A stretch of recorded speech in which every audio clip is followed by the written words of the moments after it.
Microphone boyo.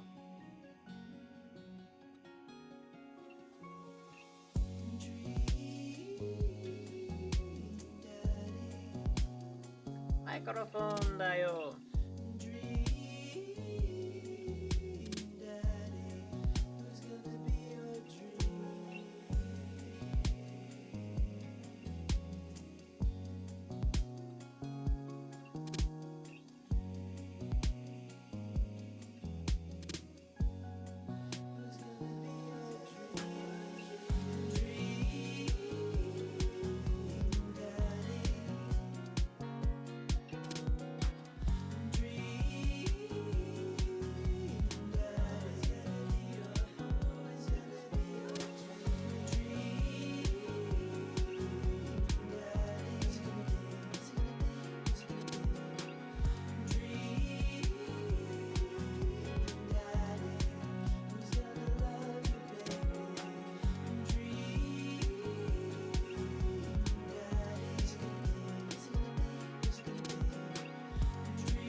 What the hell?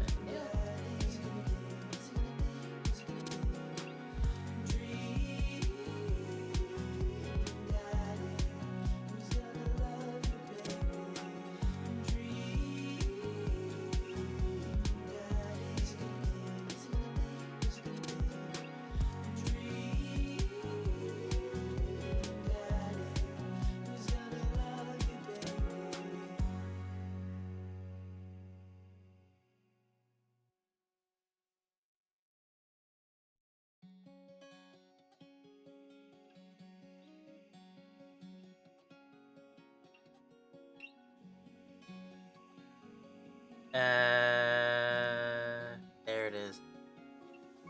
There it is. Found it.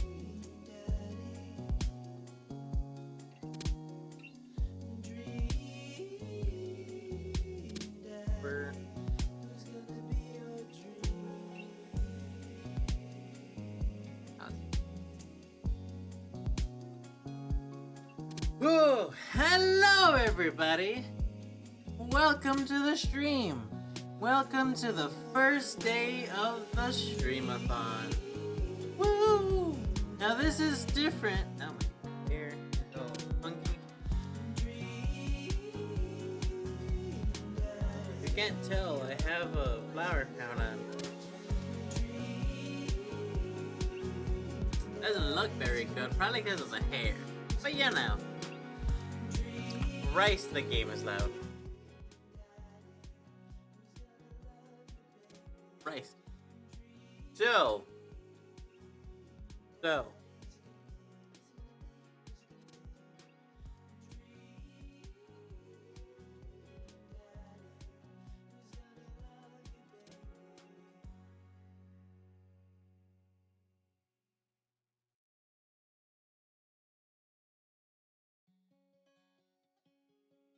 He wasn't ready.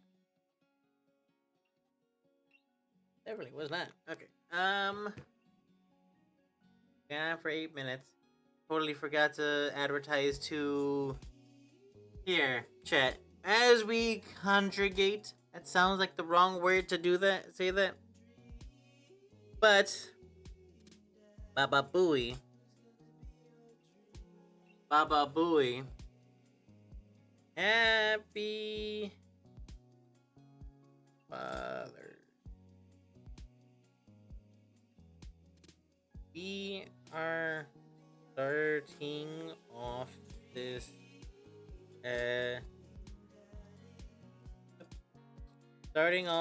stream dash o dash thon with our daddiest.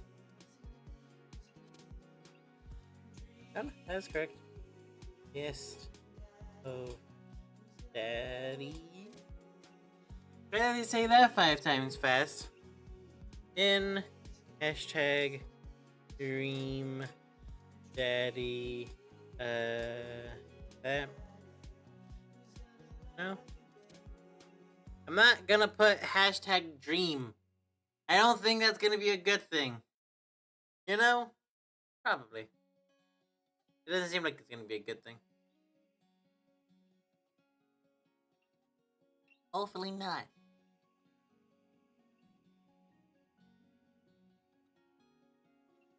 Yo.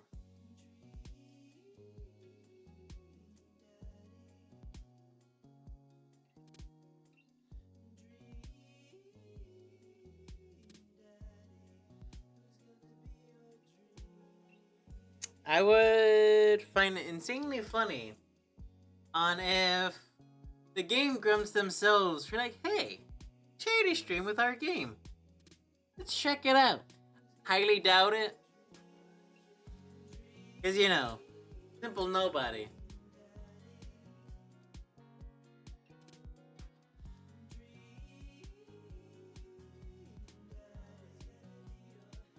I also took out the QR codes from the screen, mostly because Price the music.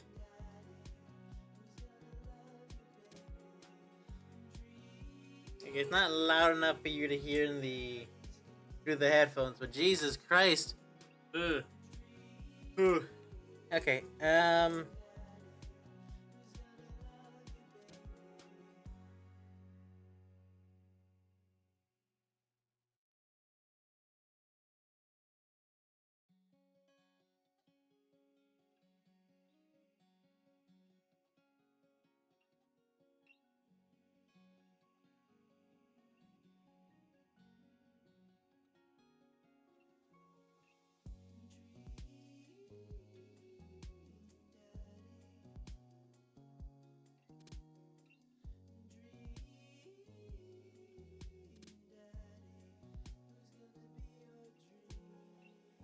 Dream Daddy.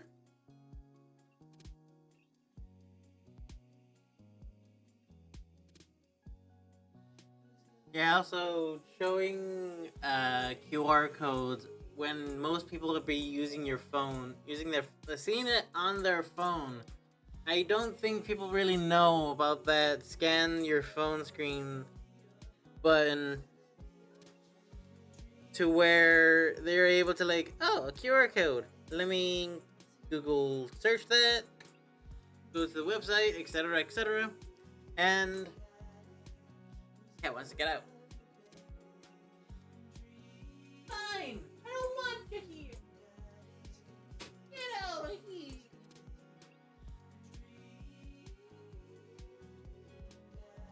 There's gonna be a lot of talking today.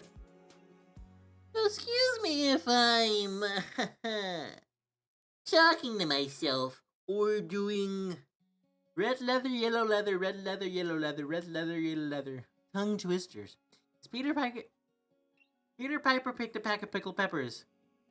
I don't remember the rest of that. I'm only really able to do how much wood can a woodchuck chuck if a woodchuck could chuck wood. To be honest with you. I also saw somebody way back when do mayo, wayo, wayo, wayo, wayo, wayo, wayo, nay.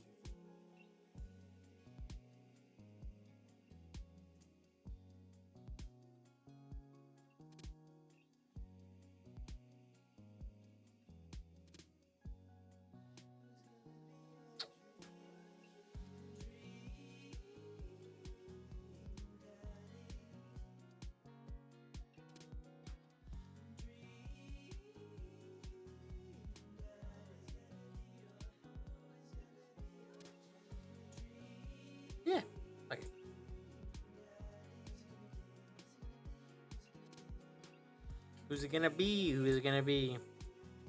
Who's it gonna be?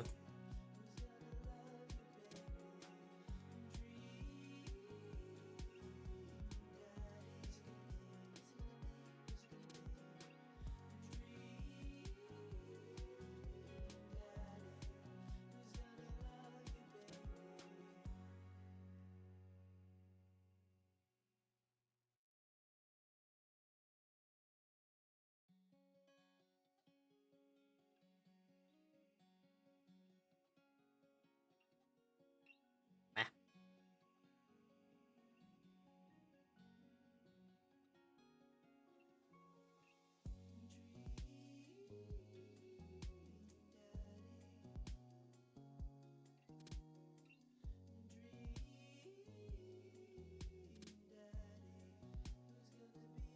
What a shame, poor groom's bride is an ore.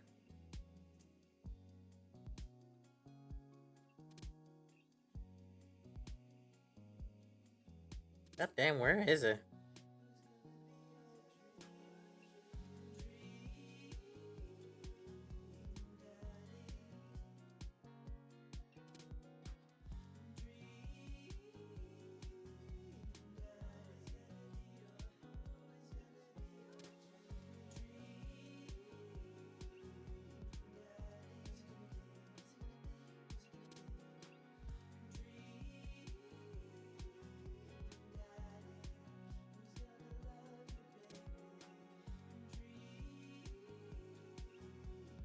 Should I have the link go to my poll or stream?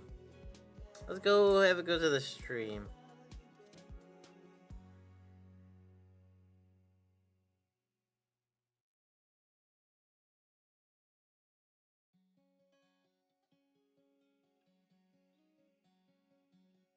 Live tight now. Nope, right now.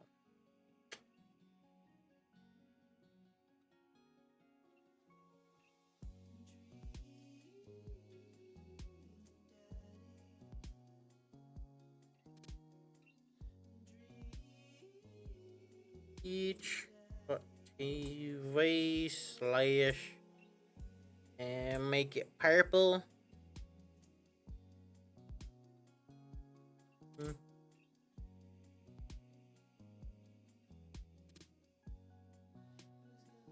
Make it purple. Also, who's your fave daddy?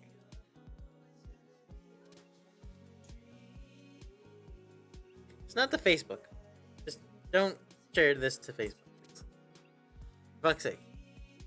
For fuck's sake. For fuck's sake.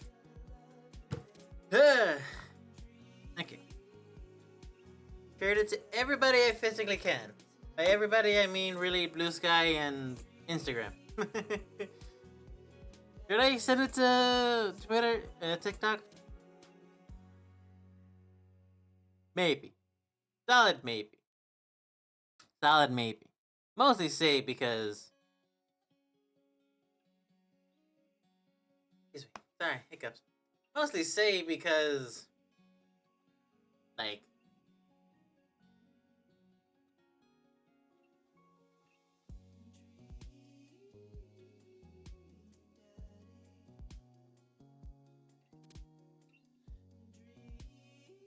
I was surprised I did not get a notification. Explains it. I was gonna say, I didn't get a notification.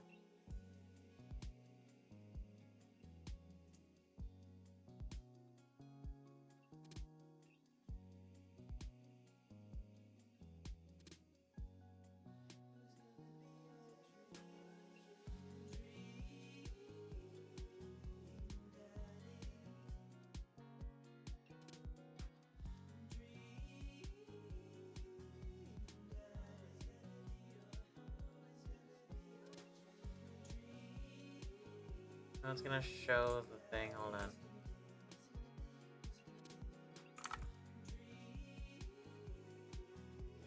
One moment. El fix. El gato.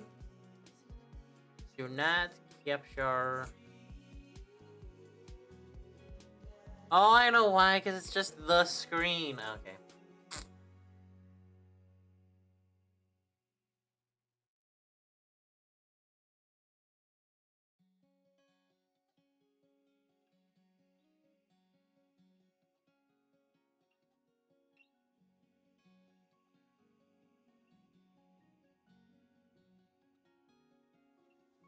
Transition.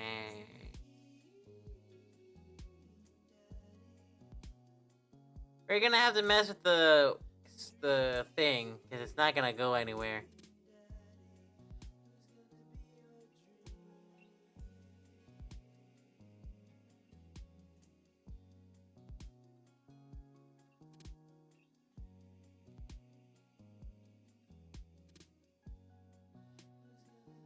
I probably should put a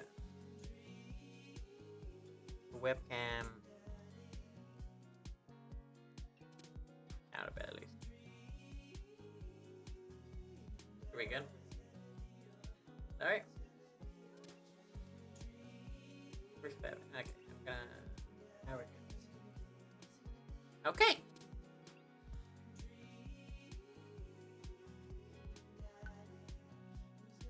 Yes, so far we have homeboys. It was so loud. I try to go for Craig.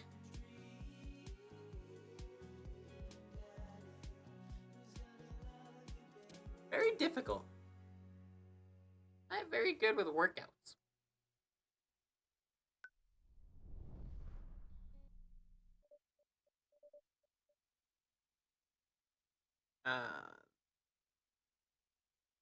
Z. Let's get on with the game. I forgot about the headphones.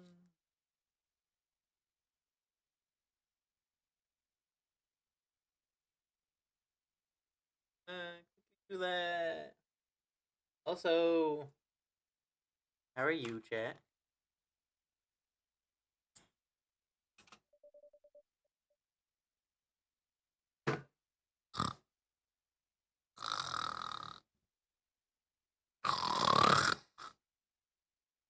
Ow, that hurt.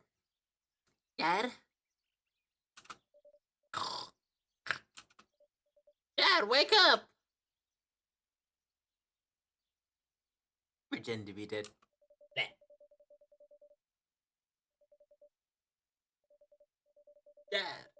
That hasn't worked on me since I was 6. I'm sorry, man, this is the end for me. Dad, I swear to God. Wow, that's not very fun to listen to. The especially with how loud I have it. Ugh. I should raise the.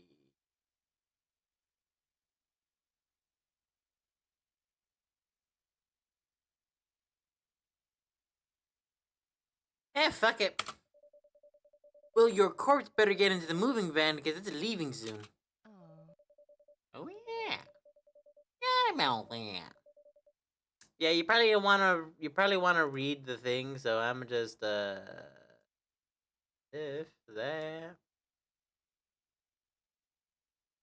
You probably want to read the thing, so I'm just gonna lift that. The only thing that's gonna really block them is the numbers, which I do apologize. At the same time, I finally opened my eyes and sat up. I'm lying in the middle of the living room, spooning a moving box. I yawn and stretch. Morning, Manda Panda. Yikes. Dad breath. Go brush your teeth. Time to make our day. Ha. Oh, ah. So sorry. Aha. Now, who shall we have our daddy look like? Hair, please. Oh, obviously hair. Come on.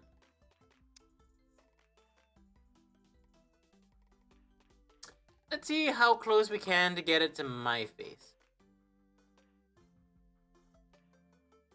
About here? No. Here? I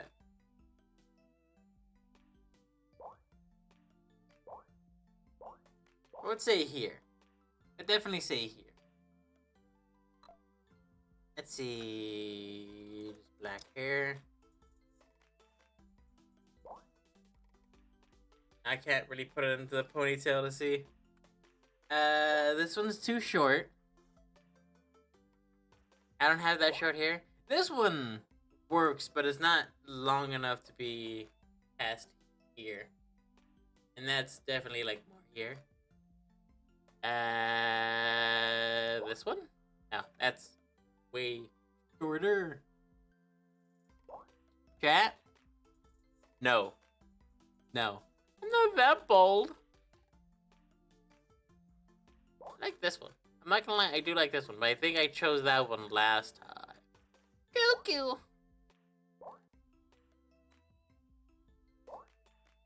God damn, these foreheads. They don't have my hairstyle.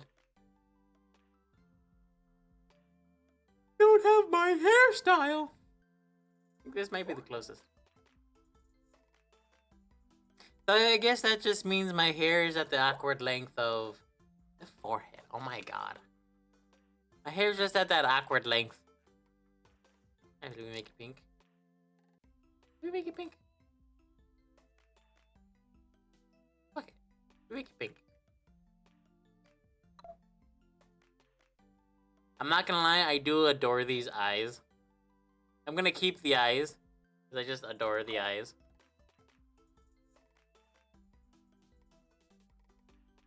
I believe mine...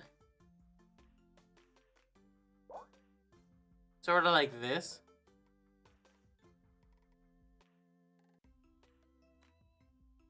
Yeah, as close to this as physically can. Keeping this mouth. Purple lipstick.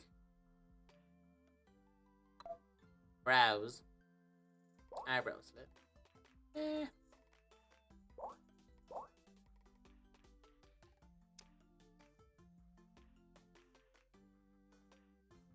My eyebrows that bushy? I think it's mine or it's more like this. Thick. I think that's more unibrow. I try to trim my unibrow.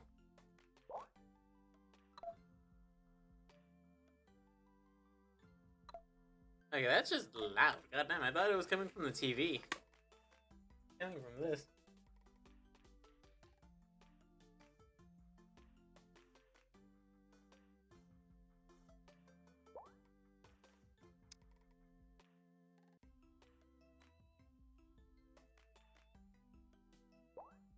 Might be this one. I'm most definitely not this body type. No. Technically this one.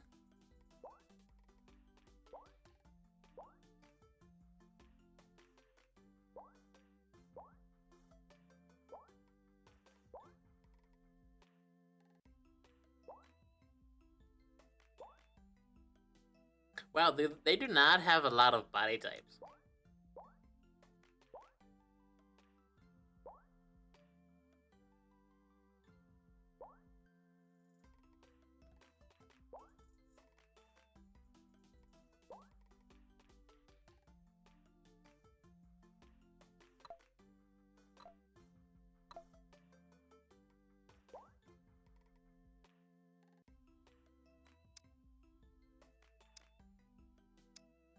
Ironically, that it would be this one.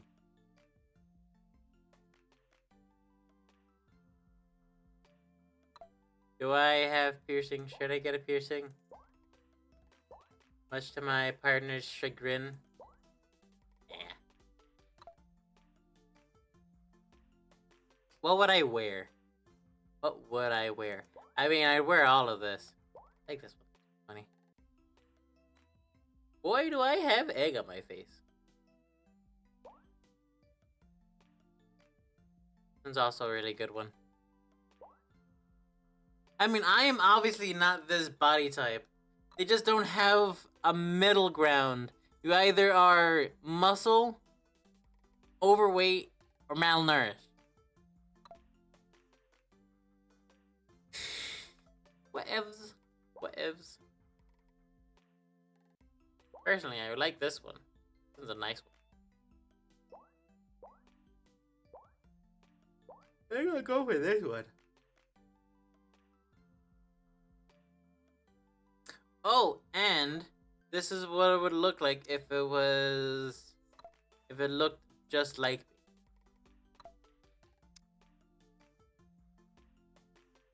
Actually, let's see.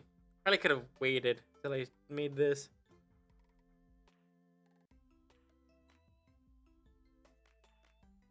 Oh wait, I realized I could probably just screenshot it. Duh. Duh, chat. Duh.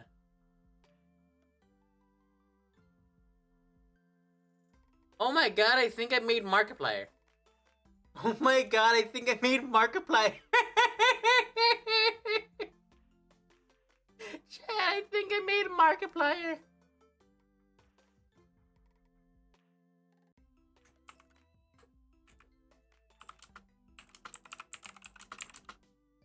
I think I made...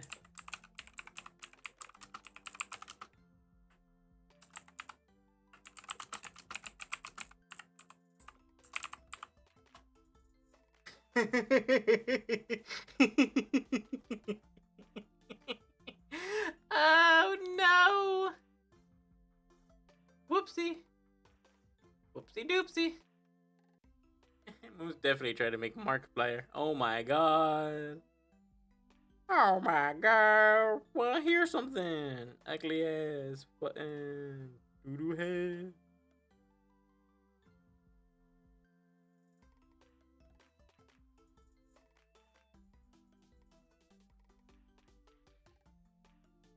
I made Markiplier and trying to make me.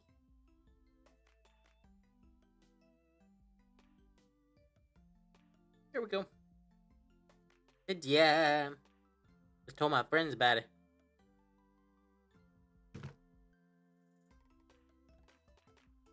I think I'm just gonna go with this. Yeah. Can't really go with much else. Though I wish... Actually, I'm curious. I'm curious if this has a workshop. Because if this has a workshop and that opens up a bunch of, like, cosmetic stuff, then...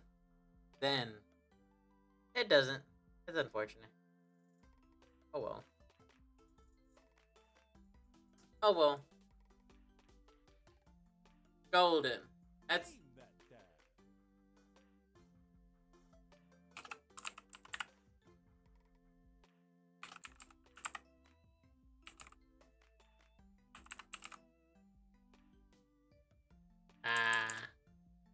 Whatever.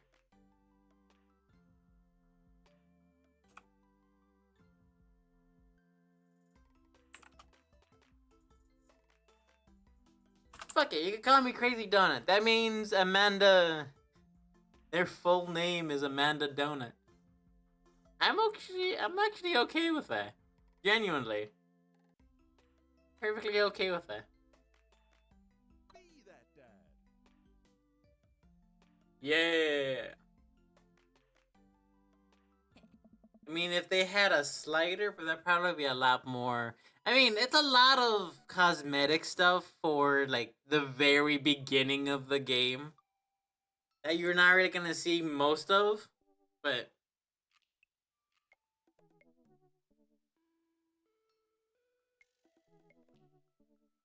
Who knows? Did you fall asleep packing? Almost got it done, I think. Searching around the room, looks like I did a pretty good job. Everyone is sealed except for one. Wait, straggler. What's in it? Looking into the box, I see a bunch of old photos and photo albums. Whoa, I haven't seen these in years. I pull out one of the I pull out one of the albums from the top of the pile, and we begin looking through it. Coolest baby I've ever seen.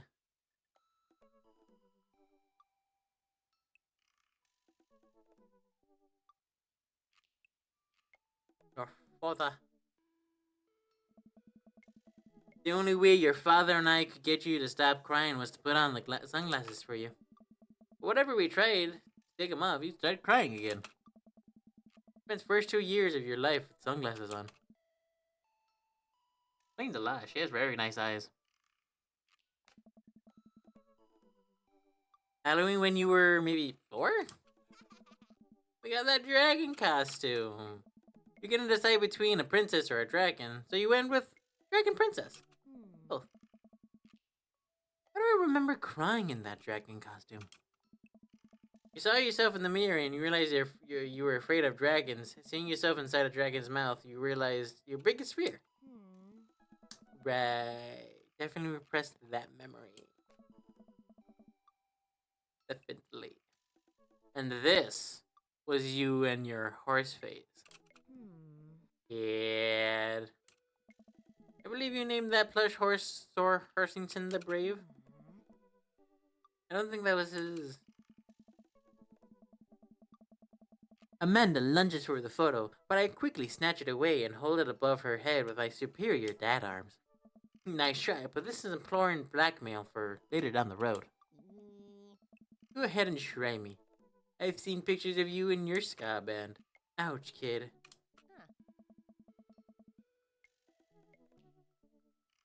The Communist Manifesto had a chance back then.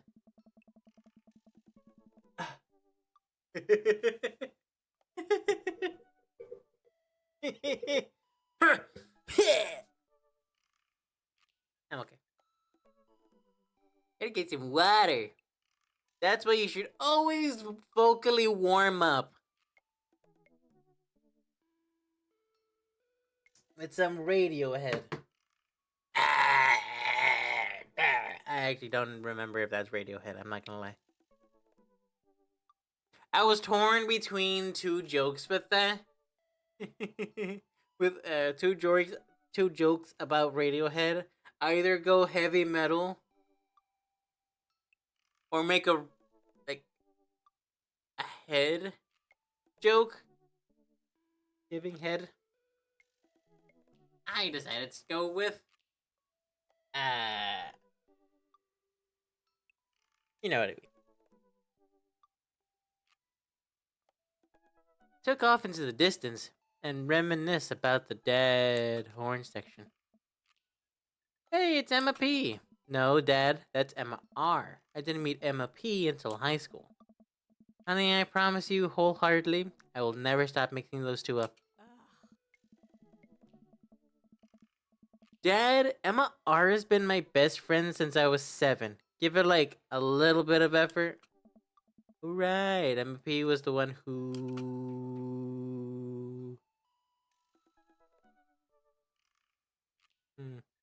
I think try to steal people's pets. No, Dad, that's Emma S. Moved to Kentucky 3 years ago. Miss her. I also miss my hamster. Sir Hamilton the Brave.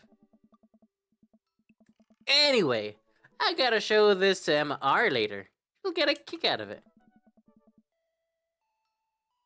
First photography the first photography award you've ever won. Yeah, I got us a $20. I got a $20 gift card to McFridays. Also, I'm partly hungry. I probably should order food. Eventually.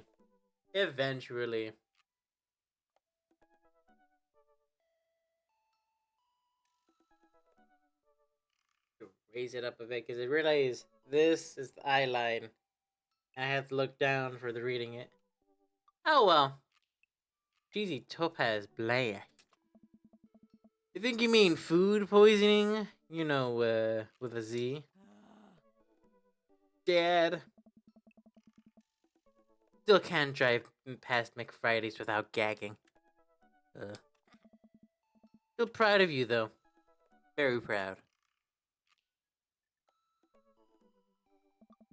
Amanda reaches deep down into the box and pulls out one last photo. Love you, Amanda. Neither of us say a word. We stare at the photo for a long moment. Finally decide to break the silence.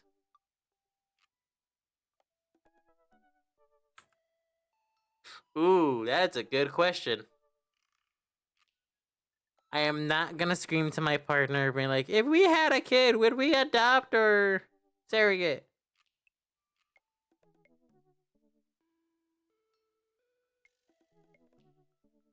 I don't know. Generally don't know.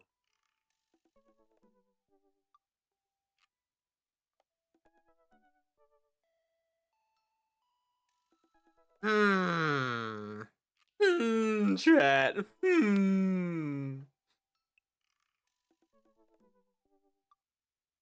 I mostly say, I know technically I could identify as bi if I chose the mother route, but since this is more me,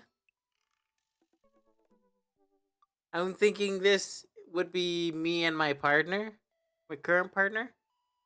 Oh, probably shouldn't say current partner. I mean, I don't know the future. I could die. Other life type stuff. Haha, other life type shit. There's an audio online somewhere over the rainbow where blue birds fly. Of that, somebody be like, of a group of like people, of a group of people at like somebody, and the dude is like, ladies, something type shift.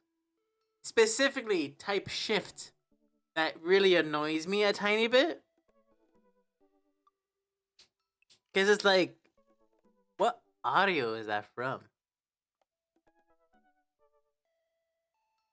What's the audio from? Genuinely. That's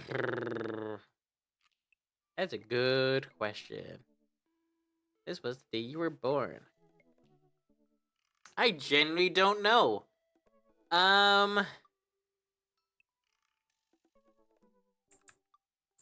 Okay, I'm just gonna... And...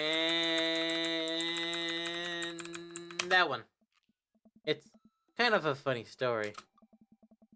Got into a car accident right here at the hospital parking lot. It wasn't anything big. Just a fender bender, but of course I was freaking out, and the old lady who was crashed into us was also freaking out, and I didn't know what to do. But your father, oh man, holds my hand and looked me directly into my eyes, the calmest I've ever seen him say, "It's okay. All gonna be okay." And that's when I knew I chose the right one. It was right, you know. I'm not gonna lie, I don't remember which. I don't know what I chose. Maybe a little too long. I miss him. Can't even imagine what me must be for Amanda. She pats me on the back. Come on, Pops. We gotta finish packing. The moving van won't wait forever. You're right. Aha. Amanda and I pile into the car and take one last look at the old house. So many memories here. Hard to believe your father and I bought this place almost 20 years ago. How old are we? how old are we in the game? At least 20.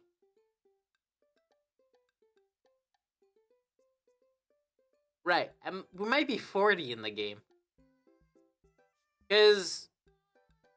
yeah, at least 20. Because... at least 40. Because... I'm so glad I have that blocking thing. Because that's gonna do things. Yeah, because fuck. Yeah, we're in our 50s. Weird, especially for this. Remember when I shattered the front window playing catch? You always had a strong arms. Hey, remember when I shattered the other window pretending to be a robot who breaks windows? You were a very imaginative child. Hey, remember when I broke the back window? Get it? You break stuff. Get it, Amanda? You break stuff. There will be more stuff for me to break in the new place. Memories to make, stuff to break. You ready? Never. Let's do it. Sit in silence for a moment. I watched my daughter grow up in this house. It'll forever be a place of my heart, but it stings a bit to leave it behind. I'm ready. Moving van begins to pull away, and I get the car into position to follow it. I watch our house, our old house, disappear into the rearview mirror. So what? So sell me on your cool new dad pad, on our cool new pad. Clear my throat and do my cheesiest announcer voice. Nestled in the beauty scenic Midtown Maple Bay.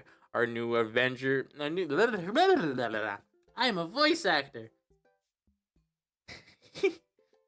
I'm tempted to do that. I'm a voice actor. I started doing the visual novels thing they do on stream of just the Ahem. Hello, everybody. Nestled in the beautiful scenic downtown Maple Bay, our new house features multiple places to sleep. Not only are there bedrooms for your sleeping pleasure, but couches and floor space which you can, yes, catch a wink. What a deal! If sleep wasn't for the weak. You sleep more than anybody I know. I admit my faults, pups. I keep it real. Anyway, it's also smaller than our last house. Cozier. One might argue. Good spin. This game makes me think I'd be a good dad. My temper would say otherwise. I have a really short temper. Especially when it comes to kids. And people.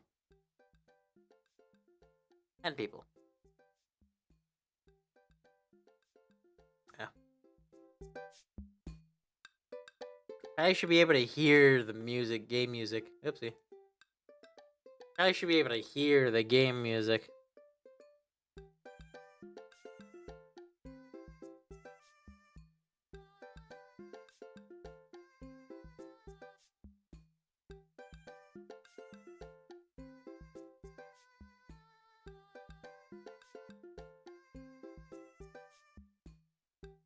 Let me Markiplier as I was trying to make me.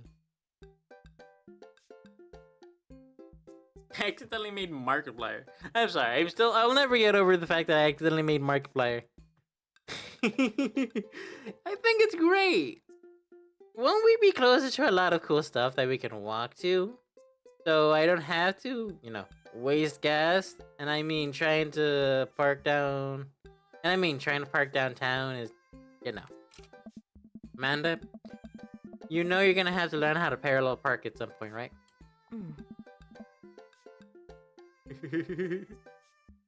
Not gonna happen, Pops. Actually, I've been doing pretty good with my parallel parking. I overcompensate the size of a space. I can't really do the bumper to bumper type of thing. No way in fucking hell. I also have fairly bad depth perception. And like annoyingly bad depth perception. Annoyingly bad. I think someone needs to do a 3-point turn on their attitude. Huh. I don't know how to do that either. Have you met the neighbors yet? Not yet. But the neighborhood seems pretty quiet. You don't have to chase any rowdy teens off your lawn. You're the very teen you mock when you say that, honey. I'm in my last year of high school. I'm practically dust. Yeah, you're real. Oh. Don't you dare. Senior. I don't know where you're going with this. Citizen.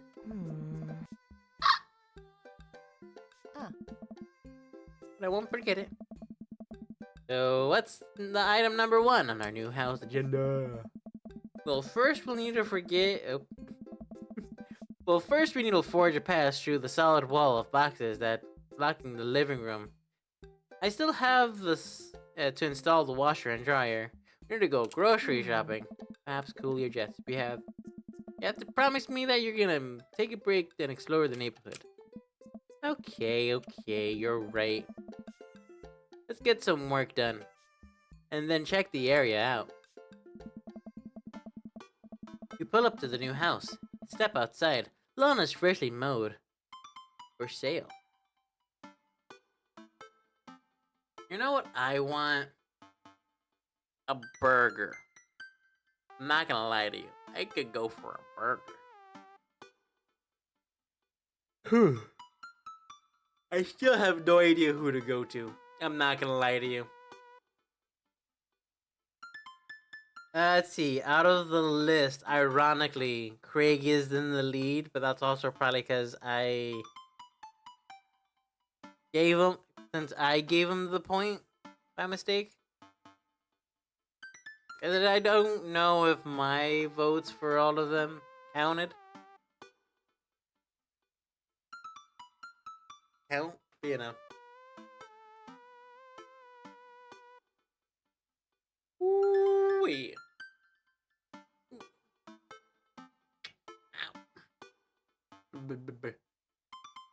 Freshly mowed and the for sale sign is still in the yard. Hey-ya! And with a swift kick from Amanda, the for sale sign is no more. Nice form. Nice form, Sweet Pea. I got a problem with authority! So proud. Genuinely, this game and Bob's Burgers makes me think I'd be a good dad. Absolutely not. I'd be an alright uncle, at the very least. I won't be a dad. No way in hell.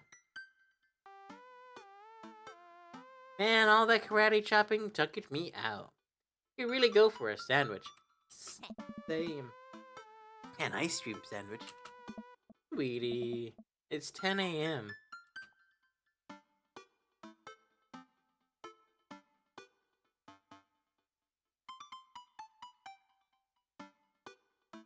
Oh, this is one of the first... Well, I don't drink coffee. But I'm pretty sure Matt is... at the coffee shop.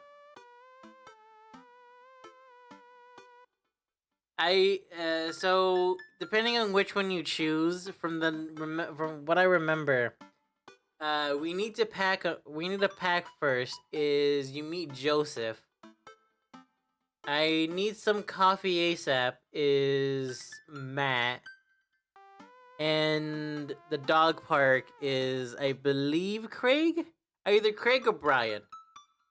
I don't really remember, to be honest with you.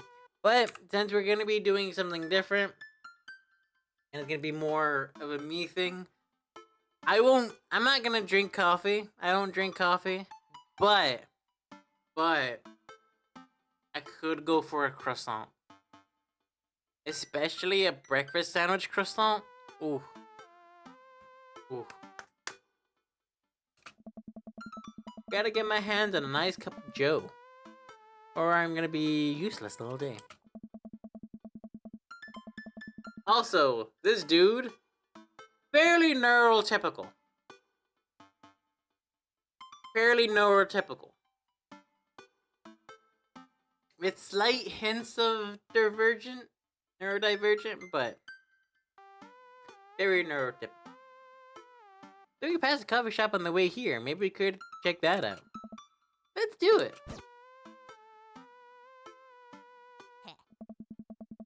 I did not read what that said. Something about bedtime. Something about bedtime.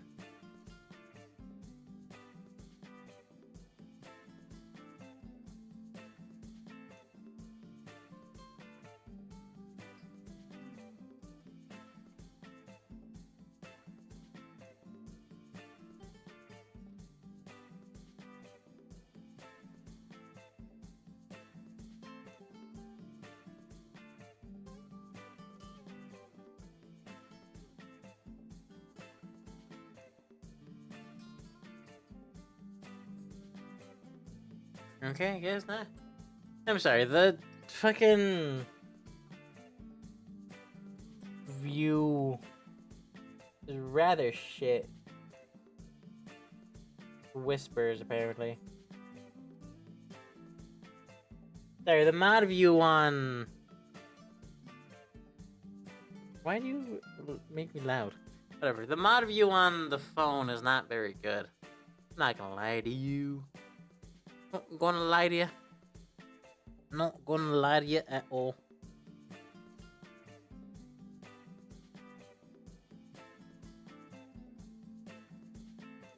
Not gonna lie to you at all. Sorry for looking down at my phone and not engaging with the audience. At the same time, look, trying to manage a stream on my own is not very fun. I mean, not very good. We walked down the street to the coffee shop and a cute little place on the corner. Alright. Man, this is such a convenient walking distance from our place.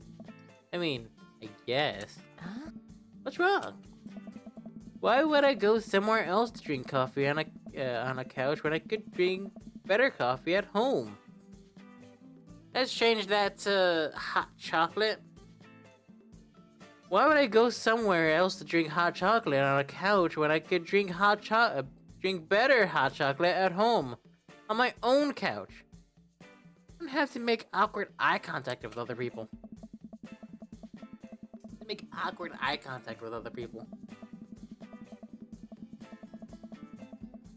At least when I'm at home, some random guy isn't gonna come up and sit on my recliner next to me, and I won't feel like a little weird about it, cause technically he's not sitting at my table, but he's very much within my personal zone. Okay, so from being neurotypical, very subtly going down to neurodivergent, so.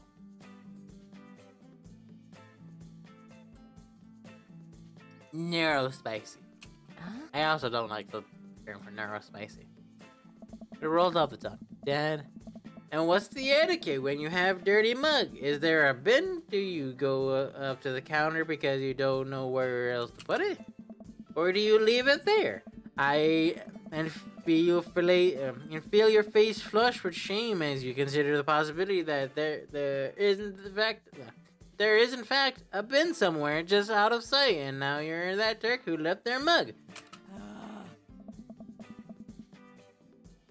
Dad, you're just afraid of meeting new people. That is also true.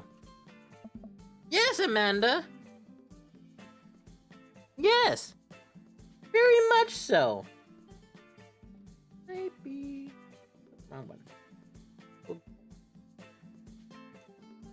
Okay. Goddamn.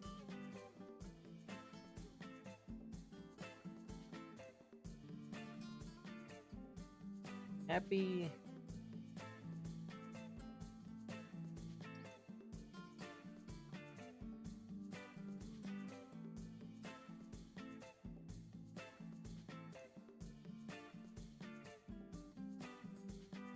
Move out. Move it. Move it. Well, I was gonna try to like quickly launch the thing. Okay, I'm gonna take a small BRB break.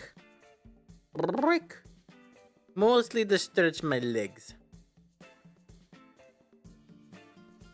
Mostly to stretch my legs. Let's see. Create a dashboard. Nope. Alerts. I'm fine with that there. Oh, this is the one that's being annoying. Gotta add 3 minutes. So you could get an hour break. Okay. Let's start there. Sorry about that, chat. Gonna quickly have an ad going. Also,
I don't know why I'm so nervous about it.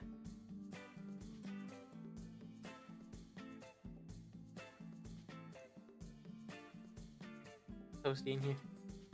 Yep.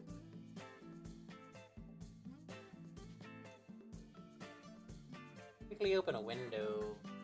Open a window! I understand that reference, thank you. You don't. Also confused. I'm gonna be judging you harshly.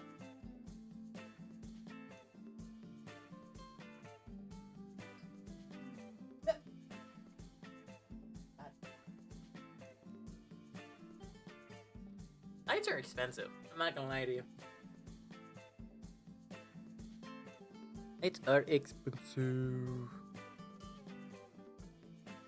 Expensive. Okay. I'm ready. I'm ready! Yes, Amanda. You walk inside. Oh. Actually, hold the fucking phone. I need to look up the...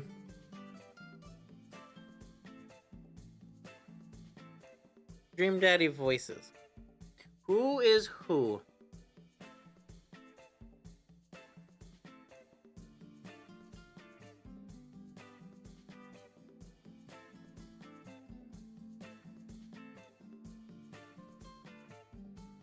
Oh, Nathan Sharp is Craig. Barry Kramer is Brian. Not sure who that is. Ray Narvaez Jr. is Hugo.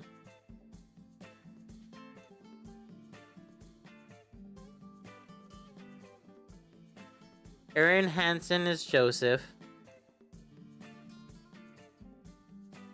Who the fuck is Crispy Bacon?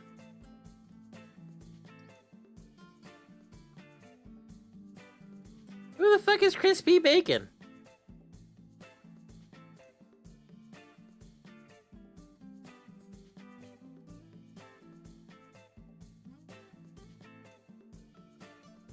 Who the fuck is Crispy Bacon?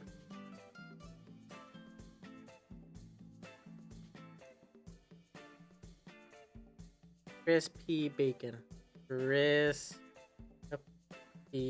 Bacon. Game from.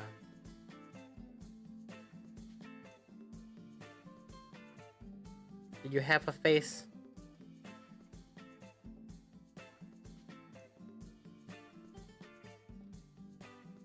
No.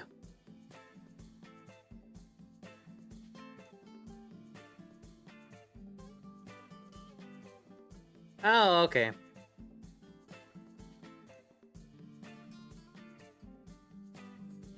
We don't know who the actual voice is, but... What? Robert is Dan? Dan Avidan? Weird. Weird. Sorry for that small little tangent. The inside of the coffee shop is incredibly warm and inviting. Vinyl records line the walls and patrons lounge around on well-worn-in couches. Though you do gotta be careful with couches in sort of public spaces. For one of two reasons. One, kids that aren't potty trained. And two, adults that aren't potty trained. And if you want to be even more so, the opposite of that, of kids being assholes and just peeing themselves, and adults being weirdos and just peeing themselves. You gotta be careful with that, because I'm pretty sure, I remember seeing a video of, a cleaning crew cleaning the cushiony benches of a Barnes and Noble, and so much, it looks like dry and fine, right? But when they ran the vacuum through it, so much gunk and like discolored water came rushing through it. Alright. Like, I would still probably sit on a couch in a public space, public-ish space. But that's more of just not knowing what's been there, essentially. Because how would I know? How would I know? How would I know? How would you know? You know. Okay. Inside, okay. Some cool. Excuse me. Some cool tunes spin on the record player next to the little stage. Fuck, I'm so sorry. I have hiccups now. Welcome to the coffee spoon, guys. How's it going? What's with the name? Hey. It's kind of dumb. Oh. It gets mentioned in this poem I like, and I thought it was a good idea at the time. And I thought it was a good idea at the time. I suppose it's a little good idea. It's still a good idea, but like the business is still running. Still running? People ask me that question all the time. Give them the same answer every time, and now I'm standing here rambling, and I'm sure we're all getting more and more uncomfortable with the more I keep talking about. Man, we're in it now, and I can't stop.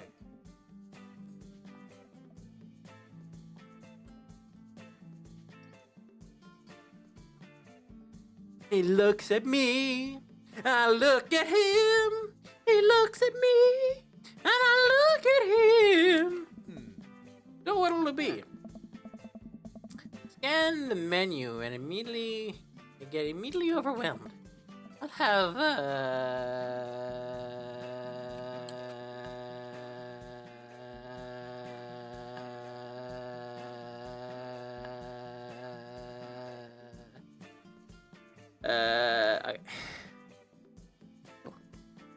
Both me.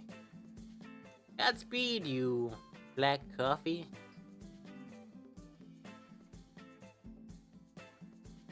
Ice Tegan and Sarah?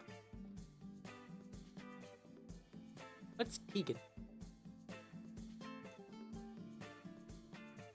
I'll take some iced tea. Good choice. And I don't get it. It's a pun. Tegan and Sarah are this really cool Canadian indie band from... Tegan and Sarah's are... Tegan and Sarah are this really awesome Canadian indie band formed in 1995. They were nominated for a Grammy in 2013, and are known for being the master of not only pop hits but meaningful lyricism. Oh. I'm doing the thing again. Hey. Well, coming right up. And for you, we'll have a macchiato de Marco. Hey. Right up. You want that small, medium, or biggie smalls? Medium.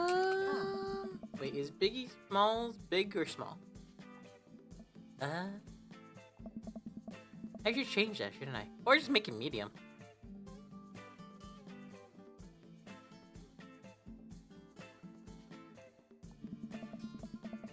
Well, yeah, I heard this one from somebody else playing it. Biggie Smalls sounds like a medium. I'm not gonna lie to you. Right? Right? Somebody's yelling. Third day in a row, somebody's just yelling outside the window.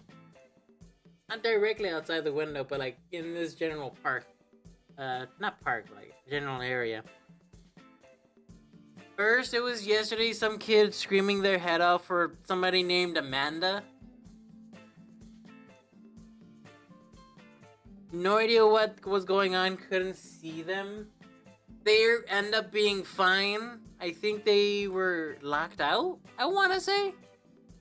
Though, you couldn't even ask me who the hell Amanda was. No fucking idea. No idea. No idea.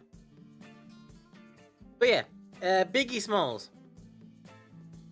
Biggie Smalls. Biggie Smalls. Biggie Smalls. That would be a medium, because you would have small, Biggie Smalls, large. Or big, technically. Yeah, small, Biggie Smalls, big. Or big, Biggie Smalls, small. Rolls off the tongue. Kind of. Not really. Never mind. Or, if you want to be technical, you could have each of them be a pun. Either with Biggie Smalls, again, his music, or just for the fun of it. Matt sets to making our drinks, and Amanda and I take a seat on our couch. What's his deal? Let the man make his puns. They're cooler bands than you listen to anyway. Hey! Scott was cool once. Scott was actually pretty comfortable. Maybe not comfier than our couch, but it's alright. Good lumbar comfort. Good lumbar support. Sink right into it. Okay, it's comfier than our couch. Amanda nudges me. This place is next to our house, and the guy seems not only cool, but also just as comfortable with us talking to other people as you are. Did you really come to become friends with him? Yes. Friend. I don't know. Come on. What I say about meeting new people? God damn it. The sad part is, if me and my partner is very outgoing and very eccentric, and if my character and the daughter is the child of representing me and my partner, they are most definitely like my partner and be like, hey, you should do this. Outgoing. I don't know how I feel about this. I mean, I could sure as hell try to put a kid in him, but you know.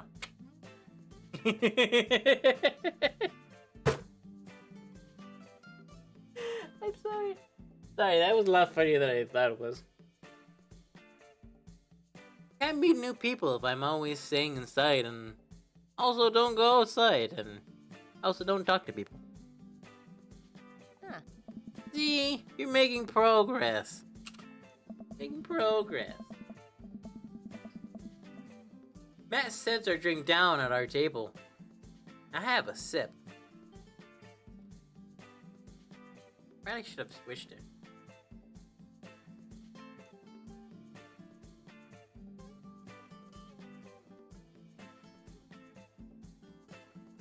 The iced Teagle and Vera is delicious. Huh. Oh, that's a typo! It's actually iced Teagle and Sarah. Garbage game! Why did I buy it? No. Funny. Hi, we're new to the neighborhood. I'm Amanda, and this is my dad. Crazy. Hey. Alright. Right on. Pleased to meet you both. I'm gonna come by when my daughter's hanging around. When my dog's hanging around daughter's hanging around the shop. You two might get along. Yeah, I'm sure we'll I'm sure. Yeah, I'm sure they'll. God damn it. Yeah, I'm sure we'll maybe come in from time to time. Words aren't wording. I've also been subtitling my videos for the past, week or two? Past 3 weeks? Honest to God, words have not been wording for the longest of times. Man, I kicked my leg from under the table. I'm sure he will be here a lot. You know what? Let me get your guys' opinion on something. Matt goes to the back and comes out with a fresh plate of something that smells amazing. I'm making a new banana bread recipe. I need help coming up with a name for it. Well, I think we're gonna have the taste test at first, so can we get the full flavor profile of, I really appreciate the flavor sensations of. Amanda nods vigorously. She knows this game. Yeah, we need to give that nana bread a taste if you want us to doing free creative labor. I think that would be compensated with I've taught her well. We've trained for this day. I was just gonna give you guys free banana bread anyway. Right, yes. That serves as a each a piece. Amanda and happily chow down. Personally, I'm not the biggest fan of banana bread. Ironically, my partner is like, what? Really? Banana bread? I just haven't had a good slice of banana bread since he like keeps bringing home like banana bread stuff. Like I've had a good slice of banana bread, but way back when I was younger, I could not stand the smell of it. I think it might be because it was those pre-packaged like small banana bread muffins like from school. And when I was younger, I had like a really bigger sense of like sense of smell, more sensitive sense of smell. I wonder genuinely if COVID never happened and I didn't lose my sense of smell, would it still be like that? Because that happened way back when, a few years ago actually last year, but still. Ironically, this time last year I had it, and then the year before. God, I really hope I don't have it again. No, I don't, cause I just put on lip balm, and that's vanilla flavored, and it smells and tastes like vanilla, specifically vanilla mint.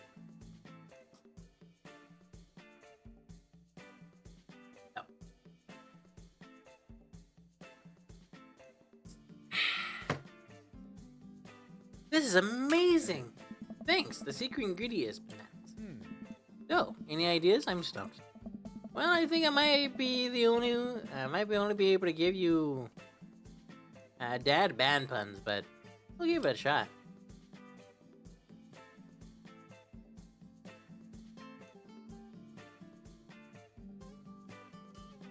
I'm not gonna lie, between these, I really like the Right Said banana bread because it rolls off the tongue.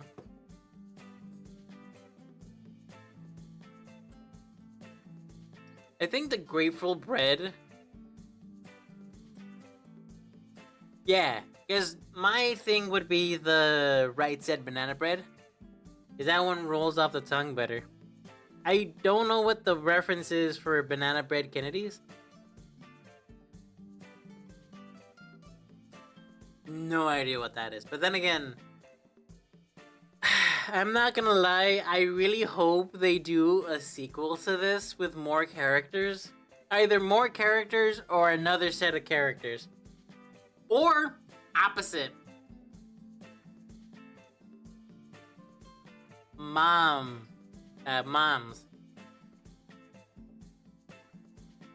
Though...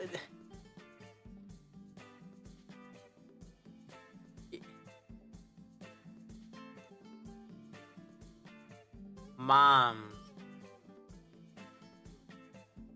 I can't think of a clever name that would also go with mom.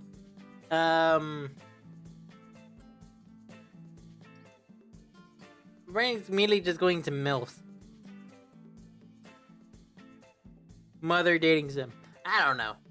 I'd imagine it'd probably be very difficult to do the same thing they did here with moms. I'd imagine so. Though they did lady versions of all the dads we have. But yeah. Right Said dad banana bread. Like Right Said Fred, but now it's banana bread. I think the youngsters would like it despite not getting it. That actually has a nice ring to it. Yeah, cause it rolls off the tongue. I spent a lot of time trying to name shit. It normally doesn't pay off, but...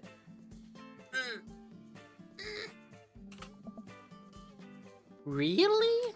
Hey. Yeah. Right Said banana bread. Strong decisions. That's art, baby. Hey. Wanted to say baby because I thought it would sound cool, but once I said it, I realized it doesn't sound good coming out of my mouth, and maybe I should just leave saying baby to the professionals. Hey. But yeah, Matt is voiced by Crispy Bacon, whoever the fuck that is. Hey, Enjoy your coffee. Thanks, baby. Oh. See? Sounds good when you say it. Swear to God, if it turns out I'm gonna end up doing a threesome with it, not a threesome, a fucking thing with him, I swear to God. Did I choose this before?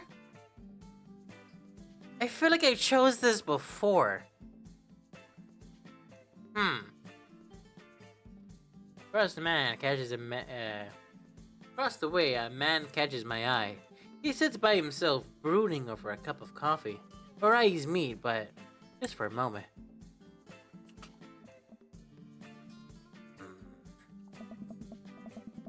I hastily look away, hoping he didn't catch me staring. Is that? We finish our drinks and head out. Oh. Thanks for stopping in. Take care. Okay, now that we're full of caffeine, where to?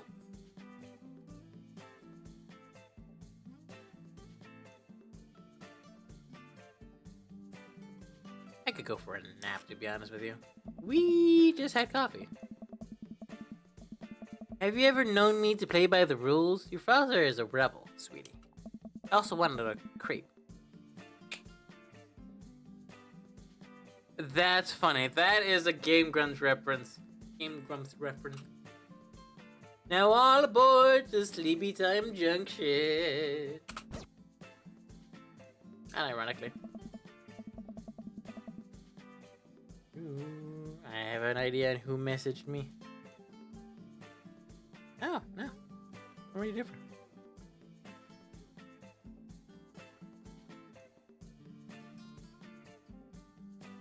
As we're walking home, I nearly hear heavy footsteps coming behind us. Crazy, bro! Hey. Turn around, and I'm greeted with a million. Did I pick the same shit as before?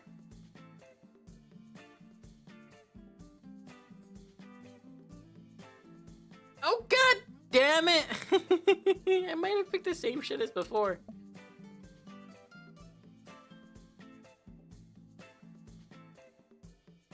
I might have picked the same shit as before. God damn it. Oh well. It's fine. I'm fine. It's fine, chat. Hello! Interesting. Howdy, howdy. Want Brian. You say it. You said it. I mean, also, that's the first person I went to in my first run, which I still realize I might be doing somewhat similar. Also, I accidentally made Markiplier when I was trying to make myself. I most definitely do not look like Markiplier. Do I not have enough light on my face? Right? Right? Like, there's also 3 body types that you can do on this, on the stuff.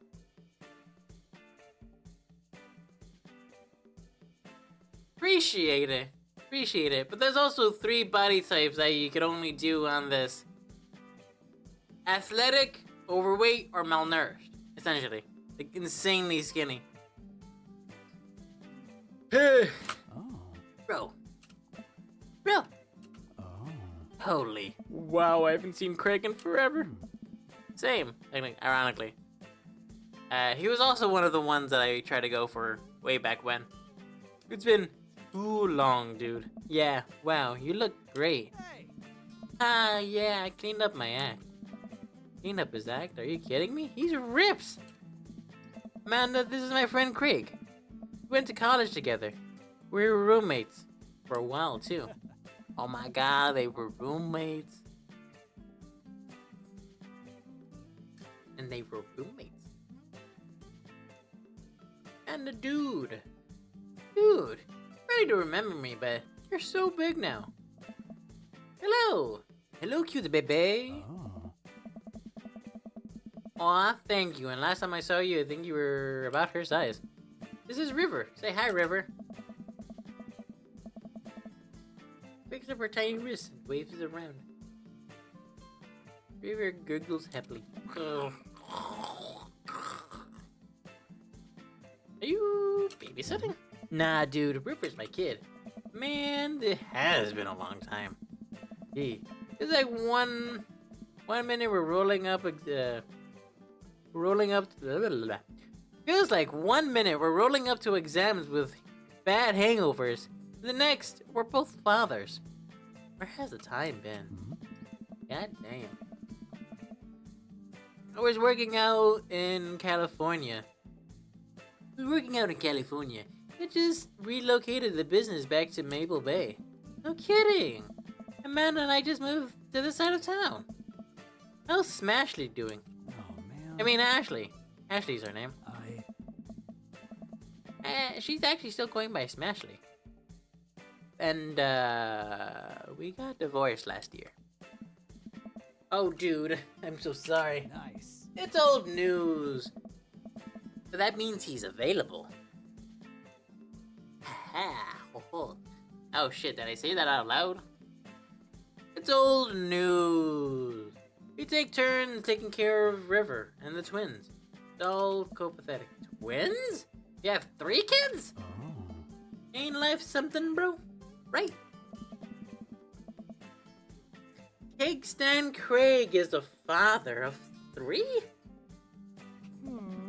Cake Stand Craig? Oh, he had the longest time on a keg stand while drinking. Oh, haha, that was my old college nickname. You got it because he did a lot of keg stands. A lot of keg stands. It's that thing where you do a handstand on a keg and then drink from the keg. Right. He's very good at it. Was very good at it. Bro, I hate to be that guy, but I'm in the middle of a daily jog and really gotta keep up my heart rate. Though, river long for, you know, resistance training. Daily jog? I jog yearly. January 1st, when I promised myself I'm gonna jog daily for the rest of the year, but then give up after 30 minutes and just walk home. Oh. Same! Actually, this past weekend, the weekend before. Was it the weekend before? I think it was the weekend before I stopped doing my, weekly jogs. Mostly because I was trying to focus more on, like, the workout. More like muscle training.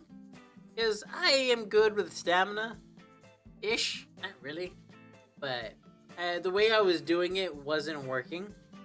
And I think with stamina, you have to do it,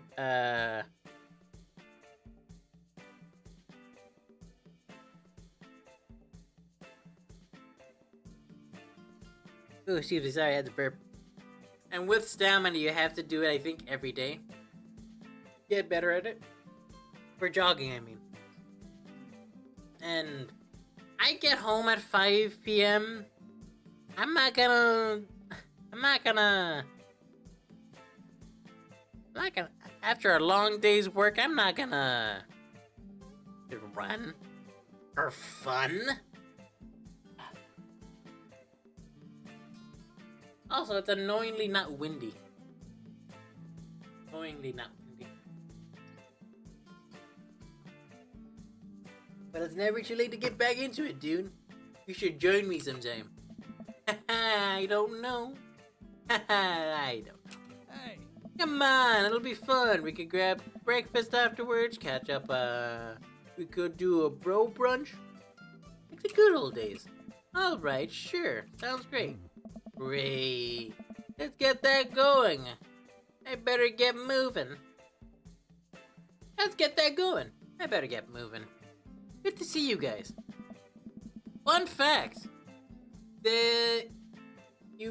In real life, you shouldn't have your, like, newborn, essentially. Your Yeah, your newborn. Brain is blank. Shouldn't have your newborn on you while you're jogging, because the bouncing will just get him like restless head syndrome or whatever the fuck it's called.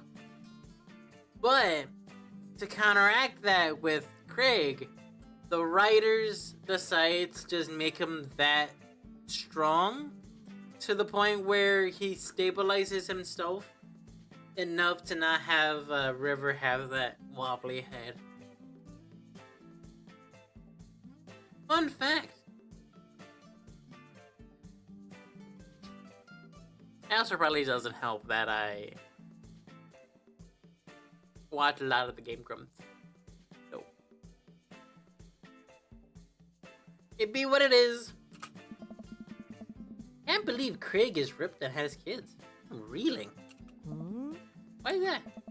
Craig I knew was not fit or to be responsible for any living thing, including and especially himself. One time I watched him drink an entire jar of marinara sauce for dinner. Amanda, he opened a new jar of marinara sauce, then drank it like it was a thing that normal people do. It was unholy. And when I asked him what the hell he was doing, he said, and I quote, "It's basically a smoothie, bro." I mean, technically, he's not wrong. He jogs! He was jogging! Oh. He's like a totally different person. Backgrounds are very pretty. Anyway, we better get home. I'll have plenty of time to reflect on how old I feel later.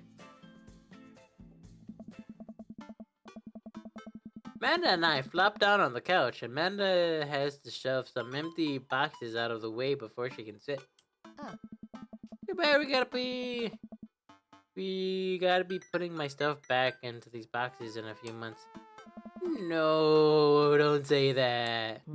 Aw, Dad, it's gonna be okay. I'll be fine. I know. It's just, you're my little girl. It's gonna be weird not having you around. I'll come visit. And I'll text you every day. And take lots of pictures. I mean, obviously, I'm a photography major. You promise? Of course. Are you gonna be okay with your lonesome? By your lonesome? Oh, come on, I'll be fine. I'll get a dog or something. A dog? Yes. Get off school, I'll stay for the dog. Yeah, what was I gonna say? Medium-sized dog, handkerchief around the neck. I get to name it. That's what it'll cost for me to give up my dreams. I'm a woman of simple wants and needs. Well, dog is a lot cheaper than college. Suddenly, a pile of envelopes slides through the mail slot. Speaking of college. Hannah darts over to the envelopes and shuffles through them. She pulls out one and throws the rest back on the floor. This is from McGowan? This is from McGowan Art College, Art and Design. McGowan of Art and Design.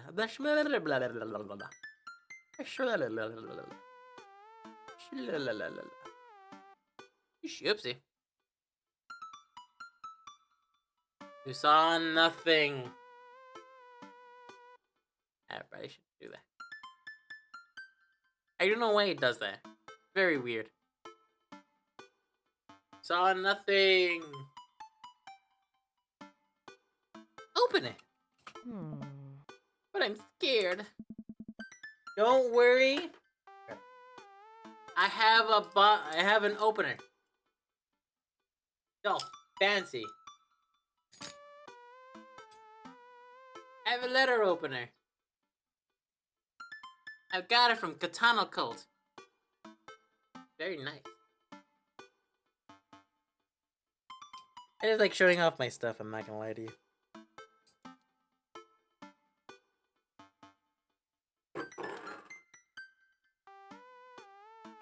I also got the Tears of the Kingdom one.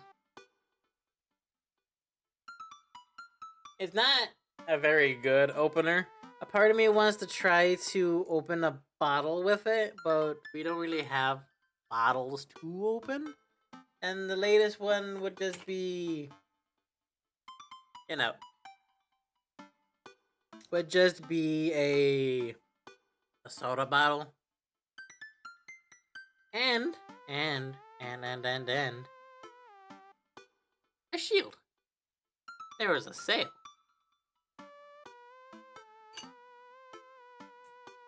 Have had. I'm fine without it. It's just an envelope. Yeah, but it's like my entire future. No big deal. Oh. Takes a deep breath and rips the letter open with her teeth. Have a letter opener, but okay.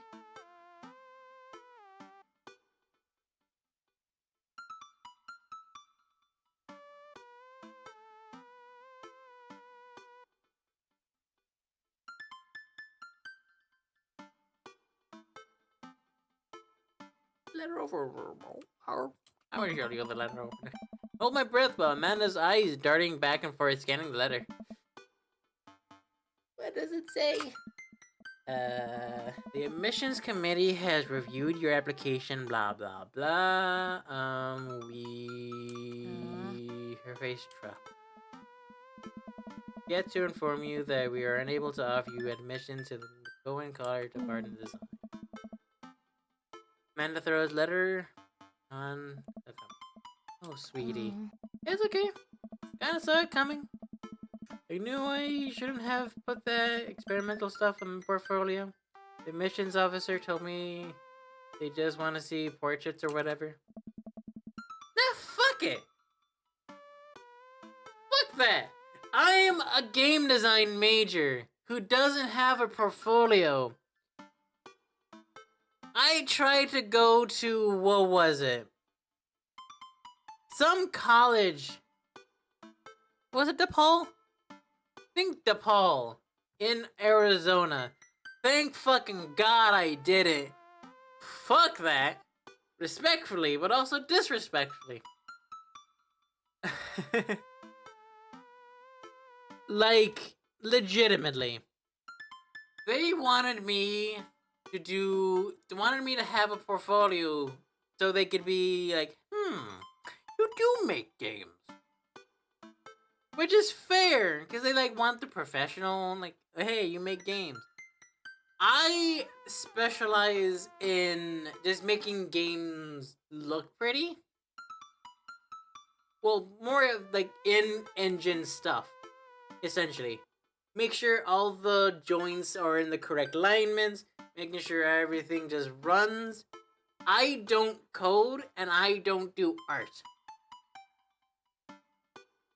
And that is very difficult to showcase. I do level design. I do level design. You can't put level design on a fucking portfolio. On top of that, how do you want me to have experience in my first fucking job? Sorry, I'm yelling.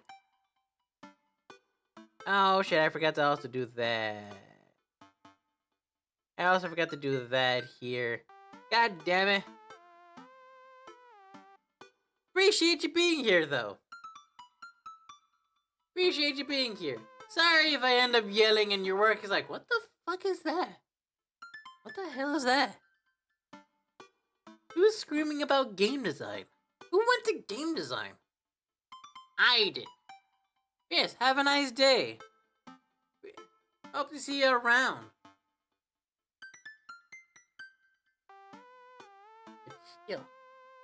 But still, chat. Still.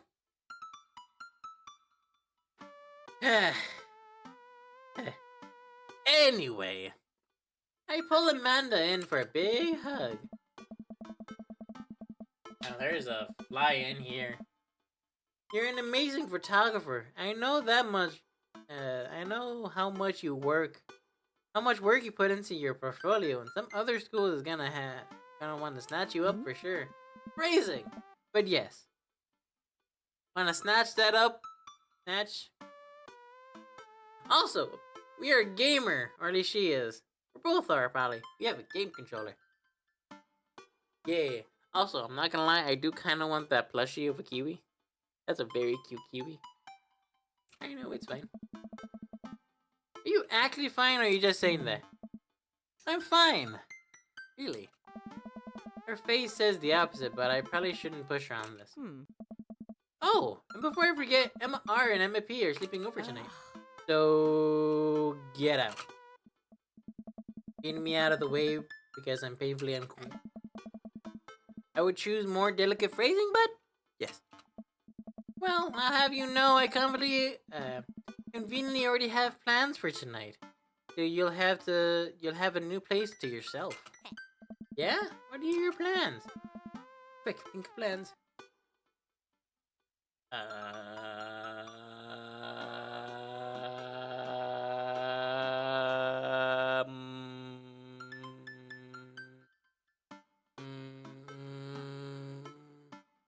The mayor, gotta attend meeting. My choice is between the mayor or clubbing. My choices are between the mayor or clubbing. I got it.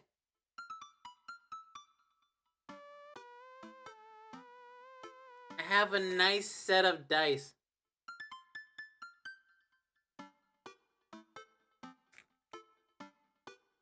Okay. 10 or higher, I'm secretly the mayor. No. Higher than 10, I'm secretly the mayor. Lower than 10, I am going clubbing. Sure and gone. Oh shit. I don't know what that was.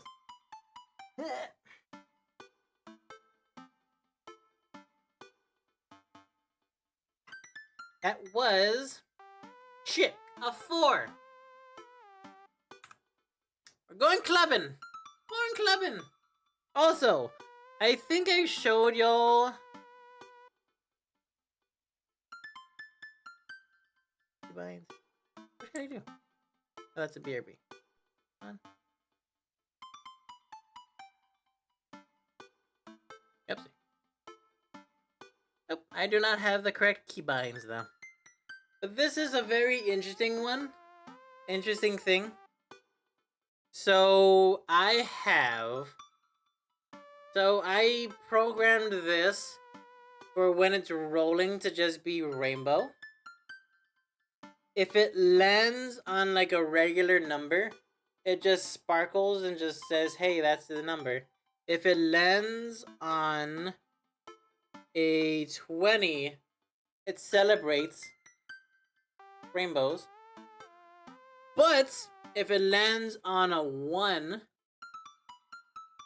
it gets set on fire. It's very cool. I really like it. I have yet to play a game with this. Because I want to get a bunch of cool shit. I'm sorry, I want to get a bunch of cool shit. For like old D&D stuff, but... I say, I need to get a dice tower. I have yet to start looking for a dice tower.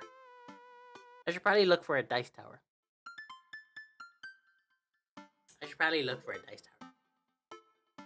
Because I don't have a lot of space for it.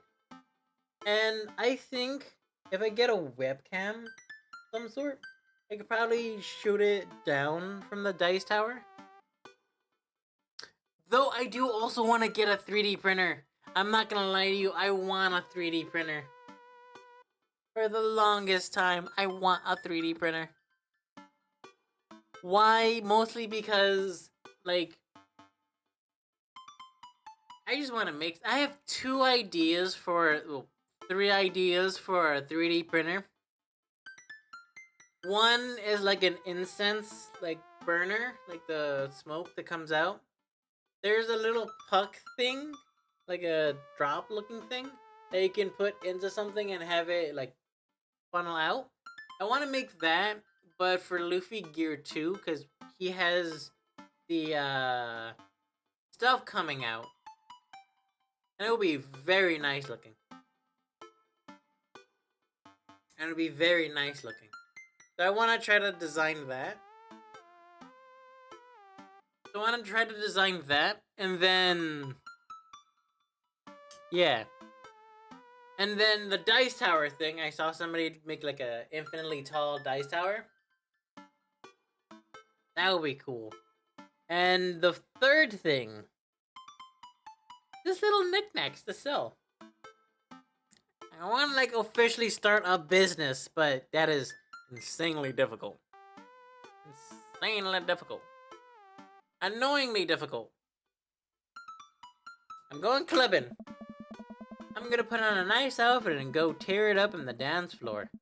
All the hottest dance moves and lawyer, lawnmower, the sprinkler, the running man. You know the ones all the kids say these days are doing. Alright, but I'm not gonna pick you up if you pull anything this time. Not again. I'm just kidding. I'm actually going to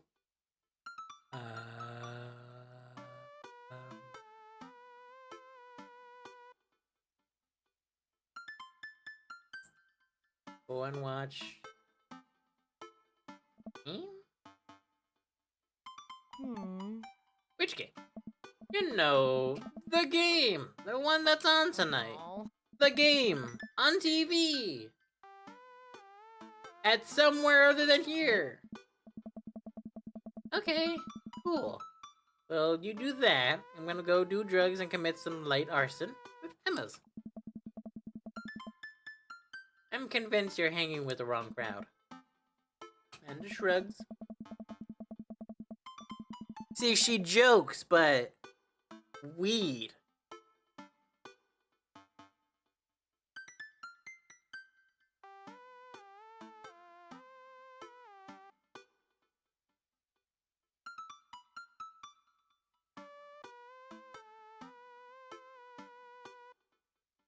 I zoned out. What is happening? What's happening? What am I doing? Who am I? Where am I? I would have expected you guys to be up to white-collar crime at this point. Maybe money laundering at least. I'm a street rat, Pops. Kidding about doing drugs and crime, right? Yes, Dad. Just making sure. Cause you better not eat my edibles. Cause you better not be eating the edibles I leave on my desktop counter for streams. They're entirely medicinal. That's the word I was trying to fucking think of earlier. Medicinal. Why is it so fucking difficult to think of the word medicinal? Have fun with your sports. Are you being sarcastic? No. Making fun of sports is played out. Alright then. I do some light cleaning around the house and decide to clear out right before Amanda's friends arrive. Before I leave, Amanda stops me. Hey, don't forget you have that meeting with my English teacher tomorrow. You go. Alright, Mr. Vega. Yep, totally remembered. I'll be there. Hope they have fun tonight. I'm really glad Amanda has sweet friends, even if I never remember their names. Just as I'm heading out towards my room, the doorbell rings. Who could possibly be ringing? Need anything from me right now? You know what time it is? I was about to head out. Walk over to the door and open it. Oh. A handsome, clean-cut man stands at my door, brandishing a plate of cookies. Hello? Hi. I know it's kind of late. I baked way too many cookies. And I can't have these in my house. I'll eat them all anyway. Oh, where are my manners? My name is Joseph. I'm your next door neighbor. I'm your next door neighbor. Oh yes, hi, I'm crazy. That's what my name is. I saw the moving van. I thought, I'd do the neighborly thing and bring you some stuff.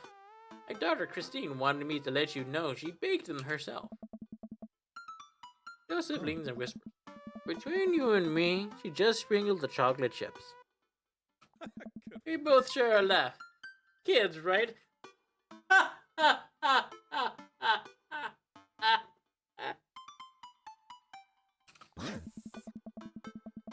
Amanda pokes her head out of her room and immediately hones in on the cookies. Wow, cookies, huh? So nice of you. Goes and hands her the plate of cookies. Well, thank you for the cookies. Amanda disappears with the cookies. Amanda, come back. At least let me have a cookie! My daughter, her name's Amanda. She's a charmer. Daughters are tough. Sons are also tough. Children and gender are all just tough. I hear that. I mean, there'd have to be something wrong with you to try to raise more than two. I have 4 kids. What have you done? You're a pink pony girl! And you dance at the club! Oh! I mean... Don't worry, I didn't mean to be rude. You didn't mean to be rude. This is the first neighbor I've met, and my social life is already in a tailspin. I want Mr. Late to move again. Yeah, okay. Is the missus around? Mr., actually. And, no, not anymore. He died. Oh! Yeah. Sorry for your loss. No, it's alright. Wow, this is uncomfortable. And here quietly for a moment, cutely aware of how awkward things we both made things. I'm sorry, can you close the door real quick? I look at Joseph quizzically, but comply after a second. I hear a knock on the door, open it, and see Joseph standing there with a huge smile. Hey, I'm your new neighbor, Joseph. I promise not to talk about your dead spouse this time. I'm throwing a barbecue for the cul-de-sac. I'd love for you to come by and meet the rest of the neighbors in our community. What do you say, pal? Sounds great. My daughter Amanda and I would love to stop by. Also, 4 kids are perfectly normal amounts of children to have.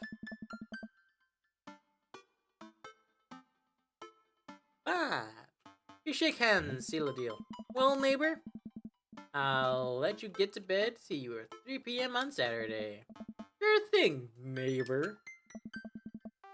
What was that?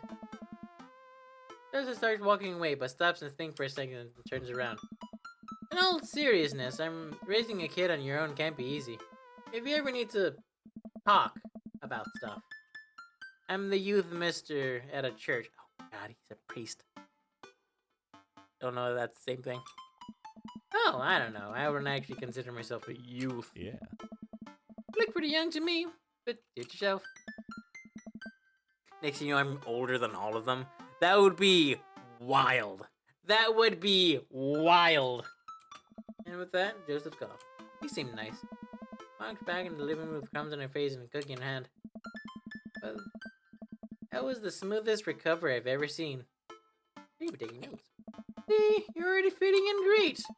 I've met 3 people, and then 1 person looked at me. There's 7 people. Where'd those cookies go? They're gone. I'm sorry. Yes. If it makes you feel better, they weren't in very good. You ate all of them anyway?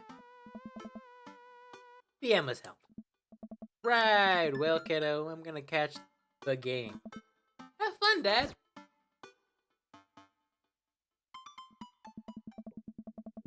Genuinely, that's a good time for a small itty bitty skinny winny yellow polka dot bikini break. Oh, there's no music. Yeah.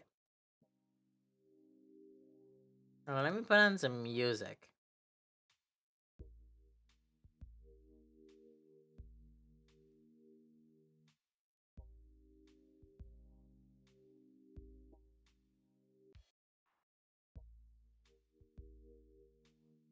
Let's just do this one.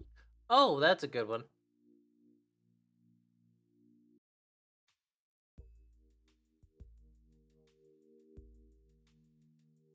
Sorry, the thing is still loading.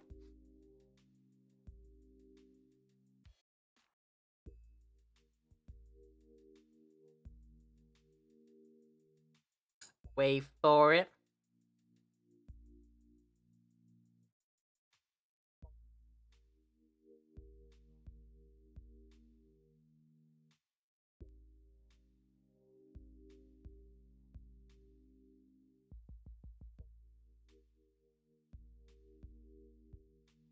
I'm sure it'll be fine. It'll be fine.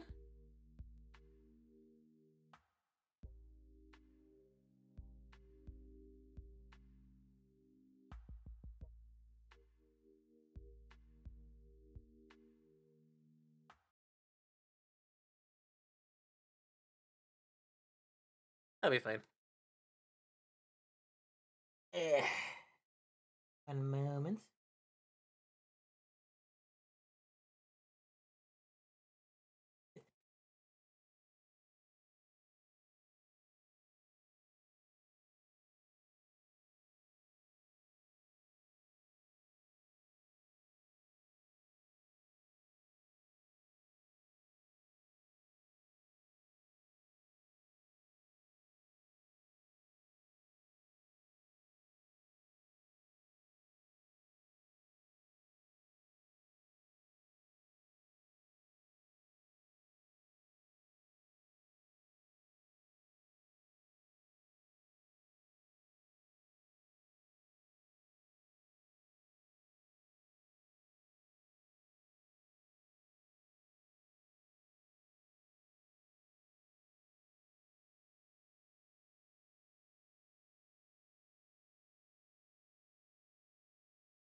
We're back.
Unironically, I still want McDonald's.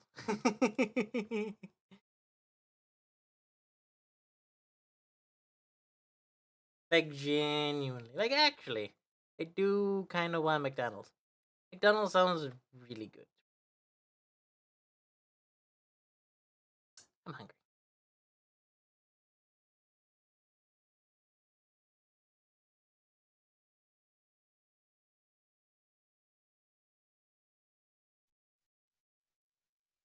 Okay, let's get on with it. Probably should bring back the audio.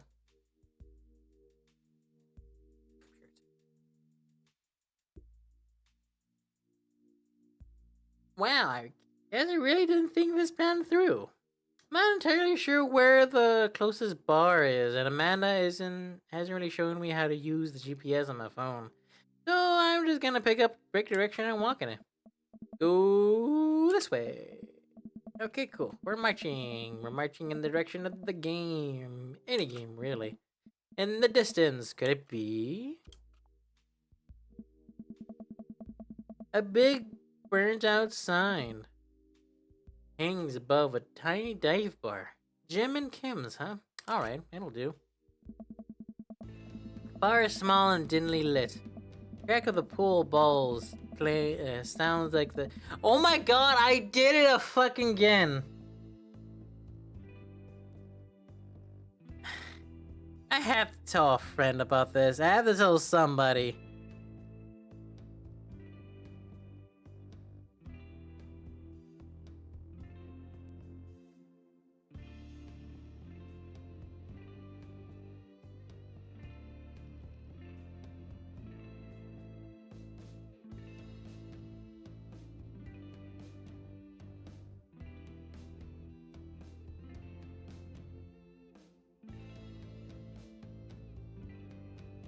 God damn it.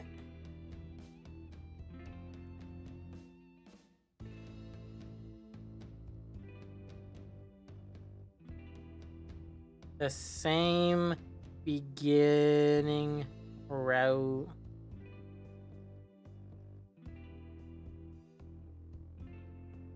God fucking damn it. I did the same beginning route as before. Ugh. The bar is small and dimly lit. The crack of the pool balls sounds in the back as patrons laugh and joke.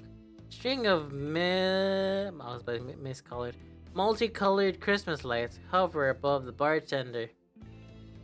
Can't tell if he's Joe or Kim. Well, a seat at the bar. What'll it be? What'll it be? One beer, please. Sure thing, boss. Bartender slides me an ice cold beer. Take a sip and enjoy the refreshing taste. Are you Jim or Kim? I'm Neil. Oh. I quickly turn my attention to the game, which is playing on one of the TVs on the wall.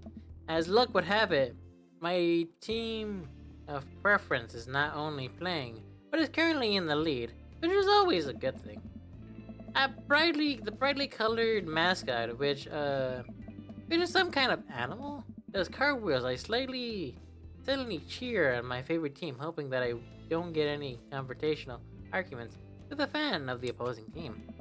Several people at the bar are wearing distinctive colors of the team that I dislike, although I believe from the demeanor that, like me, the passion for their team is all in good fun.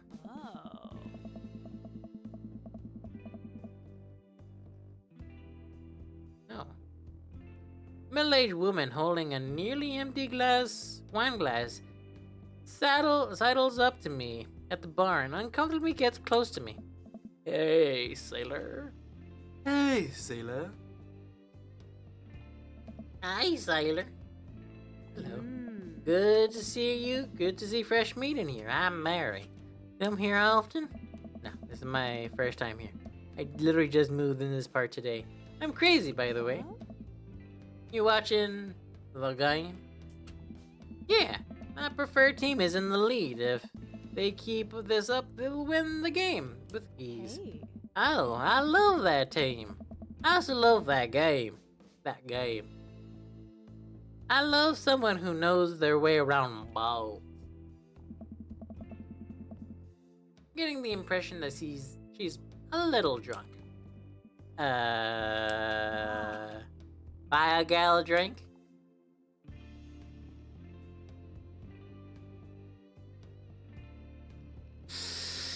Okay, this is one of the ones that I'm not entirely sure of what to do, chat. Genuinely. Because I don't remember what I chose last time.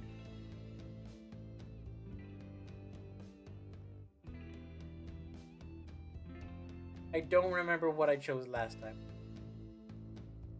But also, I'm not vibing with her, so respectfully, no. Maybe some other time? Suit yourself, Tyler. Mary saunters off, setting her sights on the newest bar patrons enter. Happily watched a game over another beer. The game has gotten close in terms of points. A little too close than what I'm comfortable with.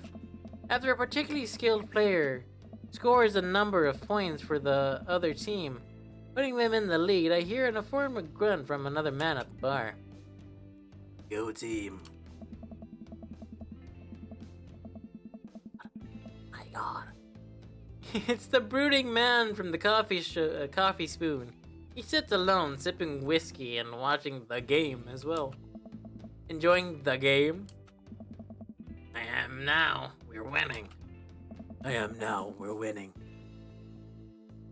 I'm blocking his face. Oh well. You see him down there. It's Robert. Oh, he must be rooting for the different teams. In my opinion. In my opinion. Nope. Voice crack. In my opinion. My team is far superior. My team is far superior. My team is far superior. I have to disagree with that. I have to disagree with that. Disagree with that. Based upon our win-loss record, I'd say that my team is superior. That's where you're wrong. Since as it stands right now, my team is beating yours. Conversation ends with both of us going back to silently rooting for our respective teams.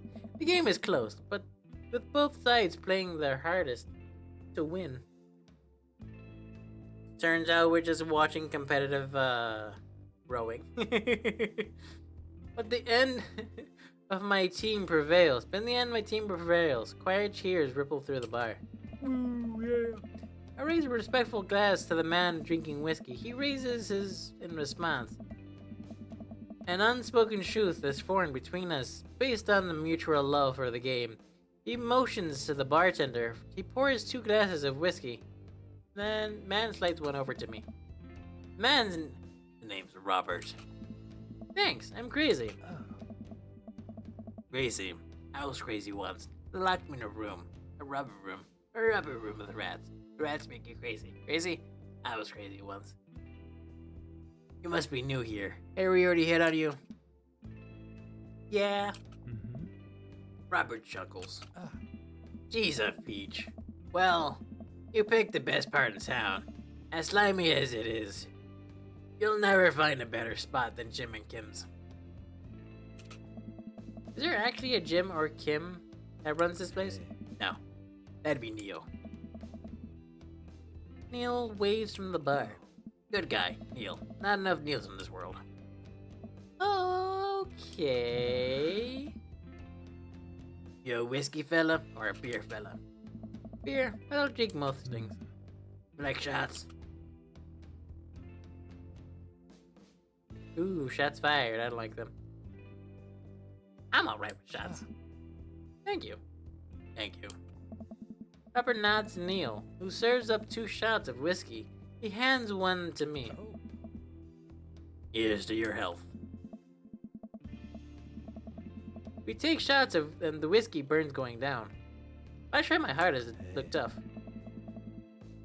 I think this is what making friends is. Okay, crazy. This guy is out of my friend league, but I think if I play my cards right, we'll be pals in no time. It's a hand tattoo? Um.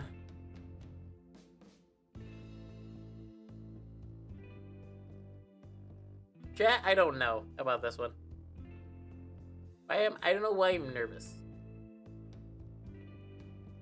I don't know why I'm nervous.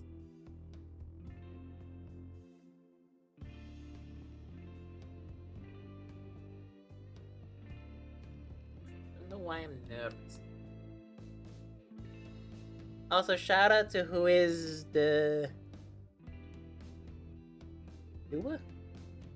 No idea who that is. Thank you for the follow.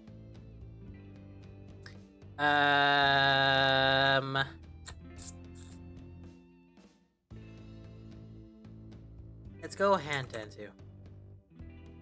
That should be a good bet. I like your tattoo. What does it mean? Oh no! Wait for him to elaborate, but it seems like he's done talking. Man is mysterious and cool. Way cooler than I am, at least.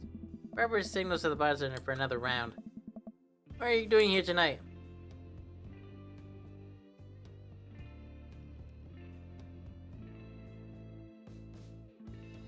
Dara kicked me out of the house.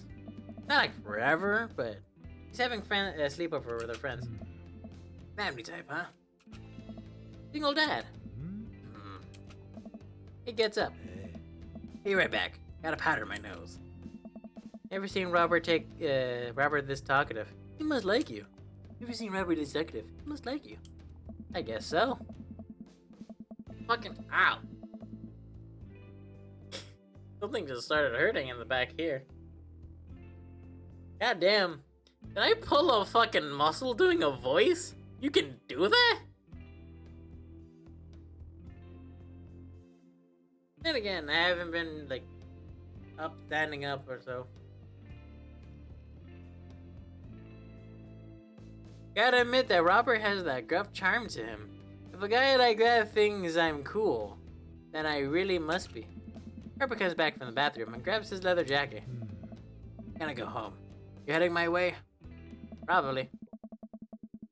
Robert and I leave the bar and find ourselves walking in the same direction. I live in the cul-de-sac down the way. Does everybody live there? Me too. We just finished unpacking today. Great place to be. Good neighbors. Well, some of them. Who's that? We get to Robert's house. This is a few houses away from mine. We stop and he turns to me. I don't kiss and tell, crazy. So are we doing this or what? What? Hey. You know, you want to come inside or not? Come inside what? The house or you? A wave of realization rushes over me. I blush. Any, many, miny, mo. Cat attack by its toe. If you have let him go. Any, many, miny, mo. Well, I don't see why not. That sounds smoother in my head. Let's do it. Oh god, I don't know why I'm so nervous about this. I follow him to his door. He fumbles with his keys for a second and unlocks the door, leading me inside. The moment the door closes behind us, he pushed me up against the wall and kissed me, grabbing my hips. Come on. Robert takes my hand and leads me up the stairs into what I assume is his bedroom. But it's so dark and can't see anything but Robert's intense expression. He kisses me again. I can hear him tucking off his jacket. I clumsily take off mine too. His hands roaming down my chest and suddenly he's tugging at my belt. I don't normally do this. You wanna stop? No, maybe? Maybe? I don't know.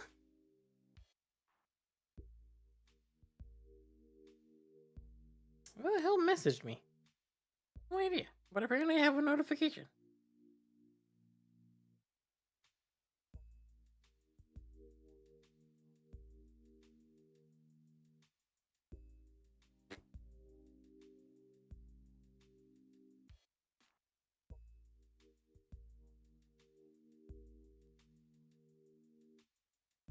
I don't know why I'm so nervous.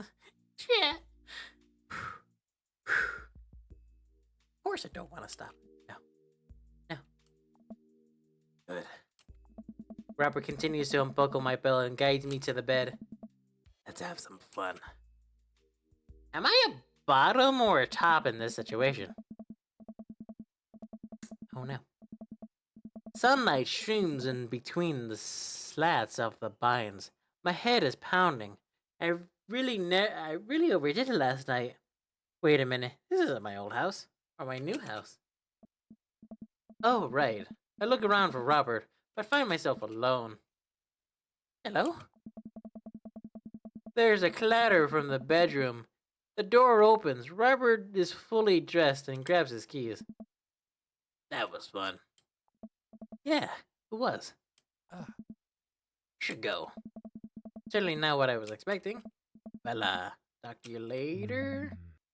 Robert cracks a smile. Sure. Your clothes are over there. Hey. Quickly get dressed and show myself out. The sun is unbearably bright. I need to lie down. Starting to make my way home when suddenly I remember Amanda!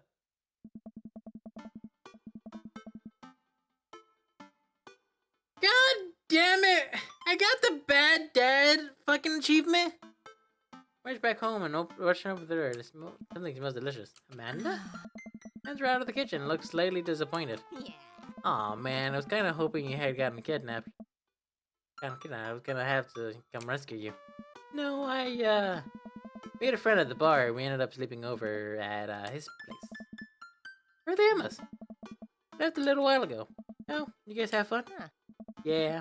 Watched some movies, ate snacks, stole a car. You know, the usual sleepover stuff. You teens and your anarchy. That's not what that said. So, this is breakfast that's cooking? What's that about? Well, there's hash browns and eggs and bacon. And, yes, you can have some breakfast. Bless you, sweet child. My head throbs. I gotta do something about this hangover. Amanda, your loving father may have overdone it last night. Ooh, somebody's hungover. Father of the year. You wouldn't happen to have any aspirin or... Got just the thing. Hang on. Is that a jar of pickles? What? Drink this. Pickle juice. What? Yep, it's what I used to once. I would assume someone would use. I would also assume that it works pretty well. Although I've never tried it before. I won't try it, obviously.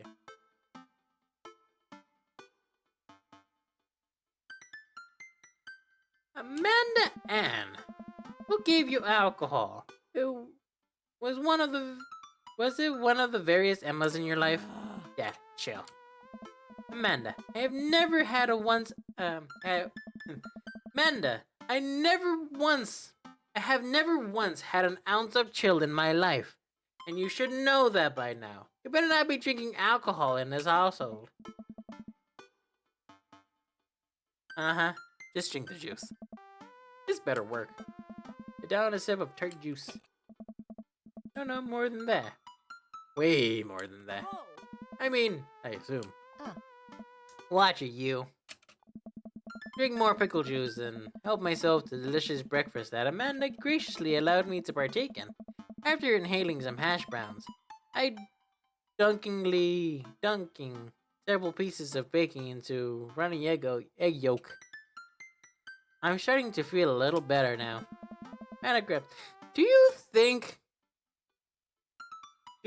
well, no, obviously, but do you think if I get everybody to the same, probably not. I was gonna say, if I could get everybody to the same level of hearts, I could just probably have the, what would it be? What would a polycule? Have a polycule of all the dads?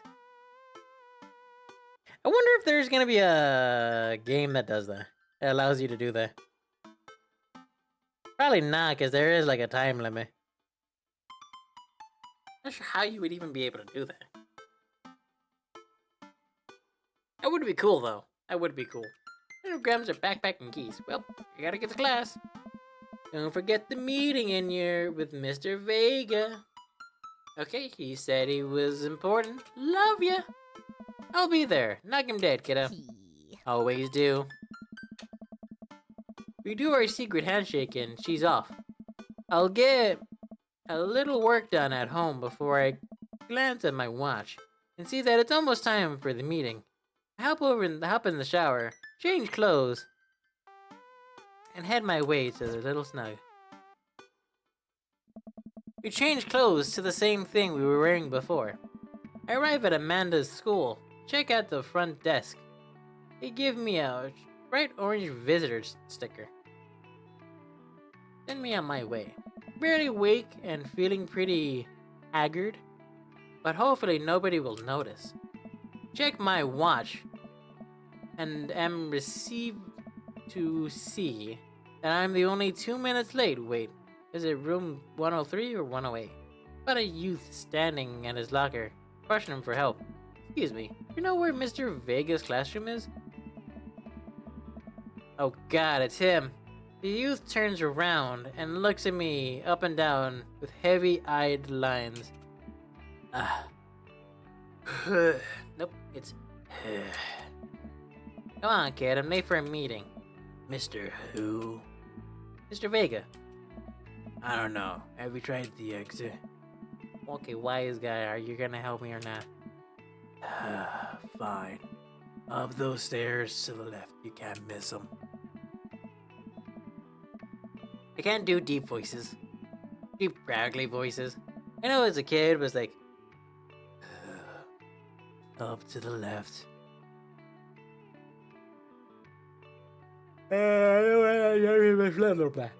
Excuse me, I don't know why that kicked my ass. Head up the stairs, walking around, unavailable to find Mr. Vega's class anywhere. After a couple of minutes of searching, head back downstairs to the punk youth. Sent me on a wild goose chase. Get back to where low rent guardway is standing, hopefully ready to give him a piece of my mind. When suddenly, head pops out of the classroom in his locker. Lucian, don't you have third period to get to? Fine, Mr. Vega. Wow! Now I'm officially 10 minutes late. Glare at him as he walks away. We are not cool. He must be crazy. I don't know why my brain just pictures him as British. Must be crazy. This period is almost over. You mind waiting in the back? Oh. Mr.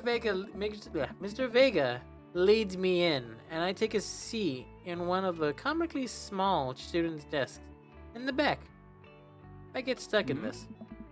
Alright, here we are. Well, where were we?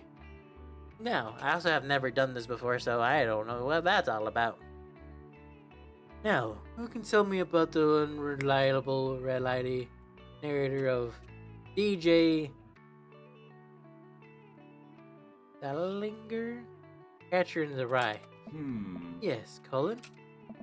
Colin stands up and does the thing where he blows into the crook of his elbow to make a fart noise. The whole claps erupts into laughter. Alright, everybody. Very funny, Colin. Please sit down.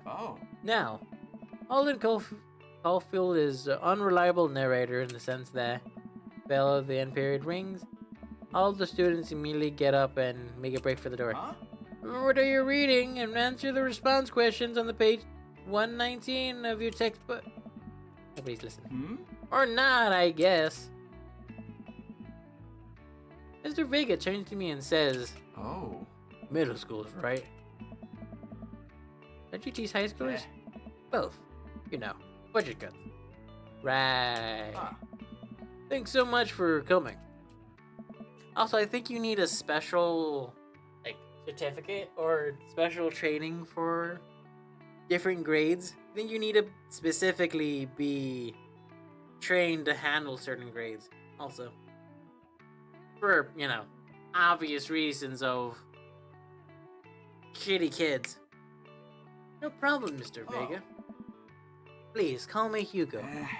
don't normally do these important impromptu parent-teacher meetings, but as I'm sure you already know, Mana's a very bright student, and I'm concerned about her recent behavior. What's going on? I don't know. Mana's never been the most engaged student, but I know she cares. Recently, though, she's been falling behind. She's not completing assignments, and has not been doing rather poorly. Has been doing rather poorly on tests, but I'd rather chalk it up to senioritis. Why?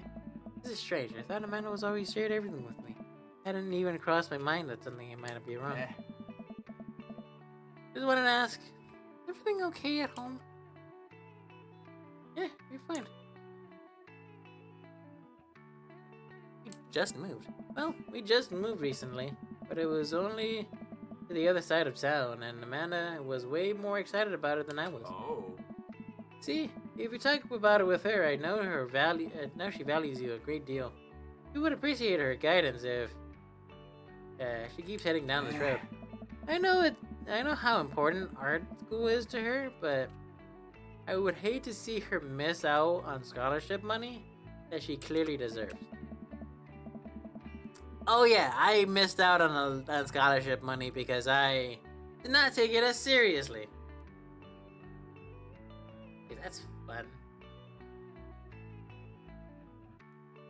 I'll make sure to talk to Amanda. Thanks for letting me know, Hugo. Anytime. On my way out, I'll stop, thinking for a moment. I turn to Hugo. Hey, Hugo. Yes. They never catch that rye. Oh.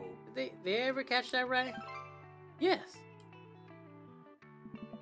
I have no idea what that means. I don't think I've ever read Catcher in the Rye. I leave the school. I leave the classroom, make my way. I think it was making my way downtown. Walking fast, faces past. I'm still a little bit in shock that Amanda was able to hide this so well from me. She's always been such a force of positivity in my life, especially after we lost her father. Amanda must be done with classes for the day by now. I'm sure she would appreciate a ride home, or maybe I can talk to her about what's going on. I pull up to the carpool and Amanda hops into the passenger seat. So, did you have fun gossiping about me? Mr. Baker and I actually gossiped about other celebrity crushes. So you talk about Mario Batelli the whole time? It was a very productive meeting. Pretty hungry. Can we grab some dinner? Sure thing.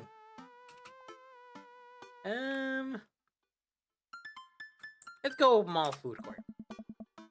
I don't remember everything after this, but the beginning stuff definitely was me. Well, it's something I've already done. Though it definitely changed when I actually went through with boning Robert. So that's fun. That's fun. Does that sound good to you? Yeah, sure. Why the mall? Jeez, can a dad take his daughter to the mall? Will you buy me things? I'll buy you food. Buy you a thing, singular. Sounds like a deal to me. Ah, yeah. Drive in silence for a short while. You drive in silence for a short while. Amanda plays a game on her phone. I should say something. You know, something when I was a kid gets older. They find that they have to keep things hidden from their parents. That's okay, because sometimes that's what kids do. And it's okay. But also sometimes it's good to have parents' perspective because, you know, maybe the parents have also dealt with similar situations. And maybe they're a little cooler than you. Maybe cooler than you give them credit for. Anyway, what I'm trying to say is, it's good to share. Love you. Have you been reading my tweets? You have a Twitter? What? Never mind. Look, sweetie. Actually, it's called X now? God. Terrible game. They have to patch that. I'm also pretty sure this has not had an update for like, what, 5 years? You sure this was peak like 2018, like 2017? A lot of the games we've been making have it. Not making, but I you haven't been said you haven't been participating in class, and that you're not turning things in. Huh? Oh, I'm fine, Pops. You didn't write is that all? I don't even like Mr. Vega's class. It's fine. He's fine. So stop later. Hey, Amanda. Texting. Just I want you to know that you can talk to him about anything. Uh huh. You can tell that whatever it is, she doesn't want me to know about it. It's frustrating. I heard MR is going to that fancy art school in California. Oh. Yep. Are you bummed about that? You guys aren't going to be in the same school? Yep. Hmm? Amanda keeps texting. Stifles a laugh. What's so funny? Ah. It's, I don't think you'd get it. Okay.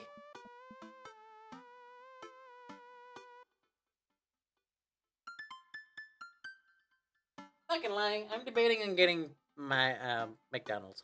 Or something. Maybe Wendy's. Wendy's nuts! Sorry. Who you texting? Eh? Noah. Who's Noah? A friend. Does he go to your school? Yep. Do you like Noah? Ah. What? No. Dad? Can't believe you would. Oh. Dad.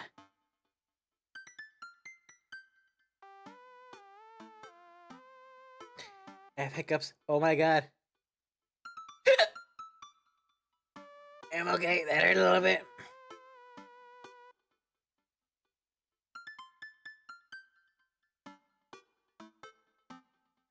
There, that hurt a little bit. Woo, hiccups. Dad.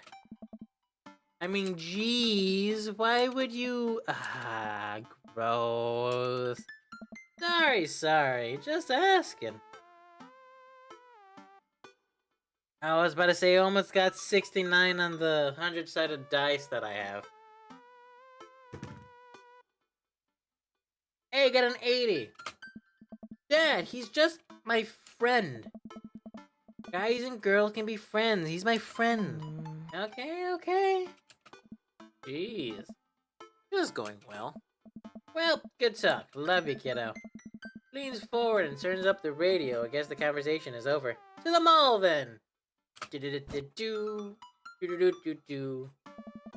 I still don't know what the tips are. We arrive at the mall, a big indoor shopping center with a couple of different floors. Did you just mansplain a door? A mall? Kind of dead. But that doesn't stop the mall security guard from yelling at a group of loitering teens. Let's eat some disgusting food, something disgusting for dinner. Yeah. Hell yeah! Language, Missy. Heck yeah. Better. We approach the food court and elevate our options. There's greasy restaurant after greasy restaurant. My heart burns just looking at the menus. Nobody looks happy to be here. What are you in the mood for? Bread dipped in sugar? Bread dipped in cheese? Or just want me to inject some fat directly into your bloodstream? Then my hand to her. Could you do the honor of sharing some nachos? Ah. Takes my hand with a grin. It would make me the happiest, cheesiest girl alive.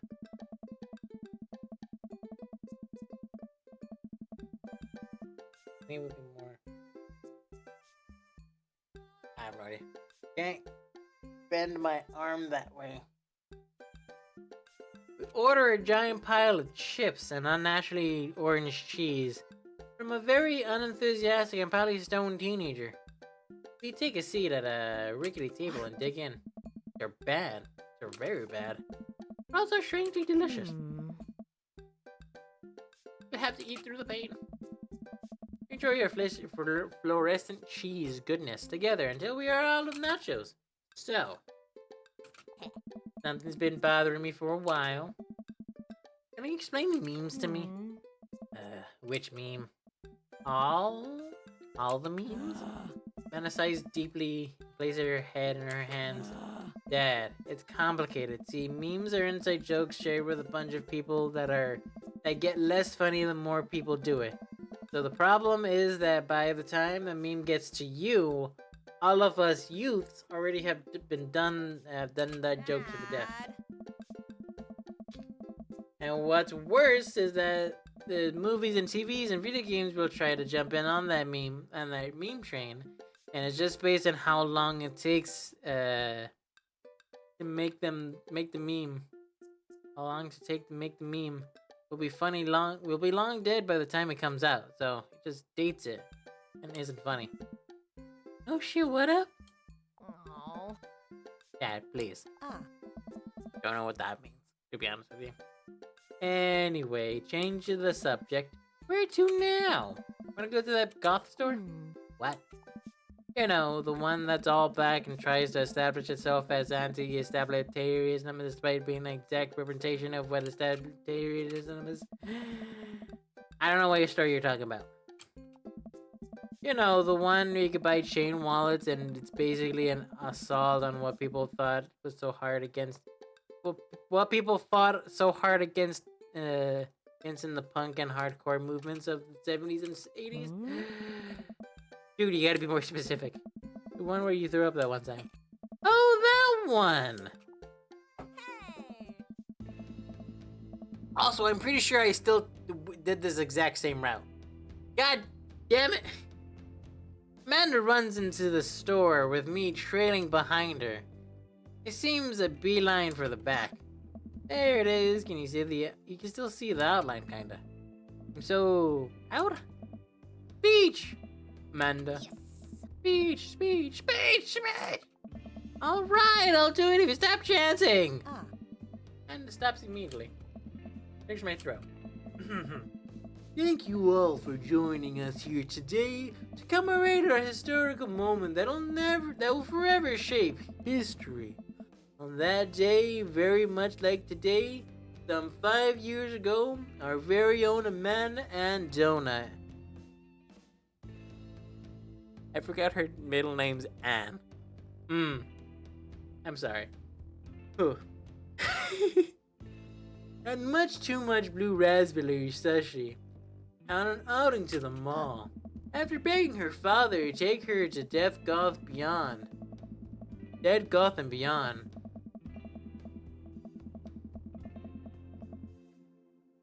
I know it's a Bed Bath and Beyond type of joke. My brain, Dead Goth and Beyond. I'm not gonna lie. A part of me is like, oh, Death, Goth, and Beyond. Because it rolls off the tongue. But that's just me. To buy a rainbow suspender, she proceeded to throw up all over display of My Chemical Romance merchandise. Her loving father had to pay for said merchandise, which to this day remains among our possessions. Thank you. Amanda is moved. Begins clapping, slow at first, but vigorously. Several others turns her head. One of them starts clapping. I bow my head. Oh hey, chain wallets. Anna brushes herself against the band t-shirts. Try to find something interesting, of interest to myself. Not much of a dad to look at at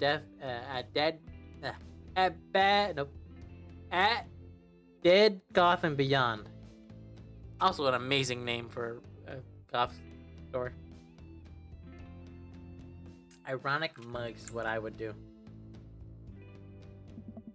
Suddenly stricken with an existential fear. If there's only one number one dead, then why are there so many mugs here? Let's see that.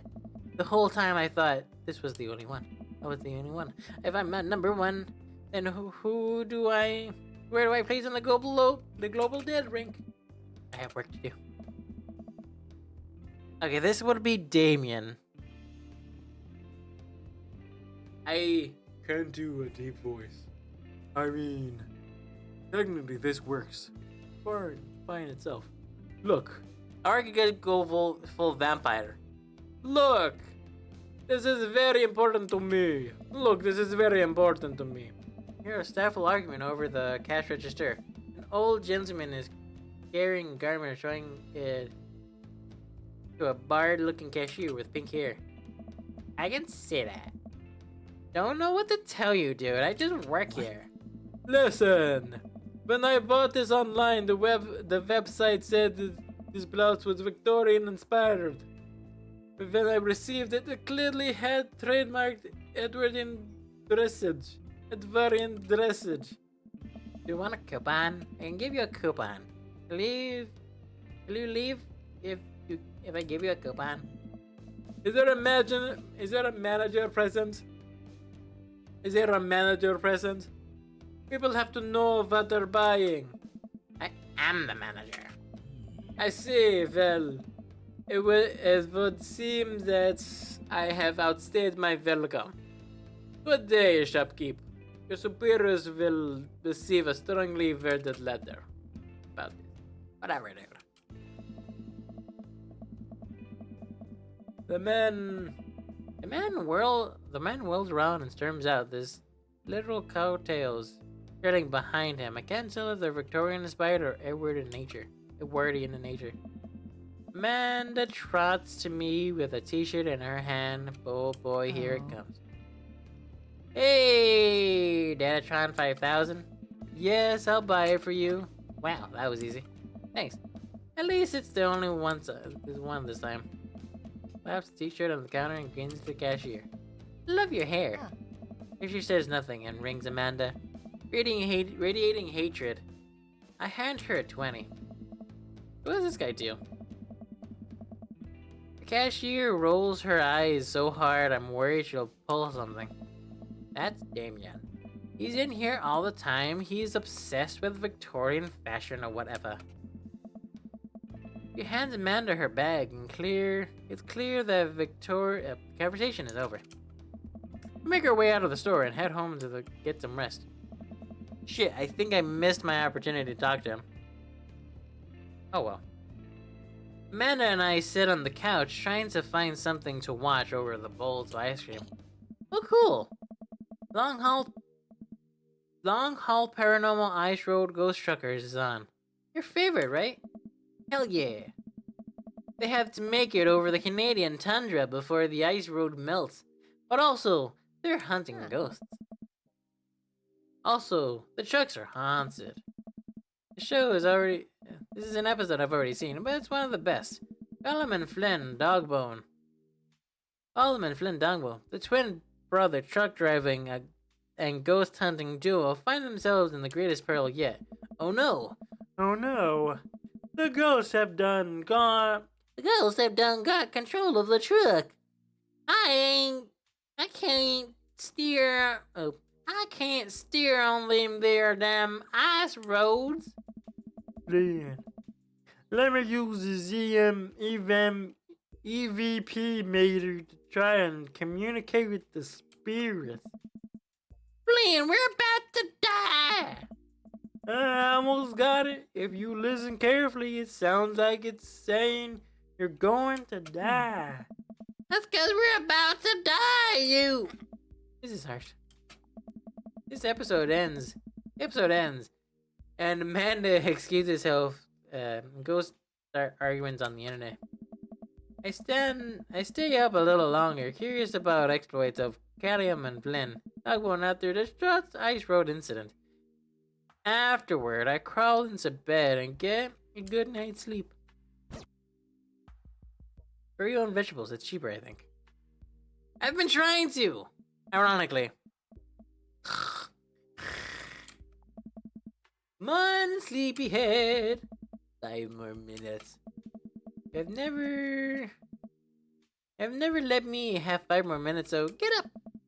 Fine. We have cereal for breakfast and spending the morning together. Furniture. Amanda is better than interpreting at the tiny manuals. We were able to put together a few shelves and one desk. I'm pretty sure it was supposed to be a bookcase. So you're excited for the cookout today?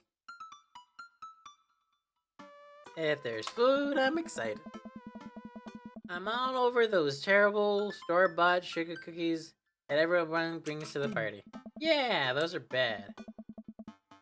Which means there are more for me. Don't you want to meet some of the other people in the neighborhood? I'll probably end up standing uncomfortably in the corner with a plate of food. I hope that nobody talks to me. Dad, you're a beautiful work in progress. But we will get that butterfly to emerge from the cocoon. Social butterfly. Oh God. That's like your father. Ugh. Well, we better start. We better start getting ready. We definitely don't want to be late. What? What? No, we have to be fashionably late. Who shows up at a cookout on time? Shut up. Shut it. Zip it. I don't like being late, okay? Christ. Head out the door, Amanda reluctantly follows. We walk across the street to Joseph's house. And with a store-bought veggie plate. I'm a terrible cook if it doesn't involve a grill. Because we're not early. I thought Joseph's backyard. As early as we thought. Joseph's backyard is already packed with people, and the smell of hot dogs wafting through the air. Small children run through a sprinkler, and adults chat in small clusters. I set our veggie plate down on a table next to two other veggie plates. Huh. Hey, there's Joseph. We have to get his attention. The moment he sees us, he jogs over and opens arms open wide. Welcome! Welcome! I'm so glad you two are here. And you brought veggies! Let me introduce to you my family. Kids, come over here, come over here. This is Chris, my eldest. Hi. This is Christina and Chrissy. They're twins. Hey. They stare creepily and say nothing. Oh. And of course, there's our youngest, Chris. Where's Chris? Maybe Mary put him with his crib. I don't know, it's the woman from the bar the other night. Yeah, I figured that was who her was. What's she doing here? No, how could I forget my lovely wife, Mary? Joseph pecks her on the cheek and she smiles. Ah, Mary, sweetheart, did you put Christian to bed? Chris to bed? I'll have to go look for her. What? You have to? Change his composure. Mary, this is our new neighbor, Crazy, and his daughter, Amanda. Shake your hand, but have a glass of wine. I need to attend to. I love her. Nice to meet you, Mary. For the first time.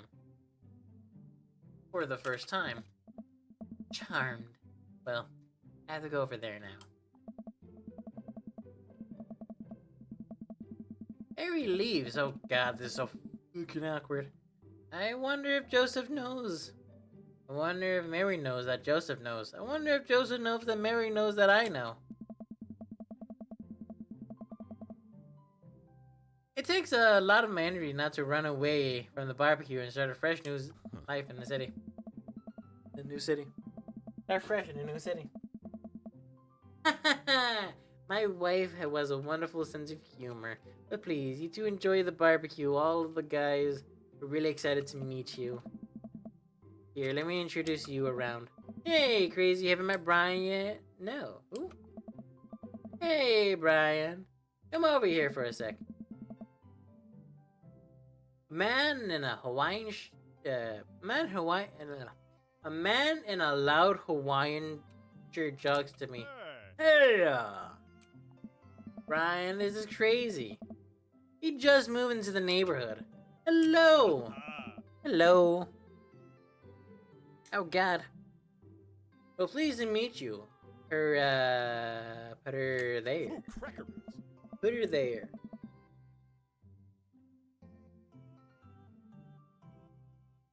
Sorry. Held my hand with his vice grip. Yeah. let out a small squeak after my hand bones had been pushed ground to dust. Whoa. Not much of a handshake guy, huh? I guess I'm more of a hugger. Hey. Where's Audrey move into? The ranch style one in the cul-de-sac. Hey. Oh, the one that's just like mine, but smaller. That kind of hurts. Is he trying to one-up me? My dabbing instinct competitiveness kicks into gear.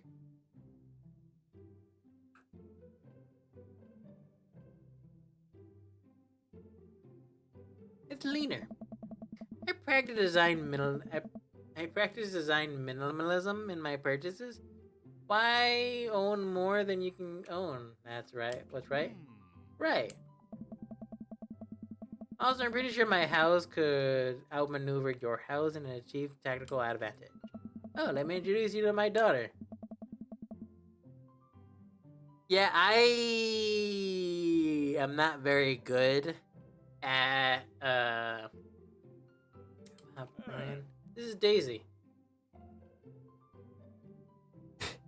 So when I was doing it before, I was aiming for him. Didn't get to him, mostly because of the fact that I don't know how to put this. Mostly for the fact that I was thinking, haha, woohoo, hee hee, and thought, hey, we're one up each other. Friendly competition. But then he's like, oh. Are we friends though? Oh, hello. Huh. Hi, what grade are you in? 5th grade.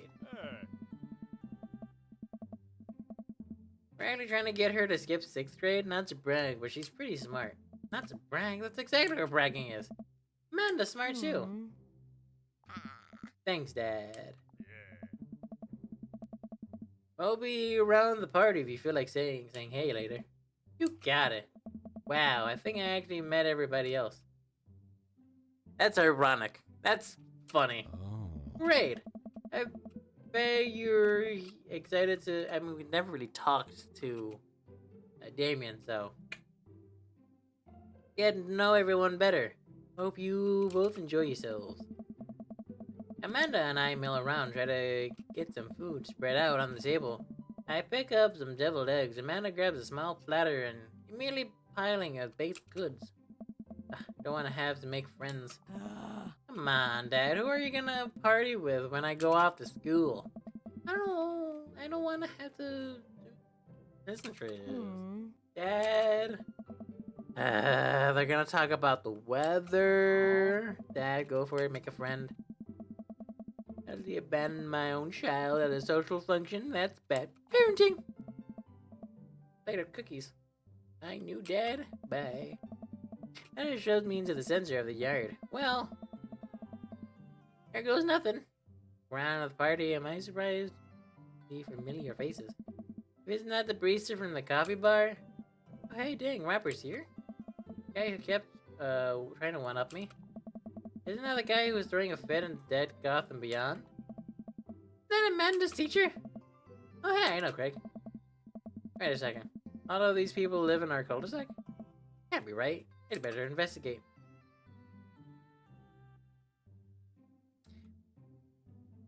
Burger time! No. Fuck.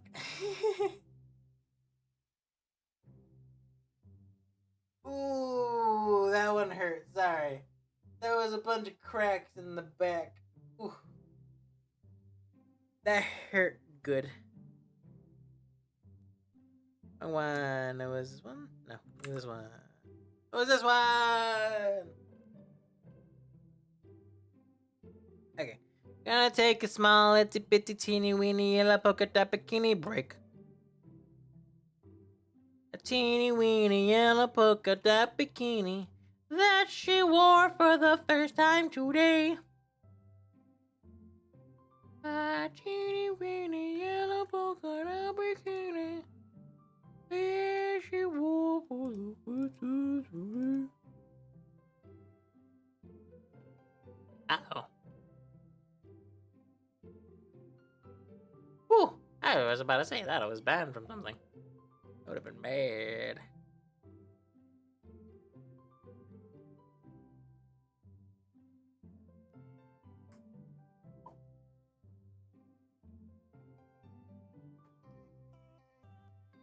How about I should put on music?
Meow, meow, meow.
Okay, I will be right back. And make sure that doesn't. What's up? I add ice to my water. I don't fucking dehydrate.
where my webcam?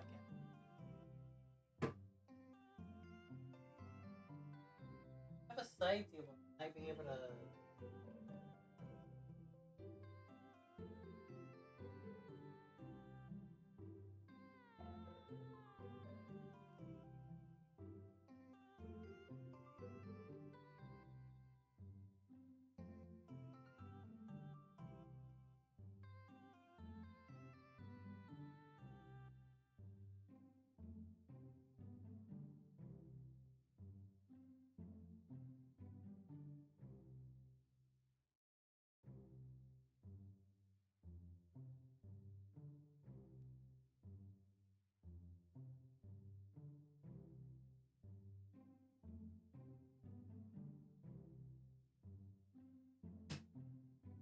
Sorry it took so long.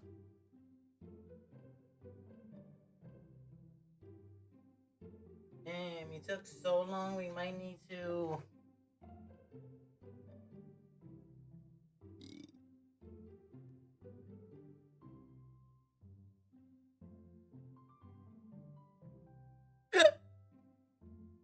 Okay, that hurt a little bit.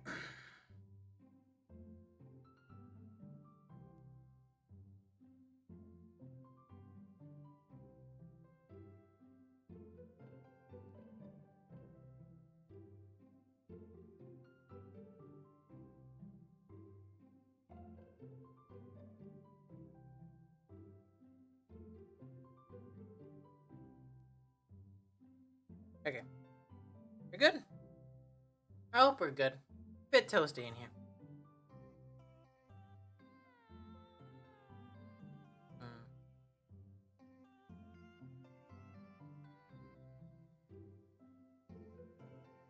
Oh well.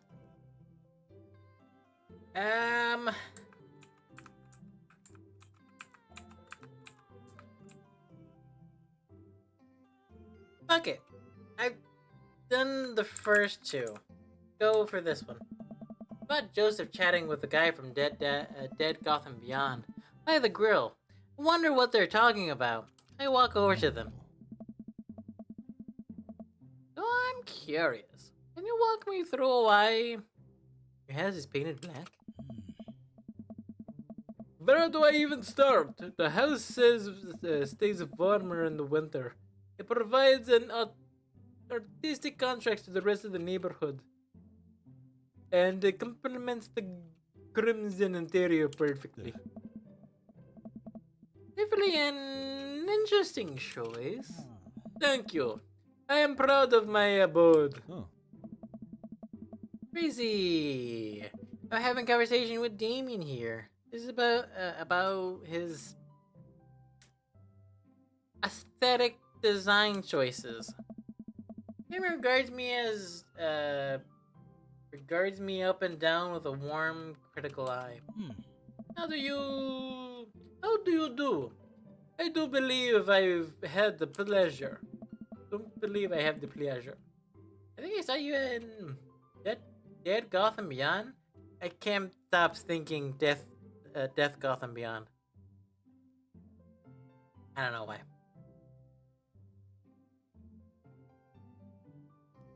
The other day, Damien's face turns bright red. I must apologize for my behavior on that day. You see, I take the goth lifestyle very seriously. Very seriously. And to cut on a ruse by such a corporation as Death Gotham Beyond was very profoundly frustrating indeed. Hope you know that while my anger may... Sorry about that. While my anger may be justified, it was no such way for a gentleman to act. It's okay, man. So tell me about yourself. Are you new to the area? Yes, my daughter and I just moved in the other day. She was the one actually to Death Gotham Beyond. Dead Gotham Beyond. God damn it. A very very good taste on her part. Did she partake in the goth lifestyle? For a second, I look over to Amanda hanging out with some of the older kids in the neighborhood. Oh my. Hey Amanda, do you consider yourself a goth? I wouldn't necessarily try to fall under any specific labels, but I guess if I had to choose, I would more describe myself as twee hipster with some more normal core leanings. Bats are cool though. Ah, pity. Huh? Are you enjoying the party so far? Oh, definitely. Thanks so much for putting this on. It's nice to be in a cul-de-sac where everyone is so friendly and welcoming. The man I walked through the conversation also liked The Lost Boys last. A really good movie. Does that count as golf? It would, my dear, but I don't believe we've had the pleasure of meeting. Damien... No, he had a last name. Damien Bloodmarch, at your service. Finishes the sentence with flourish. Blah,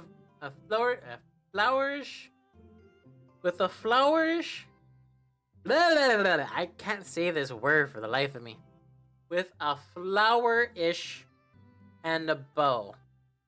Also, that's flourish. With a flourish and a bow. Bow. Like, I hate pronouncing words. Rose and offering Amanda. Amanda blushes and returns a gesture with a courtesy. My, do you know how to treat a lady? Hello, Amanda. Hello, Amanda. Hello, Amanda. Seemingly out of nowhere, Joseph's twin kids appear. Are they speaking in unison? Hey, won't you come play with us? Come play with us. Forever. Guys, enough with the keepy twin shtick.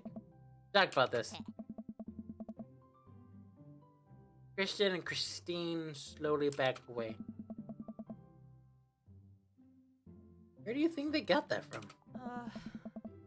Mary pops into the conversation, wine in hand. I don't know.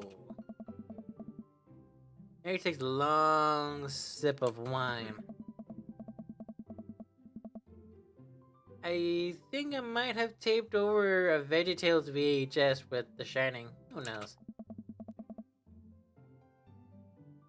She takes another sip of her wine. Where's Krish? Come on. Isn't he with you? You had him a moment ago. He's probably stuffing dirt in his mouth. He'll be alright. Settlers are pretty resilient. Mary tips her glass to me. Ain't my first time to the rodeo. This is my fourth. Technically third. The twins were together, but whatever. Sweetheart, would you do me the favor and please find Krish? I hate that name, I'm sorry. I actively dislike the name Krish. It's so bad. Krish. It's spelled Krish, but actually pronounced Chris. Would be great. Would be great. Sure, he's fine. Harry.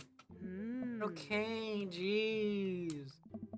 Harry finishes his wine and wanders off. Can we go now? Lucien. Lucien. Have I introduced you to Crazy yet? Hey, is that punk from Amanda's school? I remember you. Whatever. There's no way for a young man to speak to his elders. Be polite. Lucien bows. Whatever. Lucien bows again. Mr. Christian? May I have a veggie burger, sir? Coming right up. What? Are you a vegetarian? Yup. Make it 2 veggie burgers. Oh god. Make it 2 veggie burgers. Did you know that some people in the Victorian era were vegetarians? They described carnivorous type people as blood lappers. Dad.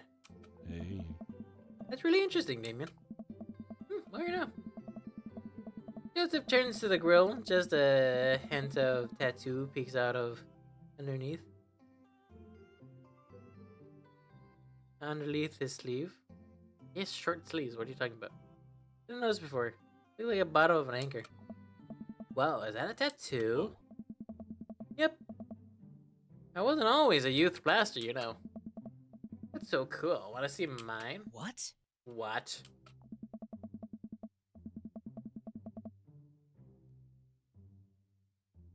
Lucian pulls back some rubber bracelets, revealing a lopsided 666 in black ink. A buddy gave me a stick and poke tattoo last week. I think it's healing up pretty good. Lucian! We'll talk about this later. We'll talk about this later. Pretty cool. What's the significance of the tattoo? I don't know. Just thought it looked cool. In my opinion, in my opinion, the only reason you would need a tattoo is because you want one. Careful though, that number carries weight. Yeah, 666 is normally the demon number. Now I'm not gonna mansplain it, but it also has like very bad luck with it. So just be careful. For anybody in the future, probably use this hand instead. So.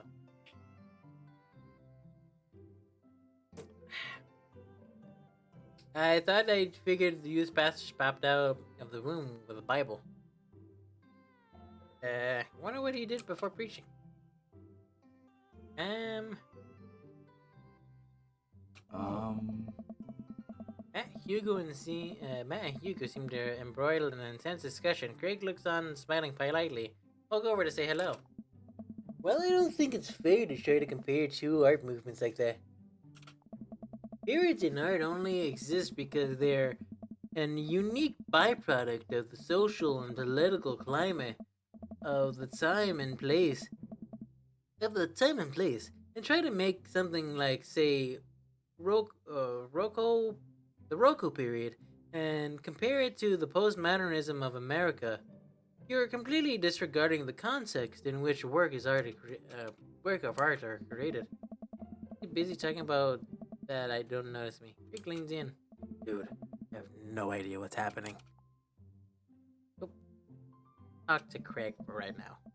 Turn my attention to Craig, who seems a little more attentive to my existence. Well, resistance training going. How'd the resistance training going the other day? Great, Little River's here is a great cheerleader. Aren't you, little bro? Oh. Woo! You can do it, Dad. I'm so proud of you. I'm sorry for pooping on you. You must be a handful at that age. They always are. But so worth it. Grabs River's arms again, waves them around. Also sorry for throwing up on you, Dad. Oh, you're sorry for throwing up on you, Dad. How are you sealing it? How are you sealing it in? Almost done. There's still a few odds and evens to take care of before I can really call myself settled. But I think we can upgrade this situation to livable. We did livable throughout the entirety of college. You're staring at me menacingly. Yeah, my goal was for Amanda to live in the sort of life that didn't involve eating spoonfuls of ranch dressing as a palate cleanser between different types of pizza. She still does, though. Hey, she takes after her dad. Crazy. How are you liking the neighborhood? It's pretty nice. Everybody's been super friendly. Seems like your daughter's fitting in just fine. That points across the yard to where Amanda, Daisy, and another young girl are playing. They're cross-legged in the grass, picking weeds and weaving them into flower crowns. Ah, flower crowns? Also, this one I'm pretty sure is like 3 years old. I did it for one of my birthdays where I had to take the bus downtown. That's fine. That's fine. Matt points across the yard to where Amanda, Daisy, and another young girl are playing. They're all cross-legged, said the girls I don't recognize jog over to us. What is it, sweetheart? Flower clown. Actually, they have a speech impediment, a slight lisp, because they do have braces. It's the flower clown. I thought you look cute in this. Hey, dude. But there's only one way to find out. Matt takes the flower crown and places it on top of his head. Hey. I think that does look really nice. Am I cool now? The girl stares at him, thinking it over. Nope. But you feel slightly less uncool than you were before you put it on. Hey. Hey, crazy. This is my daughter. Hello.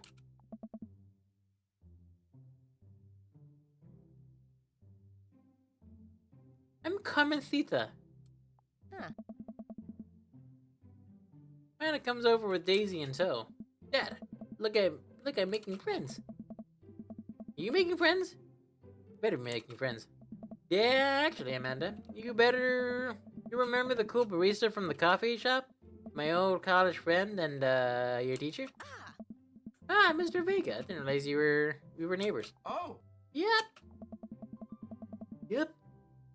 I completely forgot the voices for all of them. You still gonna get the overdue term paper? Ah, great seeing you.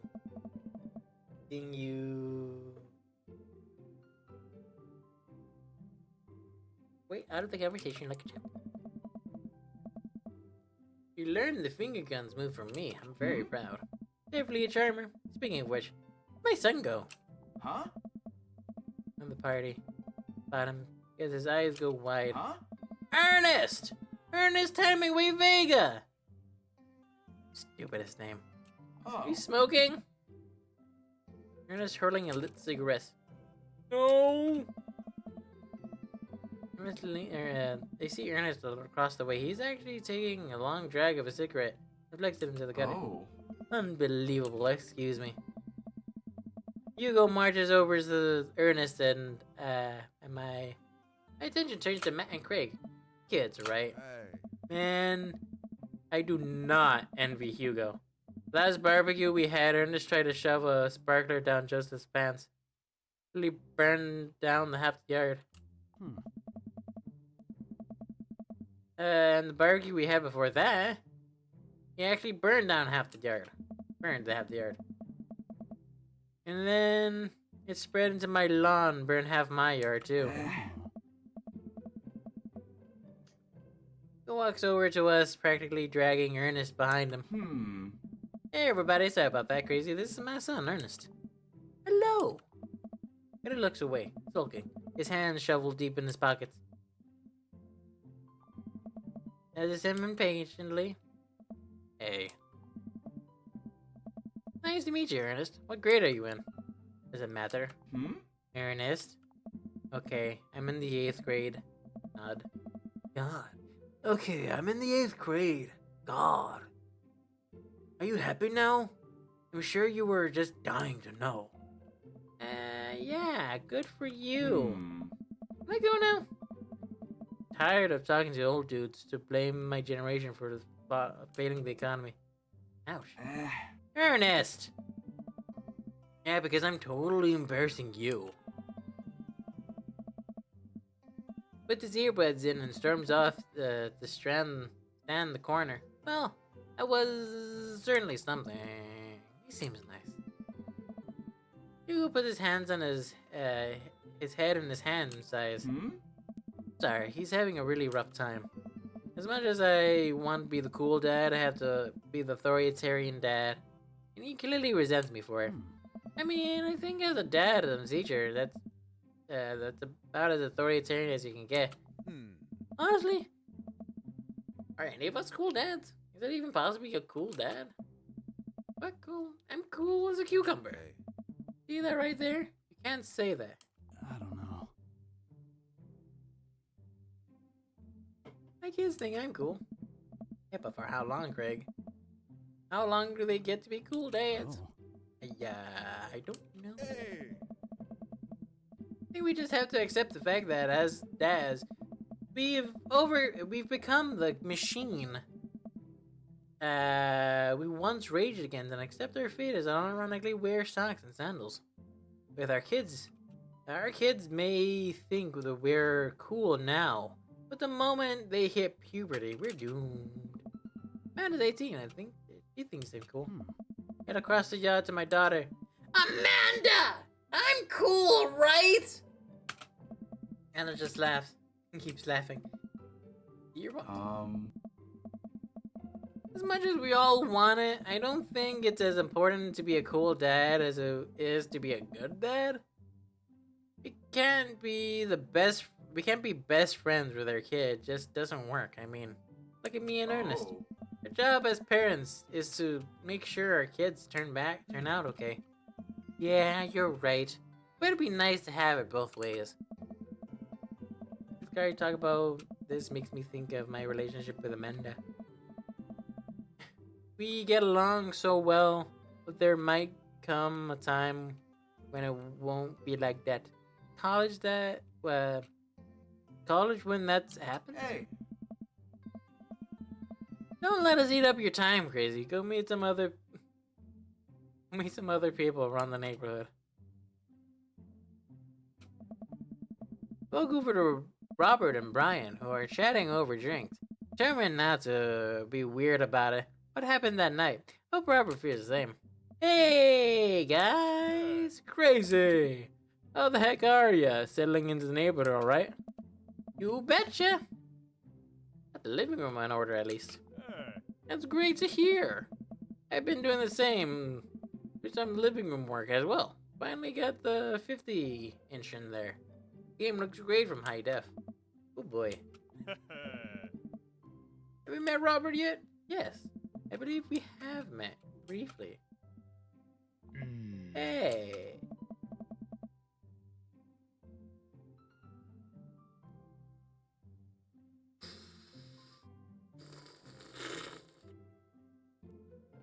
Hey. Radically extends his hand, shake it as stares unblinkingly into my eyes. Oh god, what does this mean? Hi. How's it going? It's good. Focus on the whiskey he's holding. Takes a long sip. Alright, great. Look at my friends becoming friends. Us dads gotta stick together, you know. Us dads? Robert has a kid? Oh, I didn't know you had a kid. You just stare at me. Jesus. Does this guy ever blink? Yep. Ooh, that's cool. You stand in increasingly uncomfortable silence for several moments until... We gotta get off this haunted truck! Oh no, the ghost locked the doors! Thank God. It quickly went up to us. Thank God. Quick, press the emergency escape button! But trucks don't have emergency escape buttons. Then hit the brake, I guess. And we'll get out of this truck. Imaginary truck. Anyway, we're safer from the ghost, but how will we ever survive this Arctic tundra? Burp. Daisy, you might have to eat me. Are you prepared to do that? I'm prepared to do anything to survive. It's cold-blooded. I like that. Although I'm not sure I have the materials required to properly cook you. Wait a second. Are you guys playing Long Haul Ice Road Paranormal Ghost Truckers? Yeah. Wahoo! My voice is going. God damn it. Oh my god. Sorry, I got a message, but my phone was saying, hey. No. Yeah. Amanda and I love that show. It's the best, especially that episode where Callium hides Flint's keys and Flint retaliates by breaking the ancient curse urn and sending the spirit after him. Yeah, such a great quality relative legend. Alright, Daisy, I found us a couple of bugs. They're gonna make great meal, lots of protein. Gonna keep us from starving out of this harsh, icy wasteland. There is a whole table of food right over the. Daisy, the game. We're playing pretend. Ah. What we do? Live a little. Now eat this bug. Okay, Amanda gives Daisy a handful of gummy worms from the snack table. They eat them with mockingly disgust. Hey, let's go find killing for fire. Right. Okay. But not an actual fire. Because we're playing pretend? Hey. Now you're getting it. Daisy and Amanda run off. What a cute couple of kids. Turn my attention back to the conversation, but wait, where did Robert go? The party, and find him in the corner talking to Mary. Does he not want to talk? Man, I've never seen her get along with anybody so quickly. I snap out of my Robert-induced haze. Maybe Amanda just has a sort of way with kids. That's kind of amazing. Daisy doesn't really get along with kids her age. That's nice. He's trying to one-up me. He's not trying to one-up me this time. Maybe we can have a regular friendship after all. Really? Yeah, just keeps to herself. Her teachers say that she spends her time to recess and library. They think the other kids are intimidated by her intelligence. There it is. I wouldn't have to worry about that too much. Amanda is shy at Daisy's age too. She used to have a habit of calling under tables and crying every time we took her to the restaurant. She bit people too. Oh, kids, right? Gotta love them. Required to by law. Well, since you're getting along so well, maybe we should try to put together a little play date for them. Yeah, that'll be nice. I don't want to take up too much of your time. Go and meet some of the other fellas. And without further ado, let's work some magic. Close his eyes and take a deep breath and gets to work with the greatest of these patties of the grill. Flourishing as he flips his spatula in the air. It's easy. It's easily some of the best grill work I've ever seen. You guys think it's my first time in front of a grill? He's working faster now, effortlessly tossing cheese into patties, perfectly grilling onions on the side. One after another. The dads take notice and crowd around Joseph and admire his masterful technique. Betty didn't know this is crazy, but Joseph's known around here for his goldsmanship. He's unbelievable. I tried to get on his level, but I couldn't catch up. Let us keep studying. He has a rare quality about him. Must we keep talking about this? Can't we just appreciate the artist? I've never seen him make a mistake. Okay, we need to stop. This is getting too cheesy. Please stop! The chicken boo, vigorous, with glorious display of fun and unison. Love it. I love it. I adore dad jokes. I took my dad joke card pack to work, so we do it so we could do one every day. Haven't been able to do it because Alright guys, the food's ready. Please form an orderly barbecue.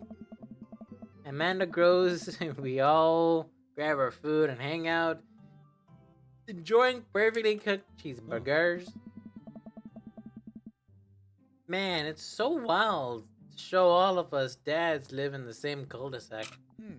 Kinda nice, isn't it? It feels like there's a real community here. It really helps when you're just a single dad trying to raise a kid. We're happy to have you here, man.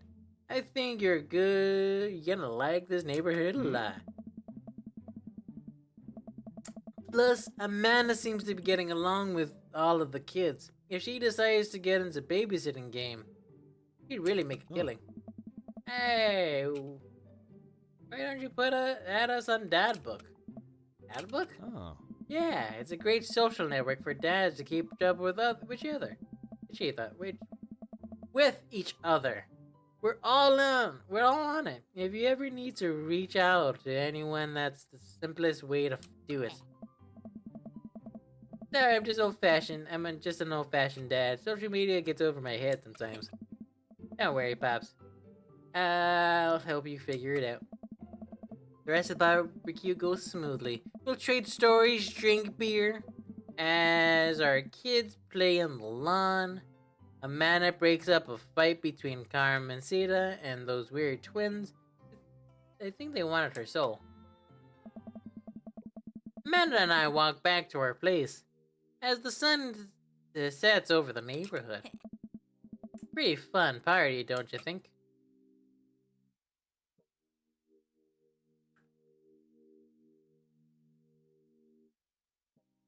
I mean, I got a burger in me. Sweet if I could impart any sort of wisdom upon you right now. But not that this is a bad situation, but if you were ever in an uncomfortable situation, I always look forward to silver lining. Silver lining, you get through to another. He ate rockin' burgers today. It was good. Yeah. Amen. Well, hey, at least you met some of the other cool dads. You could hit them up on that book. Maybe I will, if I ever figure out how that works. I have a good feeling about this place. Me too. Dad. Drive home with the remnants of your veggie plate. Seems nobody really wanted to be into the cauliflower. Any big plans for this evening? Actually, yeah. I'm gonna go out with some friends. Oh. Is that okay? Yeah, of course. Just keep me posted. Be home before midnight. You got it. And be careful. I will. Make good choices. Of course. Call me if you need anything. And don't kill anybody. If you do, call me. If you don't, also call me.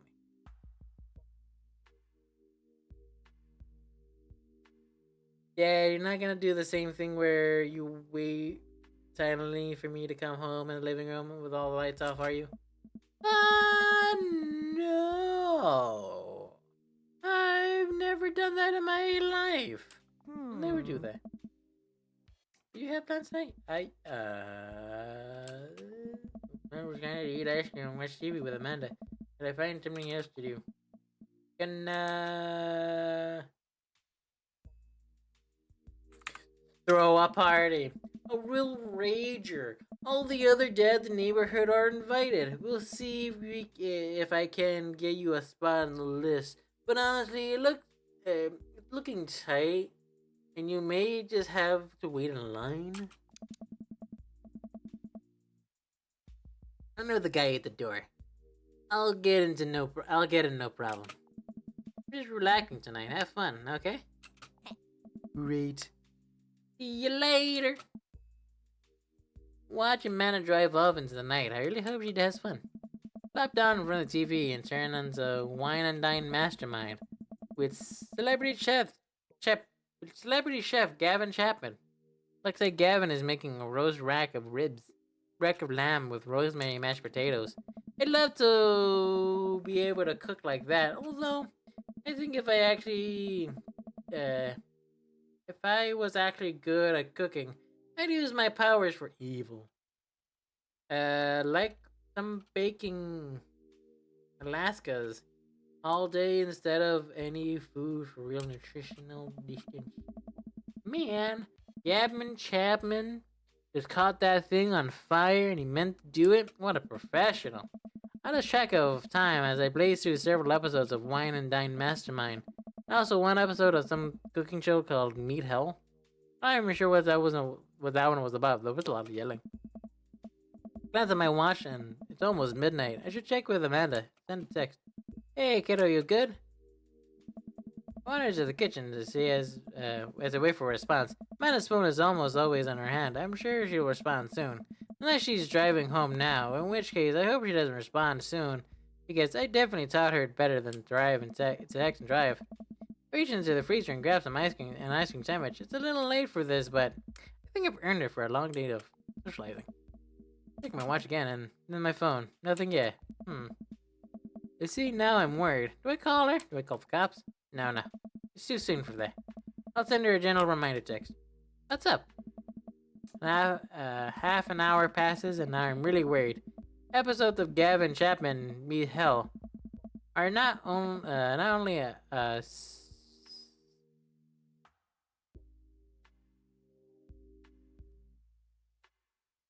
assuaging my anxiety, but possibly exacerbating it with the yelling, so I keep pacing around the house and waiting for her to come back. Didn't think I find out where she was going. Why didn't I find out where she was going? Who was she even with? Why don't I know any of her friends' phone numbers? I don't even know any of her friends' full names. Who is Amanda P? I sent her another text. Amanda, please text me and let me know you're okay.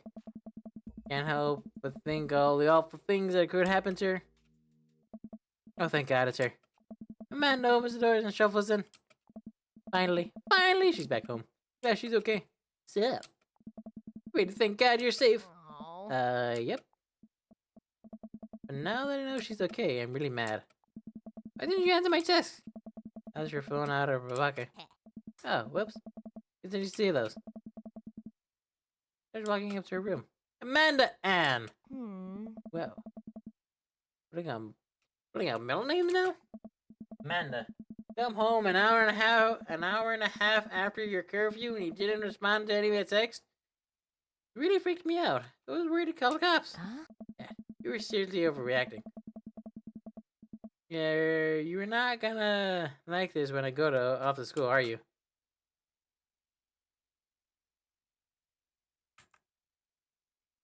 You have a right to be concerned. You're my only daughter. I can't give you a play-by-play on everything. Or just respond. Sorry, it's like just respond once. You're perfectly fine. I'm 18. You should have been giving me more curfew in the first place. Then on the couch and put my head in my hands. I feel tired all of a sudden. You really scared me. Please don't do that again. Oh. Alright. I'm gonna go to bed now.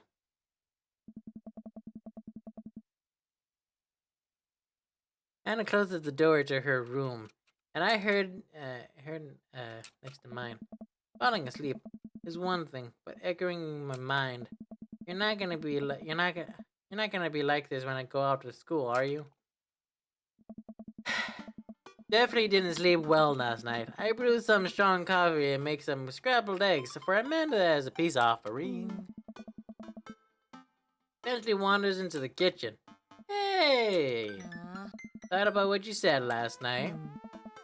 I should have texted and I said I was going to do it, and I didn't. And honestly, I just didn't even think about it. I'm really sorry, Pops. I won't do it again. Well...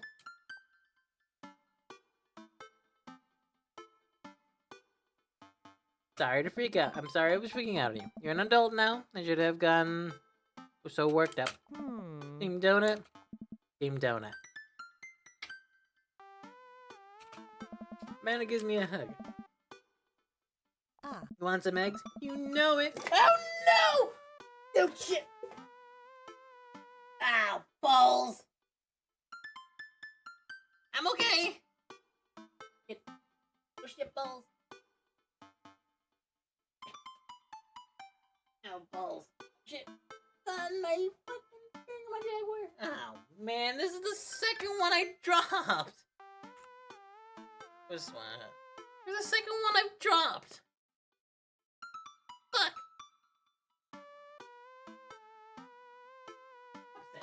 Upset me.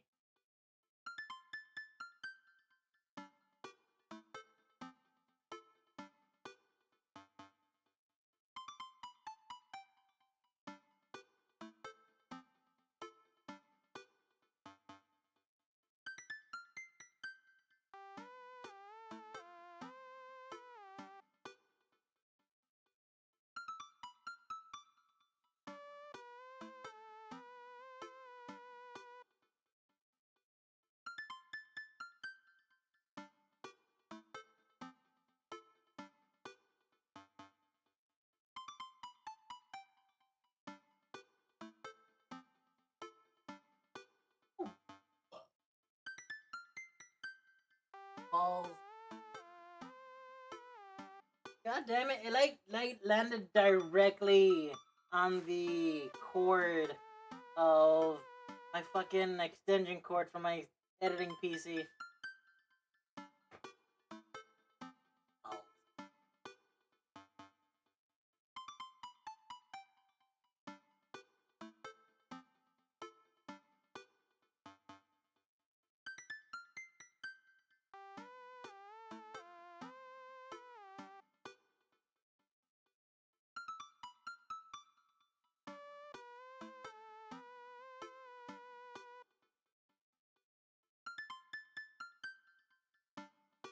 That is directly. That's upsetting. I'm okay. Don't worry about me. Just annoyed, honestly.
Okay. Ah!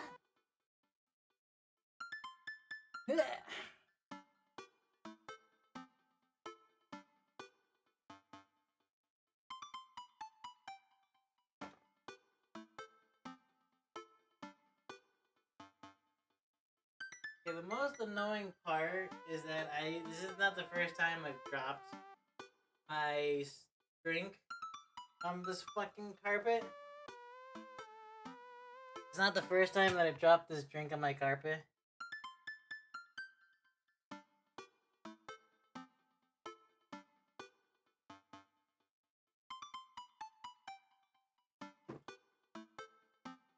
It's not the first time I dropped the drink on my carpet. So, when I was a young boy, father turned me into a city. I'm just glad it didn't fall on my computer that was like directly next to it. So, I was cleaning the living room, and I was chilling on the a side chair that we had, and my drink was on the side like table that was like next to the side chair. I was cleaning the dining room table, and I had a notebook, and decided to toss my notebook on the side chair that I was sitting in, so I could like actually write notes and like do other stuff. But my aim is so impeccable, it hit the drink that I was drinking and tipped it directly on its head. Directly on its head. Like, directly on its head.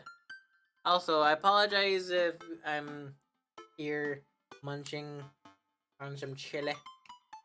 Chili.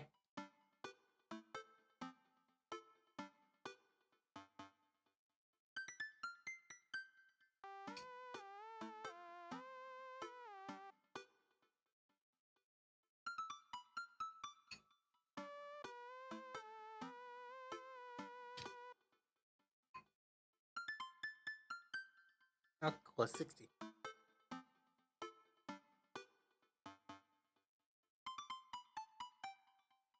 Yo, Chad, how are you? Now is a good time to talk about the lovely charity, the It Gets Better campaign. a national charity where well, technically the our stream Crazy Donut Pride, just does a charity stream every year for the entire month of Pride to raise money for any campaign involving the LGBT community.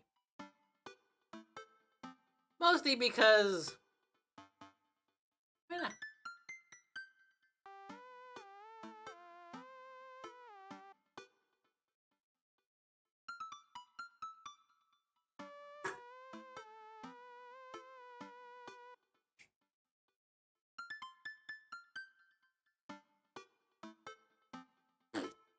Okay. Talk about.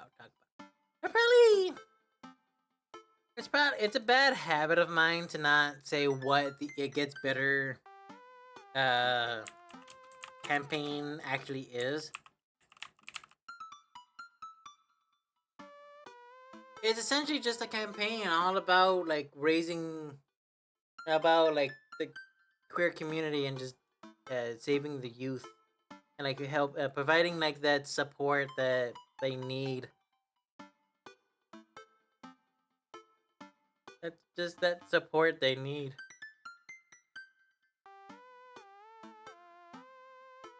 Just providing that information at the very least.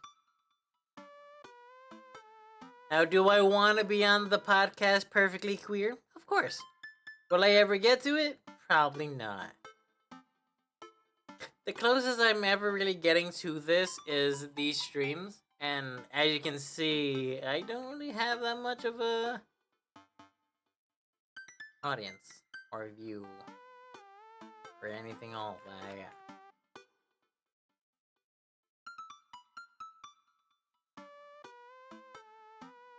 But yeah, the reason I chose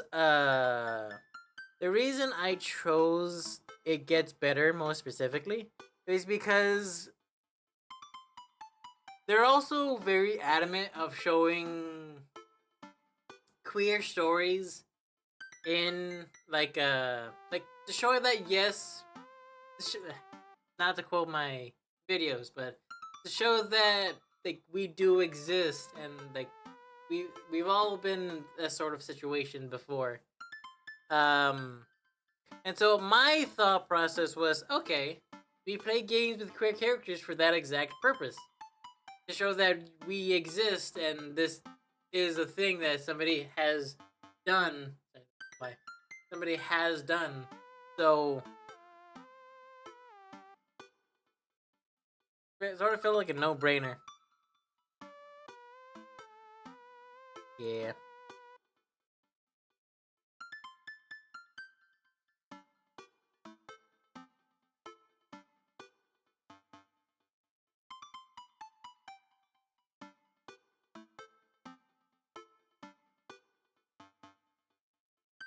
But yeah. Yeah. It's doobie how it is. It's Scooby Dooby Doobie how it is.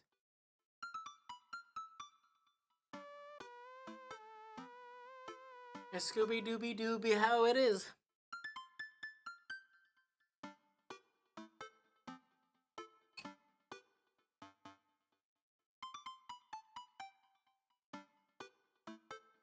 Okay. Gonna be at what? That's not the right one.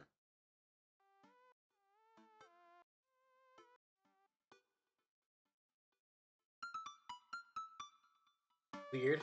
Sorry, that. Weird. Odd. Very strange. Okay, time for an ad break. So y'all don't get one. Oh, hold on. What's the fuck?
Chat, you ready?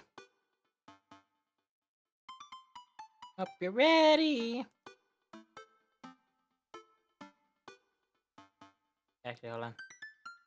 Get wing button.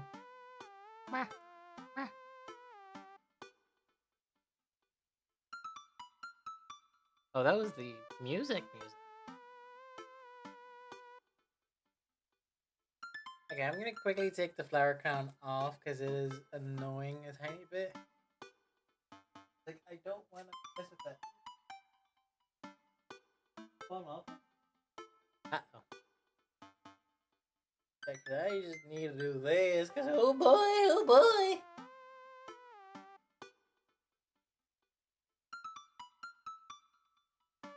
Poop hour number 4.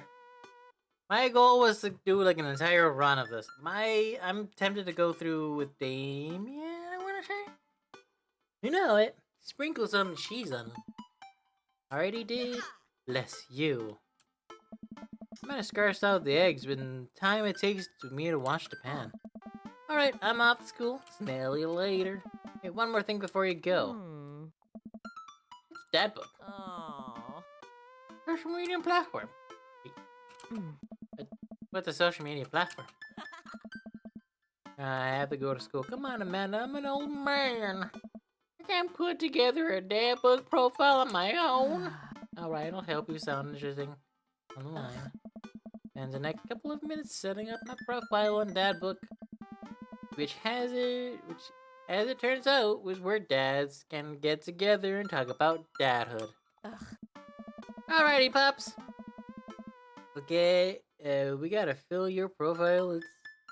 Let's get some likes and dislikes. On Friday night, you're most likely to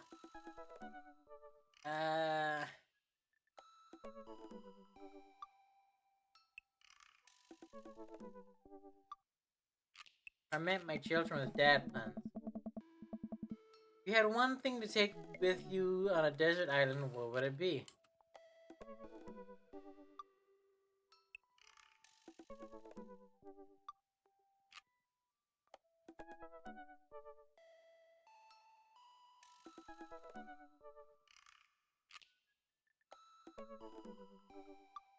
Castaway on DVD for instructional purposes. What are your turn-ons?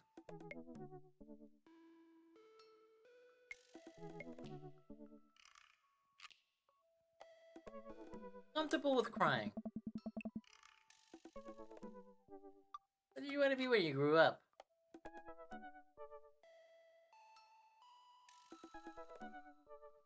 President of Space. What's your favorite movie genre?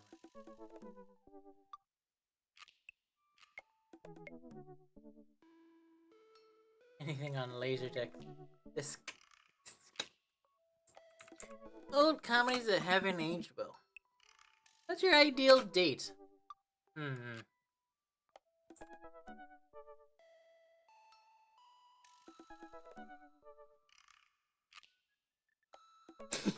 Arson. Arson! Where you never leave home without. And my sick vape. Sensible cardigan. Cool knife.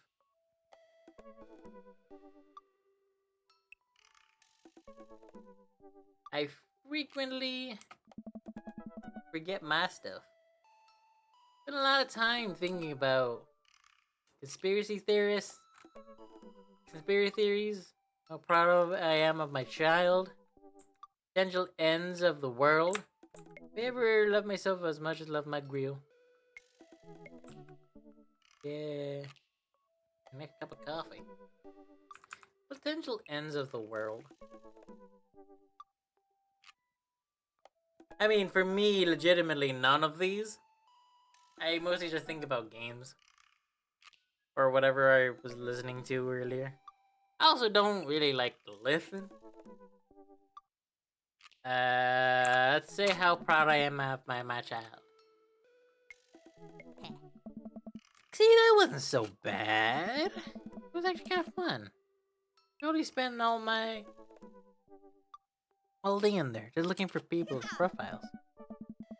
I messaged one of them. More than one of them. All of these dads seem pretty interesting. Okay. Promise I'll make some friends. Amanda gives me a hug. You'll get him, Dad. Welcome. You've got dads. Okay. My goal is one of these two. Well, one of these three, actually.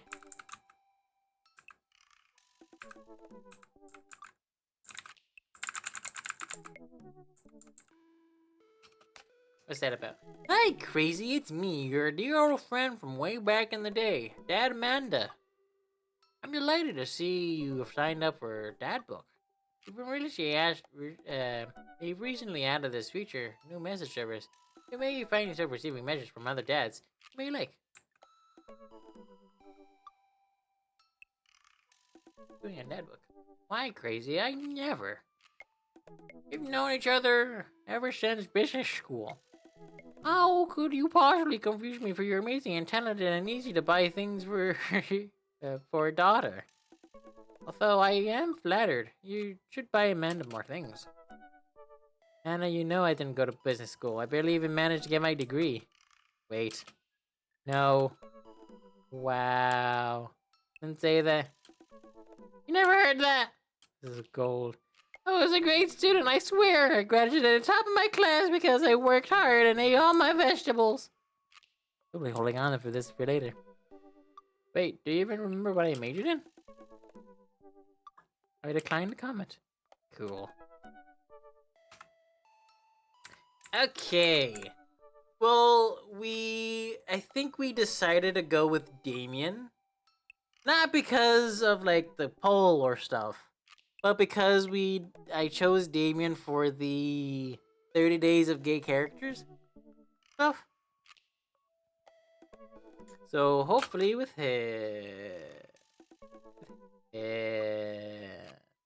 on Friday night, I'm more likely to listen to true crimes. Often.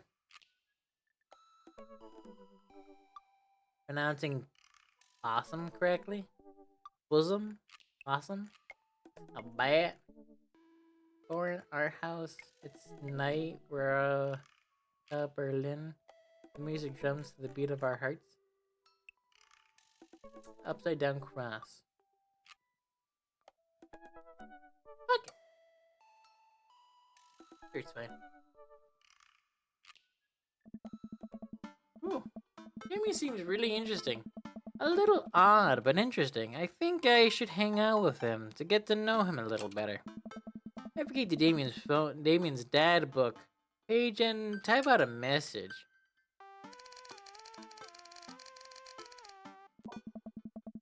I sit here for a minute. Hey, dude, you seem cool. We should hang out sometime. See what Damien's typing.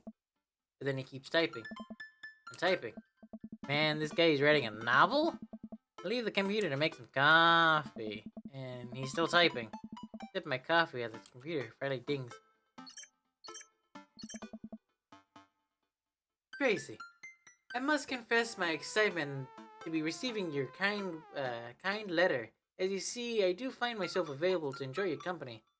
I may ask for your forgiveness, however, as I believe our first meeting did not pay me in a gentle manner, as I would have liked. Way more. I would be highly flattered to enjoy your company as my residence for afternoon tea and a stroll around my garden. Should it please you till then, adieu. Yours, E. Bloodmarch. Yours truly, E. Bloodmarch. Hey, Amanda! Anna pops out of her room, her eyes with a little puffy. Says you've been crying. Hey, you're right. I'm fine. Yeah. Yeah, totally. I'm cool. Okay. Just found out that that suckling I've been watering and singing to for the past 3 months, I actually made it of plastic. Yeah, even the dirt was fake. Ooh, honey.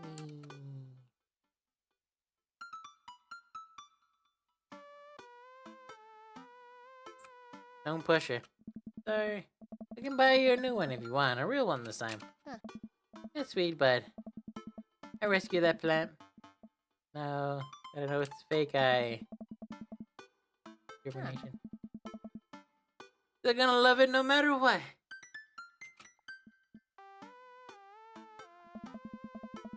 Is this what being a parent is like? Yes, sweetie. Make sure it gets into a good college.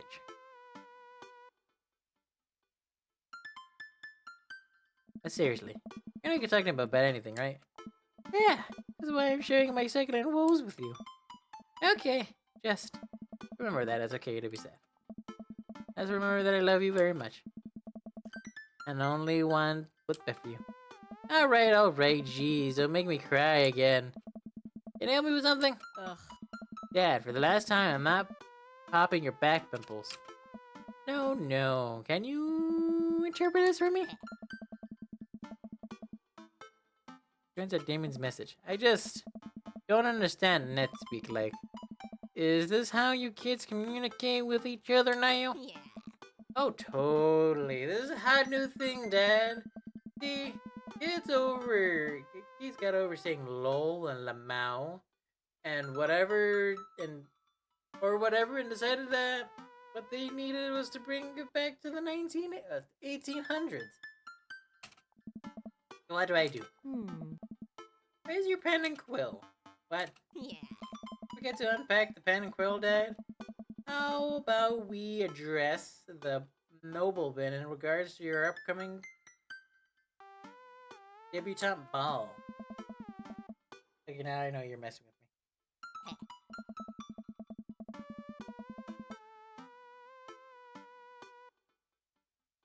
Add in. Father, without a proper chaperone, you'll never end up with a suitor worthy of your land. A dowry. Or, do you read Pride and Prejudice for school one time and now you're reciting things that you know about it back to me, aren't you? Like the first 5 pages in. When I read the review on the movie online. They gotta be though. Great, so what do I do about Damien? I got this.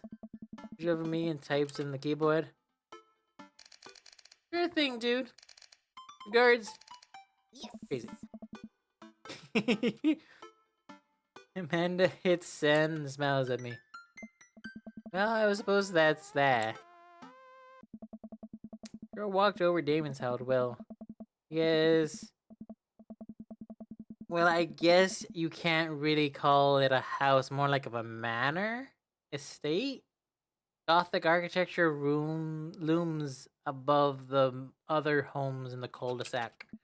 I walk past a couple of gargoyles guarding the front door and look around for a doorbell. There doesn't seem to be one. Pull the large ornament carved bat head door thing, whatever the hell that is. Looks like it's from Scooby-Doo, the live action. It is toasty in here. Actually, I think you have the door open.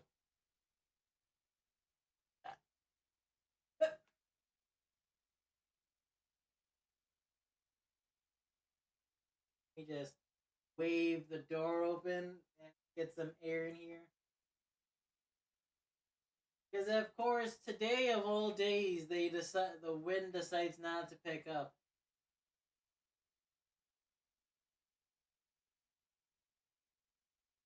Because of today of all days, the wind decides not to pick up.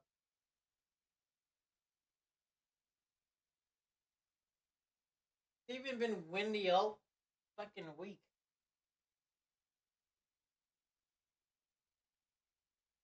Oh, the large ornament. I already said that. Against the door. It's several moments before the door slowly creaks open. It's a little creepy, but I enter the home and take a few steps into the foyer. Nothing. Noting the oil portraits of who I'm assuming are the dead relatives hanging on the wall.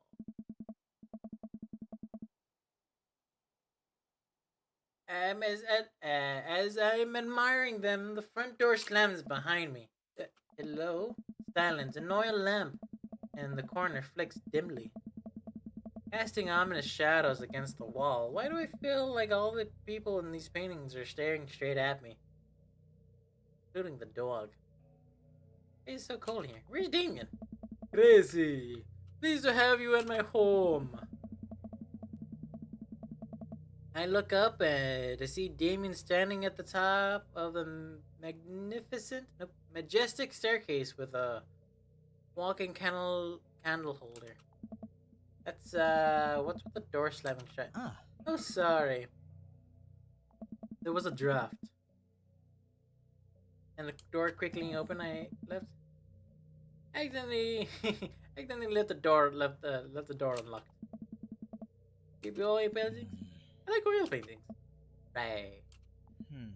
Right. Please, let me show you around. Okay. Damien leads me around his home, showcasing his parlor, sitting room, auxiliary sitting room. I don't know what that word is. Exalterating sitting room. Parlor again for some reason. Oh. This is one of the older homes on the block, yes. But nowhere near as old as the architecture in the very old. Where old is the architecture might suggest. So expensive extensive renovations have been able to craft a residence that is both historically accurate to the Victorian period and equipped with the amenities of any modern building. God damn, what do you do for work? You walk past the door covered in bumper stickers, caution tape, with a black parade poster. You listen to My Chemical Romance in the Victorian era? That's my son's room. You know, the rebellious teenage years. Onward and onward. There's more to see. Reach the door at the end of the hall that Damien opens with a flourish. This is the library. Sunlight streams from the floor to ceiling. Arched windows and the walls are lined with packed bookshelves. Even more books are scattered over the period. Appropriate furniture. Damien is clearly really proud of this room.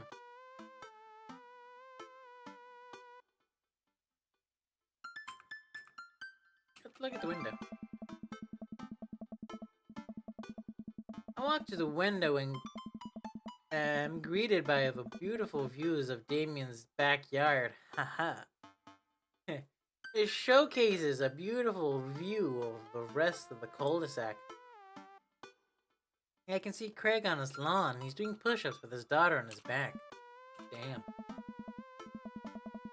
He sees me and waves happily, doing push-ups with one hand. Damn. Oh. You know, the Victorian spends at least 20 hours a week gazing longingly at the full-length windows. Really? Oh. No, but Victorians do appreciate telling a good joke.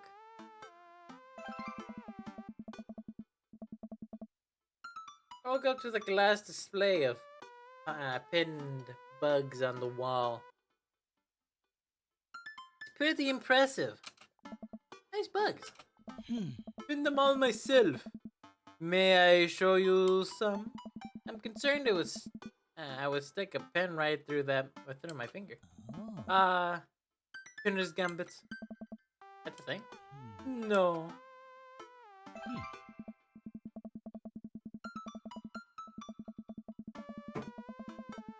Oh, we fucking shit. Oh, that's a lot more liquid than I thought it would be. Shit. We fucking the Prozidi. Oh, they fucking. Fucking.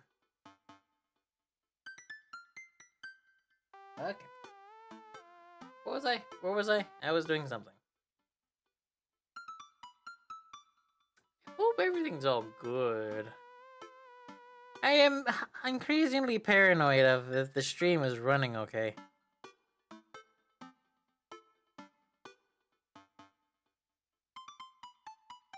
Cause you never know. Cause you never know. You know, crazy. In the Victorian era, there was some controversy surrounding reading. Many people thought moratorium novels would encourage youth into a life of crime and would cause too much of a distraction from work and school. Blah blah blah. I do not say blah blah blah. Pull out a book at random and examine the worn cover. Opening it, I turn into a random page and read aloud.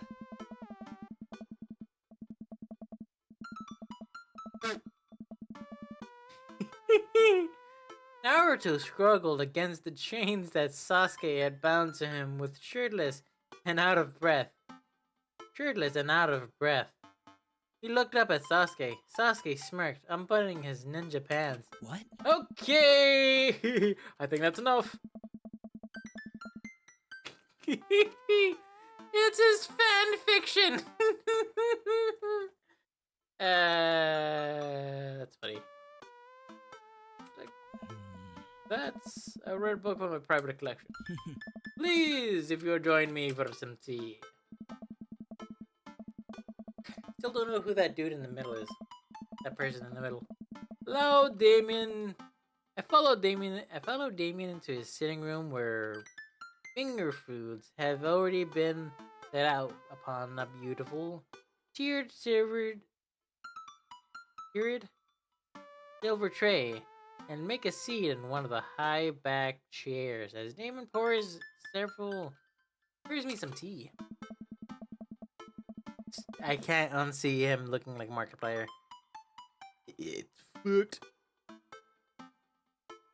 Oh, excuse me, I have hiccups now. I can't believe we're having a high tea. Never thought I'd get to do this. Asked to himself. What? Oh. It's a common misconception that high tea refers to the wealthy class of the people enjoying it, when in fact, the high refers to both the latter of time day that the working class had to enjoy tea and the height of tables on which they were served. Oh. My dear friend, we're currently enjoying afternoon tea. That's informative. The seat next to me and serves a tiny sandwich. Oh, that would have been a bad one. I remember seeing that he doesn't like the cape. Are there a lot of goths? Plenty actually. We mostly communicate online and goth forums. You wouldn't believe the Victorian era drama that these people get into. Drama? Oh. And so wore this undercoat over the spirit inappropriate petticoats. Someone else didn't understand the difference between boys and under boys. Buddies.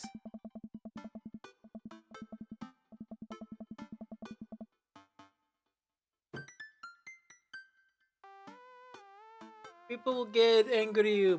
People will get angry if you wear mismatched color of black. Crazy. I'm not kidding. It's actually a thing that people get angry about. And don't even get me started on sub-styles. Damon catches himself before he gets too heated. It's mostly full frill-based discourse. It's mostly frill-based discourse. Why are you interested in goth stuff? Well, when I was a young boy, my father took me into the city. Sorry? Do you see a marching band? I'm afraid I don't understand. Serious? Of course. But it's, song Amanda made me listen to it. Seriously? Love to see a marching band. Nevertheless, for those of you who don't understand, it's the marching parade from, I think, My Chemical Romance. My father took me into the city to see a marching band. Nevertheless, I've always had a love for art, history, and fashion. That started off as a small hobby of collecting taxidermied animals. Grew into sort of an obsession. It's a privilege to be able to participate in the lives and cultures that those of who came before us, I think. I go all the way.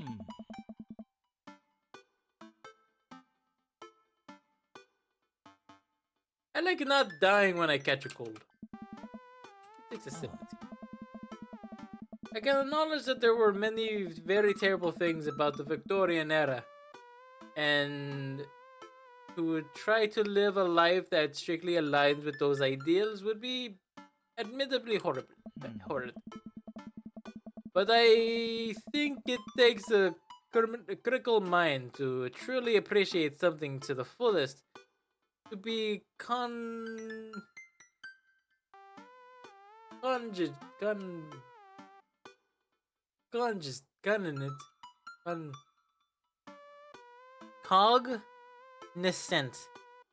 To be cognizant of flaws and love it all the same. Same with video games. Genuinely.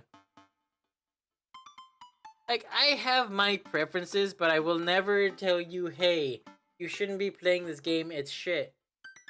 I'll just look at you differently. I'll just look at you weirdly. Be like, don't like that game. You do you. I despise Fortnite. I'm not gonna lie to you. Tell me, crazy. Tell me, crazy. Do you have any hobbies? Oh man, I do. But I don't know if I care about anything the way you care about this stuff. I'd love to hear about your interests. I'd love to hear about your interests. Hearing someone talk about things they are passionate about is intriguing. Quite honestly, rather attractive. Please, do tell me about your hobbies. Quick, unsophisticated.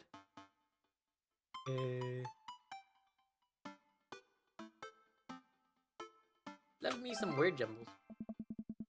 The written word fascinates me. We spend so much time using words, you know? And I think people appreciate it more if we had to unjumble them. Poetic, really. Oh, you're a writer? In a sense. You finished your tea and finger sandwiches. Come, I have one more thing to show you. Holy shit, that is way more than I expected. Damien takes me around the back of his home, where a variety of flowers flourish. A beautiful, the beautiful landscaped rose. A small stone path weaves throughout it, and butterflies flirt amazingly through the air. My garden. It's beautiful. Thank you. Victorians took flowers and floral arrangements very seriously. You see, it was considered uncouth to discuss personal and romantic relationships in public. So lovers and friends alike would use bouquets to send secret messages to each other. Each flower and plant is a symbolic of different feelings. Even more interesting is that one flower could mean different things depending on the other plants paired with. It was paired with. One had to be extremely careful as even the style of which the ribbon was tied on the bouquet affected the message. Plucked a gorgeous blue-orange flower off the vine. Lilium purpurum, the orange lily. What do you think this one means?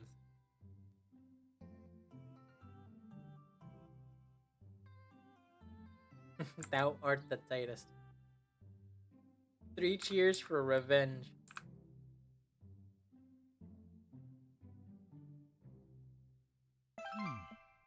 Three cheers for revenge. The orange is actually symbol of pure hatred. Oh, that was a complete guess. Well, well. And that's precisely why floral arrangements are so challenging. What's your favorite type of flower? Personally, sunflowers. It reminded me of sunshine. And then you can eat the seeds as a delicious snack. What a practical choice. Stomach grumble. Oh man, I want sunflower seeds. I have to remember that when I put together a bouquet for you. You would put together a bouquet for me? Nobody ever given me a bouquet before. Follow Damien down the footpath and admire more of his beautiful flowers. Suddenly, a phone rings. Oh, my phone actually went off. Oh my god. Boop, boop, boop, boop. Hello, Damien? You want to fuck? Of course I do.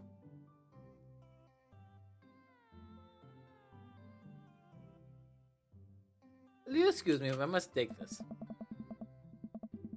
A little surprise is not a rotary phone. Go for it. Damien smiles and walks back to the house. Take a deep breath and enjoy heavenly perfumed air. What a lovely yard.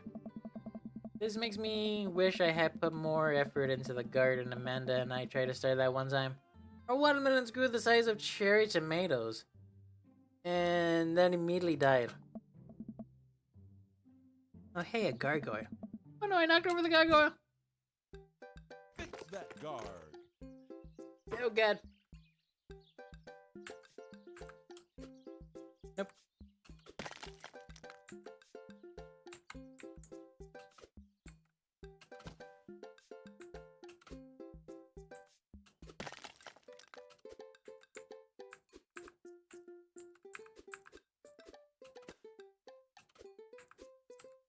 Goal! Hey, motherfucker! Apparently. Oh, that was a close one. Oh, here comes Daisy. He looked upset. Ah! Crazy! My sincerest apologies. I have kept you waiting. There is an urgent matter I must attend to, so I'm afraid I must take my leave. No problem. Did everything alright? Damien worries the hem of his coat with his fingers and looks away. Everything's perfectly fine, but it's Lucian. What's wrong? He appears to have, well, his teacher needs me to come to school post haste. Do you need help? No. You don't have to. Let me come with you. Us dads gotta stick together. You're right. It's one of Lucian's more elaborate stunts. I would greatly treasure having another parent by my side. Let's go. Damien and I walk into the school and are immediately greeted by an anxious-looking Hugo. Hey, Damien. Hey, Damien. You're here in record time. You're here in record time. Record time. Forgot the British voice. I'm not gonna be able to do the Victorian style. Hey, I'm a vampire here. Hey, matey. Baba Booey. Hey, Baba Booey. And miss it for the world, dear friend. But then miss it for the world. Wow, whatever it is, it seems like Hugo and Damien's first time. My kids are in trouble. Thing. What is it this time? Oh. This Damien. You have to see to believe. When I fell behind Hugo, he leads us to the busy corridors of the school. Vice past several classes in session. I vaguely wonder if Amanda's around. Hugo eventually ushers us into a small boiler room with a flight of flickering stairs lead us down into the darkness. Watch your step. You can hear his faint voices drifting from us in the basement, and they don't sound happy. As I'm led into the depths of the school, I recall the antics I got into as angsty middle schooler. At least I had enough sense to stay out of creepy basements. We had another teacher in a boiler room. We found another teacher in a boiler room, tucked away in the back. With him are Lucien and Hugo's son. The bloody nose. Thanks for coming. Thanks for coming. I'd take hands and make hands head to tail to this scene of the crime. And see a bunch of bricks of some masonry tools scattered around. What happened here? Ernest punched me. He's trying to kill me. Ha! Room full of silence. I wasn't trying to kill you. I wasn't trying to kill you, dumbass. I was trying to build a brick wall around you to see what would happen. Promised there was gonna be wine down here, and you tricked me. Whoa, wait a second, listen. Did you try to cast of a Montegalago Ernest? I'm neither confirming nor denying that. I turned to Damien to whisper to him. What? What's Castle of Altamelico? Classic Edgar Allan Poe story where the classic Edgar Allan Poe story. It's a classic Edgar Allan Poe short story where a man gets his enemy drunk and lowers him down to a cellar with the promise of wine and fine vintage, then buries him alive behind the brick wall. It's a lovely story. So wait, Lucien, you tried to do that to him? I was curious to see how it would turn out. Then I actually leave him here.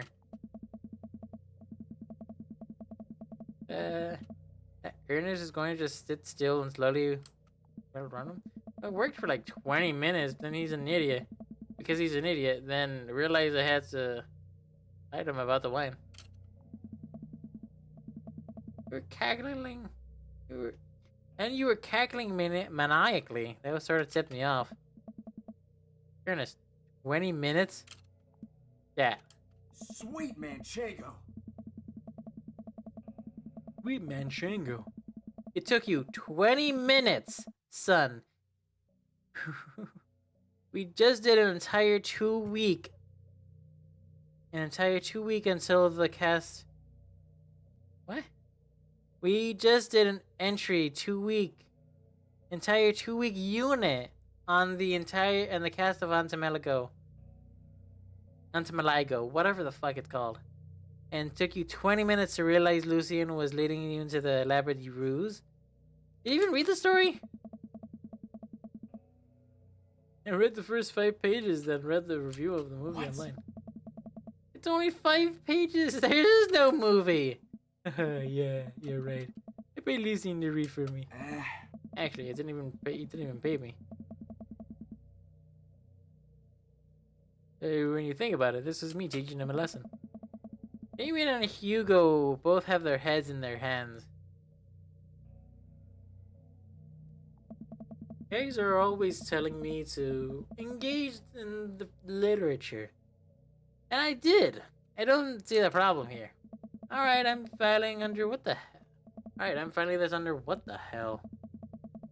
Don't do whatever that was again. You two are both suspended for a week. Understand, Lucien, high five. Teacher starts stomp upstairs. You go. Cover your class. I'll cover your class. Take your son home. Mr. Bloodmarch, you too.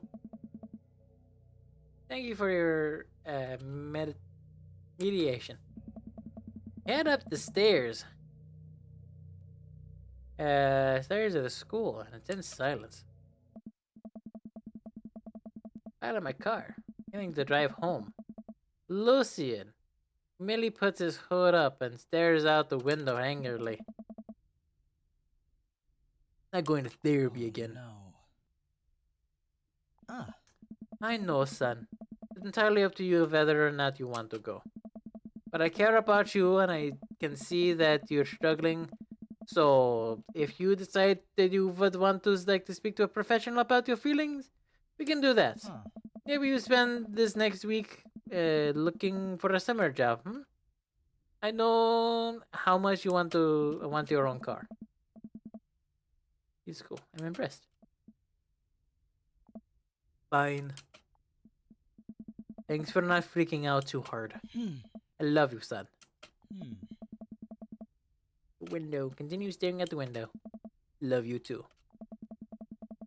Spend the rest of the drive in relative silence. The moment we pull into the driveway, Lucian hops out the car and slams the door and runs inside. I didn't expect to have that conversation in front of you.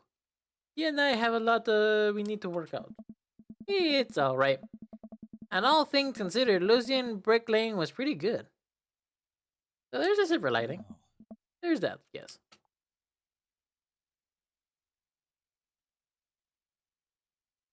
Actually, I really admired how you handled that. You're a lot more diplomatic with him than I would have been. I just want what's best for him.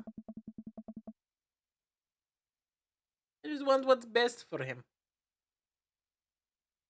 I don't think yelling at him would do either of us any favors. It really does. You're a good dad. Oh, what the hell was that about? See you soon. It'll be an honor and my pleasure. Amy bows and flourishes classily. I come home to find Amanda curled up on the couch with a blanket watching TV. I plowed down next to her. Yo. What you watching? Tiny House Hunting Brothers Extreme Edition. I'll hate the show. Couple on screen bickers back and forth while standing in extreme small houses made of recycled bottles. The Tiny House Hunting Brothers watch them with bemused expressions. Both of them leads to both of their heads touching the low ceiling. Told you I wanted I told you I wanted a two bed, shabby chic cottage. This house doesn't even have a bathroom.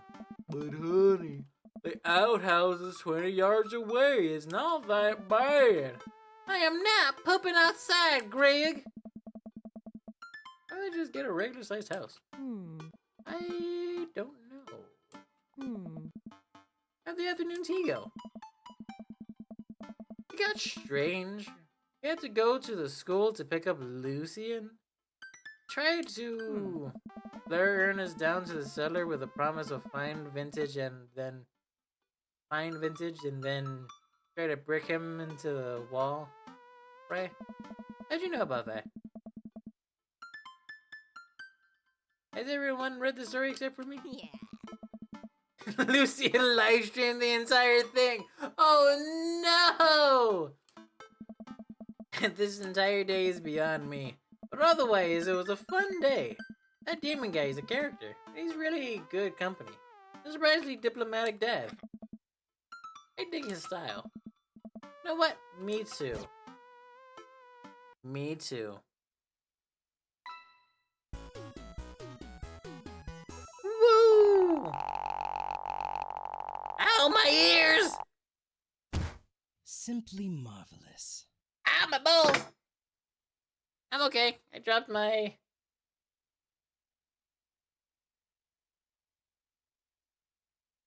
That one moment, I dropped my ball onto my balls, and it's not very fun. Aha! Oh! Ee!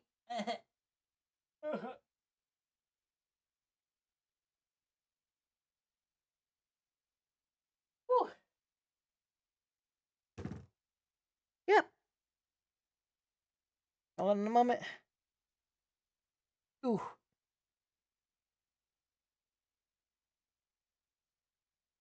Oh, that hurt. Ow. Oh,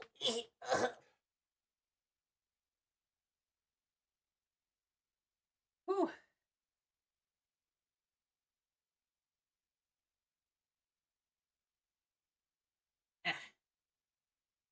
Might be able to do like a standing.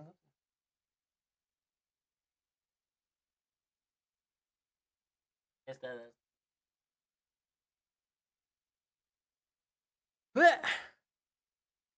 Ass hurts. A, we got an A. Ooh, interview with a vampire. 1 of 3. When I'm doing my afternoon word jumbles, I hear the mail truck pull through the cul-de-sac. I wonder if I got any coupons today. Nice mail person slides a couple letters in a large yellow envelope. The slide. Takes a couple of tries to get it through. Hey, my coupon! Take a closer look at the large yellow envelope.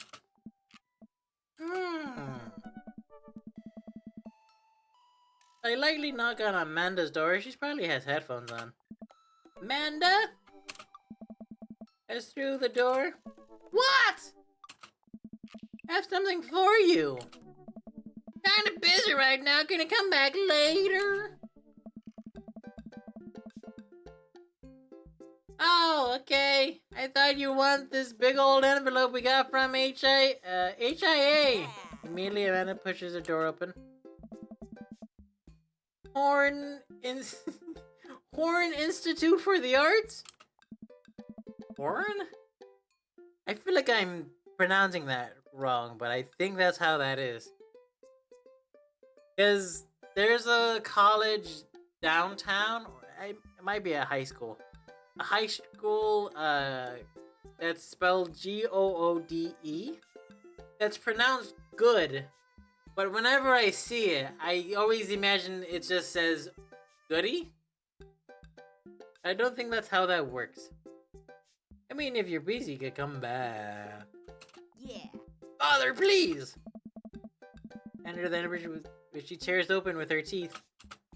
It's probably bad for your teeth. Doesn't seem to hear me when spits out a piece of the envelope.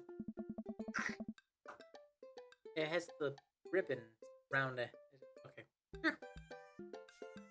There's a letter and a folder. And... Spence is killing me. This is her dream school. Amanda's face is unreadable. Can't believe this. Alright. I got in! Oh! I got in!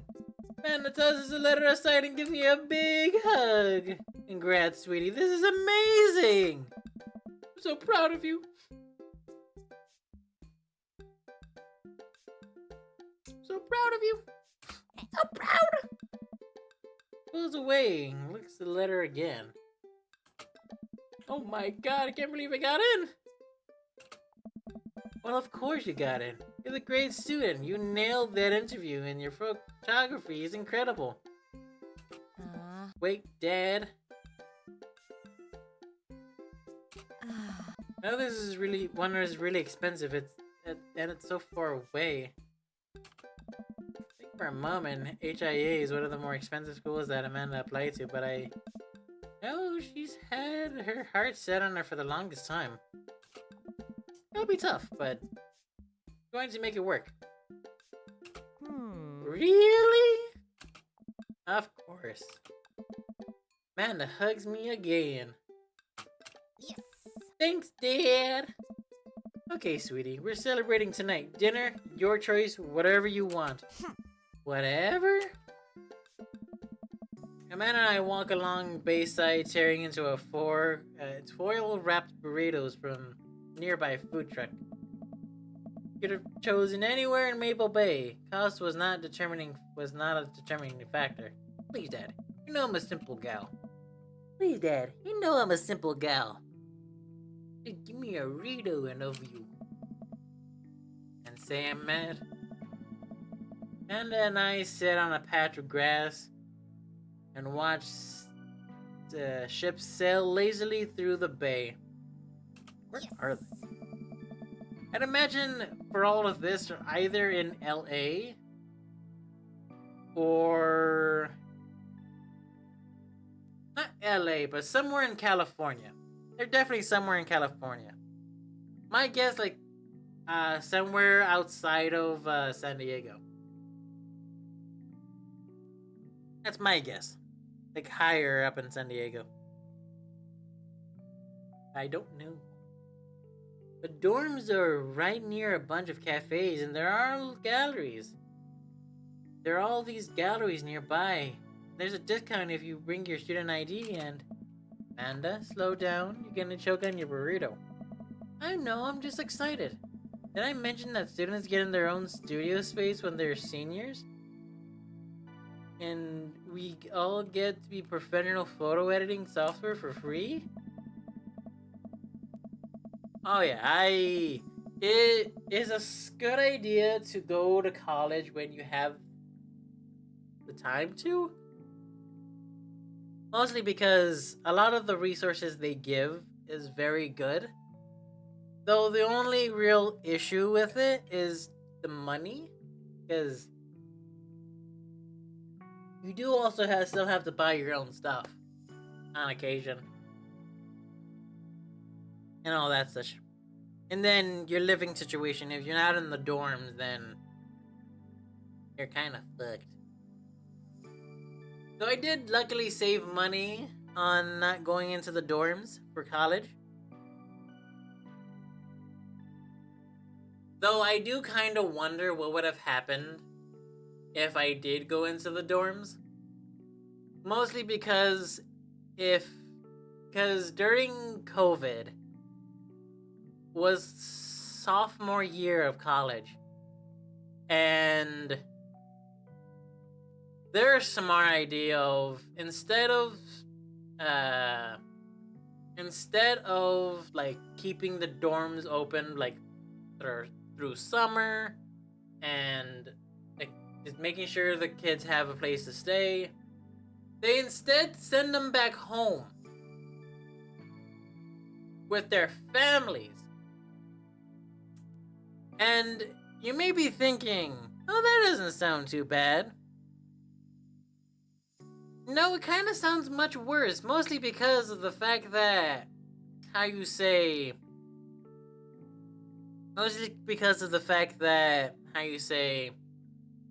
what's the word? My brain is blinking. Some of those students either flew here and started a new life, or their homes were fucking awful. So, be careful with that.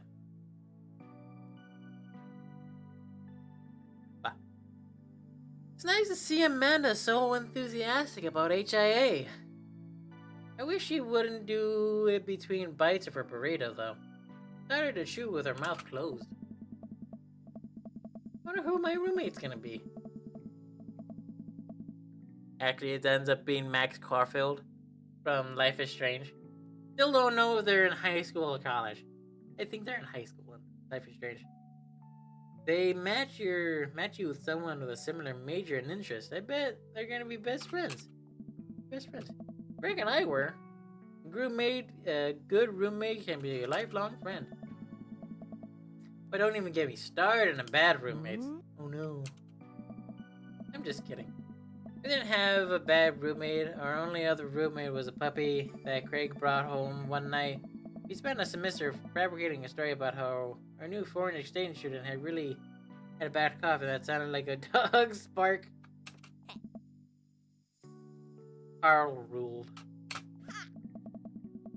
Oh, they let you have animals in the dorms if you have a note asking if you need one. I bet I could forge one. I think I'd get a rabbit or maybe a snake. Maybe both. But snake get a rabbit though? Oh boy, I think I'd leave it up to you. All that up to you. She's excited, I don't want to disappoint her. I need her to be real for a second. So, you know I had a talk with Mr. Vega. He didn't tell you about the dumpster fire, did he? What? No? I don't want to put a damper on the good news, but I need you to knock it out of the park with these last few months of school, okay? If you really need to go to Horns... Want to go to Horns? We need to get that scholarship money. I know you can do it. Okay. Oh. There's dumb bags under her eyes. Promise I'll try harder. Pat her on the back. I think you can handle a 14-hour drive to... Think you can handle a 14-hour drive? Come home for the holidays? It's gonna be some treacherous ice roads to cross. Don't even get me started on the paranormal occurrences. It'll be worth it if I get to see you. My eyes immediately swell up with tears. Dad, don't cry. Sorry. I'm just very proud of you. You're all grown up and now we're just a good person. And I hope you know. You're all grown up and you're such a good person. I hope you know that you're important to me. And make me cry too. Okay, lady. It's too late, honey. It's happening. Yeah, don't get yours on my burrito. It's gonna taste shit. Kiss her on the forehead. I love you, kiddo. Love you too, Pips. Step 85. Be generous and kind to everybody. You got dads. Yeah. Hey. Hey, buddy, I have to ask. Yep. Robert invited me over for dinner. I know I kind of fucked past to invite another bro by faux pas. I know this guy for a year and can't get a good read on him. It's gonna be super awkward if I go by myself. You come with me? I love food, especially if it's free food. I don't know why you're so sweaty over cooking, but sure. Yeah, dude, I'm down. Thank you. Oh yeah. Let's eat that dinner. Whoa!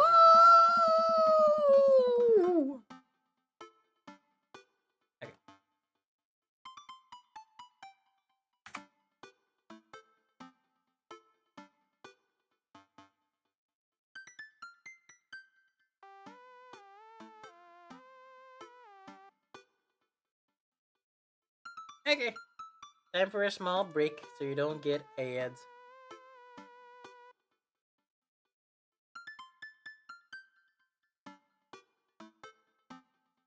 Enjoy the ad-free ads. Oh boy, it's toasty.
Okay, I'm up.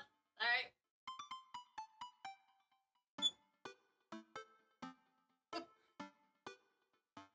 I'm up, up, up, up, up, up, up, up, up, up, up, up, up.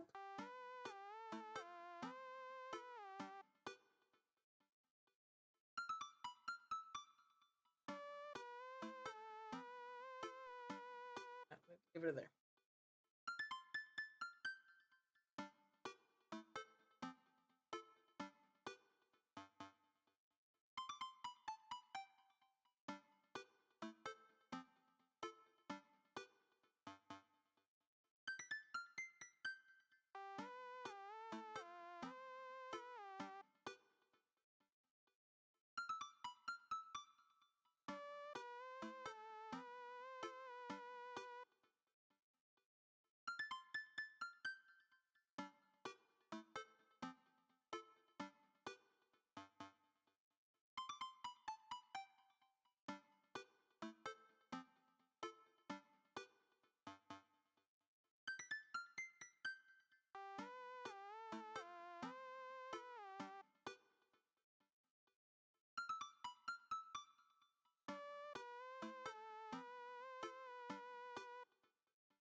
Let's see if I can find a quick, good photo of myself.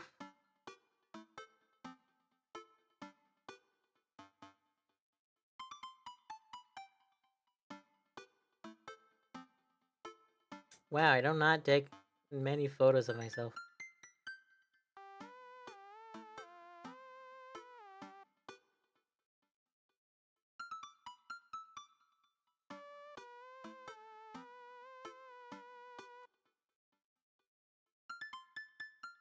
Simple fix. Simple fix.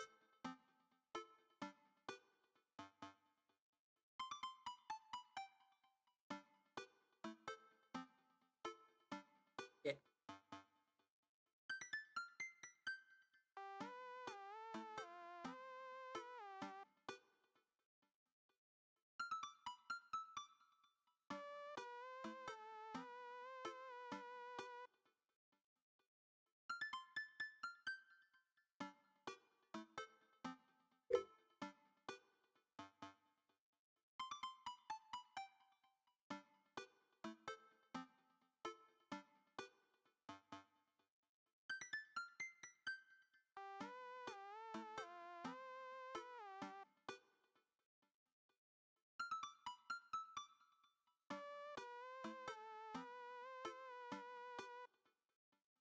Sorry about this chat.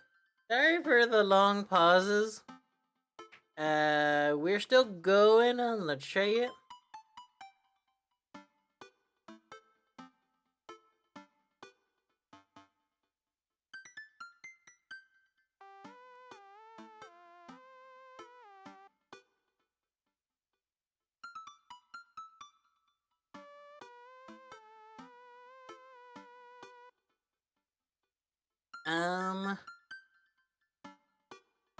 We are still playing Dream Daddy, a dad dating simulator, for our charity stream for It Gets Better. We are live currently on twitch.tv.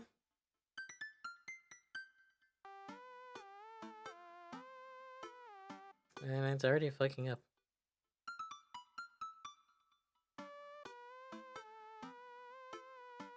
Description of the text to speech. We are still playing Dream, Daddy. We are still playing Dream, Daddy. A dad dating simulator for our charity stream for It Gets Better. We are live currently to Witch the TV.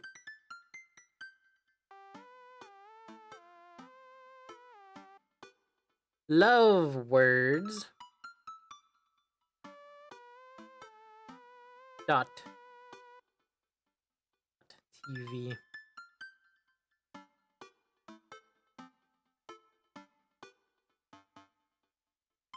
dad dating simulator for our charity streams.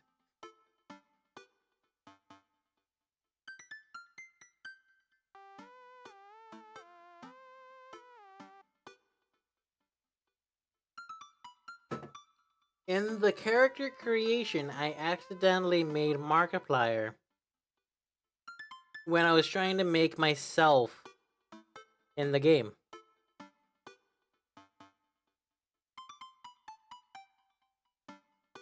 Funny. Funny, but not funny, huh? Funny weird.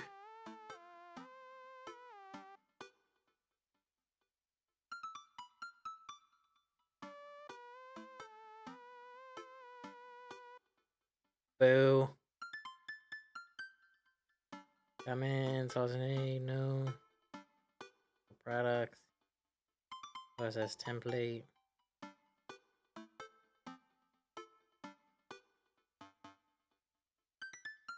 Fuck it. We're good to go! Sorry about that, chat. I was just posting to TikTok saying, hey, we're still going strong!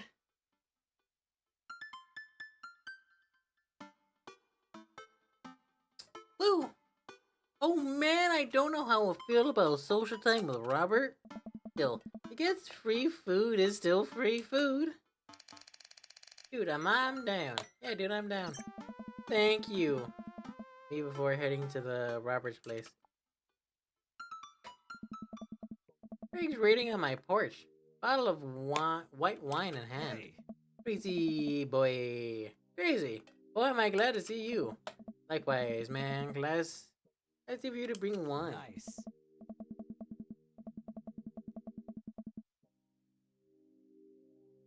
Oh. Yeah, it's not wine. It's sparkling apple cider. Robert literally has a wine cellar, so I think he's good. Wow. Or at least I think he has a wine cellar. I generally am unsure if he was telling the truth or not. I can never tell with him. Oh. Completely fair. Completely fair. Thank God it's not just me. I never know. He's so deadpan about everything. I usually just laugh it off, but man, that man's an enigma. Talking over to Robert's house. Does Robert ever know how to? Does Robert even know how to cook? I have sincere doubts about whether he even knows how to shave properly or iron his shirts. I feel like you learn to cook after you learn those two first. Hey. One time I saw him grab a hot dog from a trash can. Huh? I mean, it was very top of the trash can, like sitting above it, but still. If he were on trial, I think the jury would define that as in the trash. In his defense, he definitely considered grabbing food from the top of the trash before. Yeah, well, I think we all considered it, but the difference is that Robert actually did it. True, maybe he's enlightened. He's the enlightened one. Maybe we're holding ourselves back. We arrive at Robert's house. Ring the doorbell. The doorbell won't chime. Must be broken. Quick knock on the door a few times. When does Robert have a dog? I don't know. That's weird. You can hear Robert inside. 1 second! Oh. It's uncharted territory. Crazy. What if he's the one making barking noises and there is no dog? Don't say that. We're not even inside. Finally, the door opens. Robin looks pretty stunned to see me and quickly adjusts his posture to hide it. This is gonna be weird, isn't it? Hey. Crazy, I didn't know you were tagging along. You didn't tell him? Not Craig. That is. Oh. No, it's fine. Come on in. Wipe your feet. We enter Robert's living room, which is a lot more inviting than I remember it being. Make yourselves at home. You still hear barking from the other room. I know you have a dog, Robert. Yeah, that's Betsy. I have to put her up when guests are over. She'll calm down in a bit. Nice. kind of dog is she? Hmm. Pipple. Rescued her from the dog fighting ring a few years back. She hates strangers. If I let her out now, she'll probably have to take you both to the ER. Hmm. Here's an eyebrow at me. Okay. Nice. But I gotta go finish dinner. Big oso brocho. Boko. Oso boko. Leaves the room, assuming go to the kitchen. Big leans in and whispers. Is the dog fighting thing real? What is he getting? I don't know. Bro. Also boko. Also don't know. Oh. Did you make that word up? Until I have oso boko in front of me? I can only assume so. We sat in silence for a second when Robert's living room. Are we about to get sawed? Now, usually you'd wake up in those situations. You voluntarily walked into this one. Although he looked pretty shocked to see you. Maybe you were being here threw off his plans. His murder plans. It's so weird. Oh. Charlie walked into the room carrying 3 paper plates of steaming hot food like a waiter. I don't have a dining table, so don't trust them. Don't trust him. We're eating here. Also, I don't have real people plates. Hope that's okay. Harper sets plates in front of us on the coffee table. I still can't tell what it is. Looks like meat, maybe lots of sauce. Maybe some vegetables. I think that might be rice, but it could also be pasta. There's only one way to find out. Take a bite. Dude. Oh my god. Take another bite. Immediately, medley of favors in this amazing dish. The meat is so tender, and the risotto. Think what it is. So creamy. Hmm. Robert, this is really incredible. You cooked this? Huh. There's a pregnant pause? Who the fuck impregnated the pause? Whereas Robert formulates a response, like it's weird to get a compliment from me. I fished it out of a dumpster behind a restaurant, or at least I think that's what it was, a restaurant. Dude. Can you believe people just throw this stuff away? Yeah, it was gag. Look over at Craig. He looks weary, but still has a mouthful. Gives Robert a thumbs up. Glad you like it. Oh. You should learn to cook like this. Huh. Worked at a restaurant in Spain for a hot sec. He was messing with us. He decided to play along. He lived in Spain? After I dropped out of college, I went backpacking through Europe. Crashed out on couches, sleeping in hostels, wherever.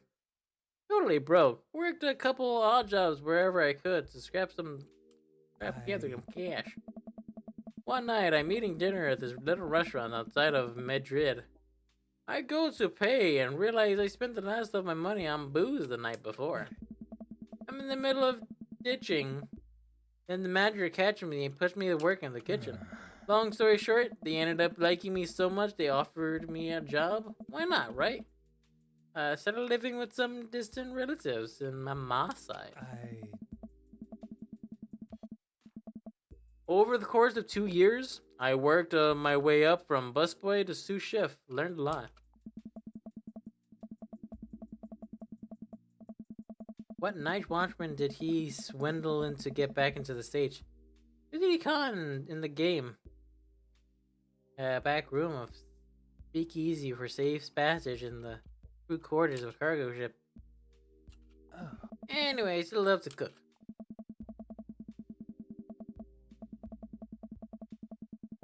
I don't know. Sorry, my brain. I don't know why my brain immediately went to a TikTok I saw of some podcast of two British people. The girl was talking about how they met somebody. Was talking about a dude whose friend broke up with their partner. And the girl was like, no, don't yada yada this. Give me the information. I live for the yada yada. Full on, I live for the yada yada. Goddamn.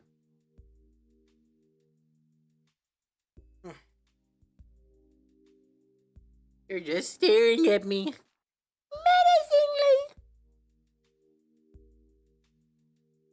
Also, I'm not gonna lie, I have not been marking stuff down for clips and such. I don't know what's real anymore, but this food is good. I don't know what's real anymore, but this food is so good, so I don't care. Plus, Robert's actually talking to me like we're two people in the same room, which is nice, I guess. That's amazing. It really is. To be totally honest, I wasn't expecting gourmet cooking here, especially not served on paper. I don't care about the presentation. If the food is good, it should speak for itself. This osso buco. It's screaming for itself. Paper plates are just a good regular plates. You double them. Hey. Is it bad if I ask for seconds? No problem. Same room for dessert. I made lemon berry sorbet. Alright, well, aren't you just full of... over at me. Surprises. Winks. You bet I am. You can come over for dinner anytime. Greg? I'm gonna go get seconds. Me too. After consuming way more Okobroka than my body could handle then, really ensuring a later food coma with a generous serving of whatever Savarin was, Greg and I decided to head out. Thanks for coming. I'm making attempts to be more social. Something tells me he's not going to follow through with that. Man, if you'll have me, I'm here. Especially if those okabokos are involved. Or your own vegetables. It's cheaper, I think. Welcome. You've got dads. So,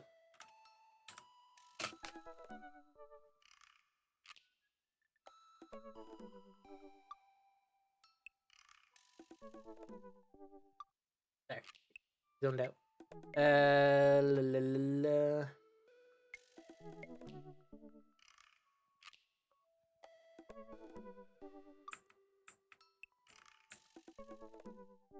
What?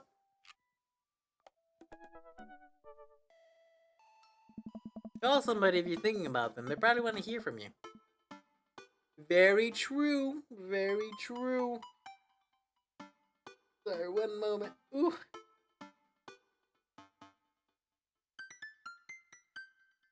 Ooh. Not to sound rude or anything. But is it rude of me? Probably not. Probably. I don't know anymore. Because I mostly say... Because, I'm in a server, and we decided to do... We were doing, like, a D&D's inspired, like, Pokemon Mystery Dungeon. And apparently that... The actual first session was today, not last week. Thought it was last week. So, they're currently doing that. And this is going swimmingly. Mostly because my voice is going.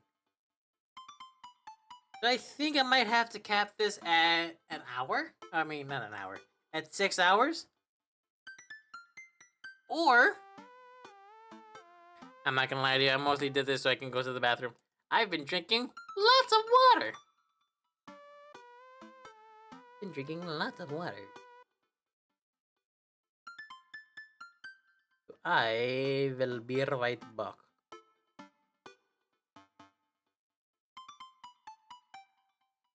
I've been drinking lots of water.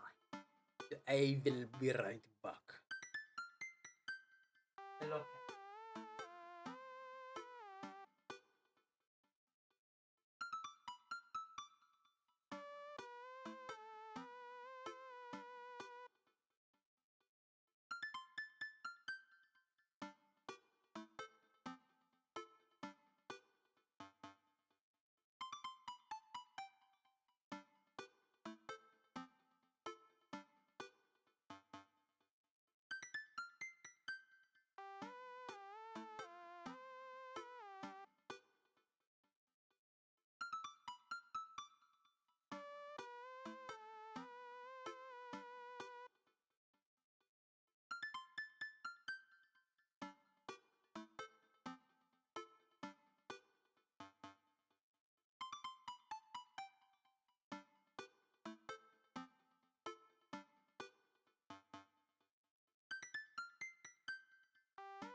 Woo! I was planning on just going until we finish this run with Damien. That's gonna be fun. Okay. I had lots of fun hanging out with Damien the other day. I was wondering what he was up to. I wonder what he's up to. I opened Dad book and started writing him a message, but then Amanda walks into the door. Dad, you got a letter! You just got a letter. You just got a letter. It's from Grandma? No, it's from Damien. Whoa, can I see it? Amanda hands me a piece of old parchment folded into an envelope. It's sealed with a purple wax. Damn, this dude goes all out. I pry off the seal and fold the letter. And in the most beautiful calligraphy, the letter reads, I hope you'll find my continued response endearing rather than trying. One can only hope that my use of slower, more traditional form of communication will showcase my sincere and earnest sentiment that I greatly enjoyed our time together. I write this hastily under a warm embrace of excitement, fearful that I may misstep and speak towards something unwelcome.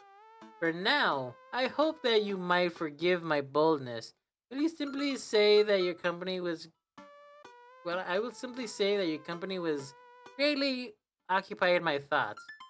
While the afternoon may have been derailed by forces unforeseen, our companionship helped a greater deal, not only in the discipline of my child, but the moral of my spirit. And for that, I thank you.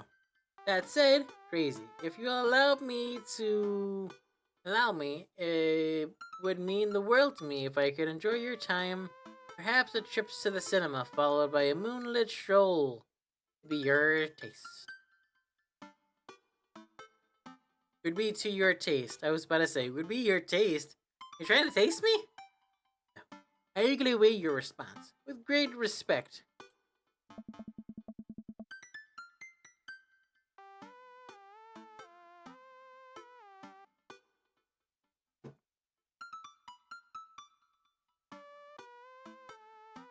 Amanda and I both looked up from the letter. Wow. He's good. They're gonna catch a movie with him? Yeah, I better mess about that book and let him know. That's my laptop shut. You have to write him back a real letter. But my handwriting looks like a toddler's writing over a crayon. The toddler's writing over a crayon. Dad, you have to. He wrote you a letter. That's so cool. Genuinely, it's actually very nice. Will you help me? I need to class this up. Father, I was made for this. That's what I was due. Find tickets to a show that you two will like, then enclose them in the letter. Ooh, that's classic. Pursue showtime. This is like a romantic comedy type of guy. Oh, here's one. Vampire Crusades 2. Evil Never Dies. I don't know, that kind of sounds stupid. Actually, it's a critically acclaimed exploration into the view of existence. It really turns the vampire trope on its head. Really? Nah, there's just a lot of blood and vampire cities. Well, let's roll the dice. Put them out. And then sit down at the table with a man to try to drafting a nice letter. Start writing. Damien.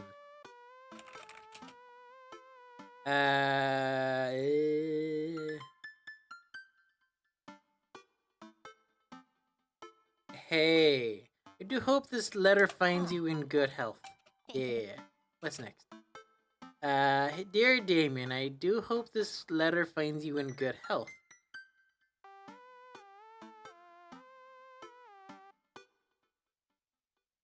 I must confess my amateur control of the written word. But okay, we're trucking along. Let me know what you're feeling. Find me in good spirits, for I felt much the same after our last encounter.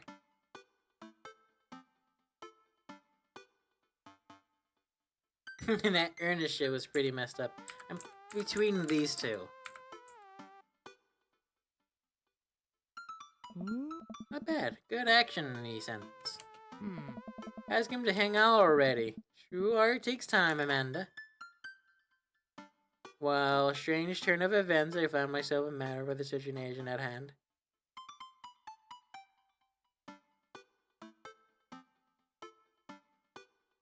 I think I like this one. Dad. Whoa. It's out on TV. I'm not actually an intellectual person. Bring it home, Pops.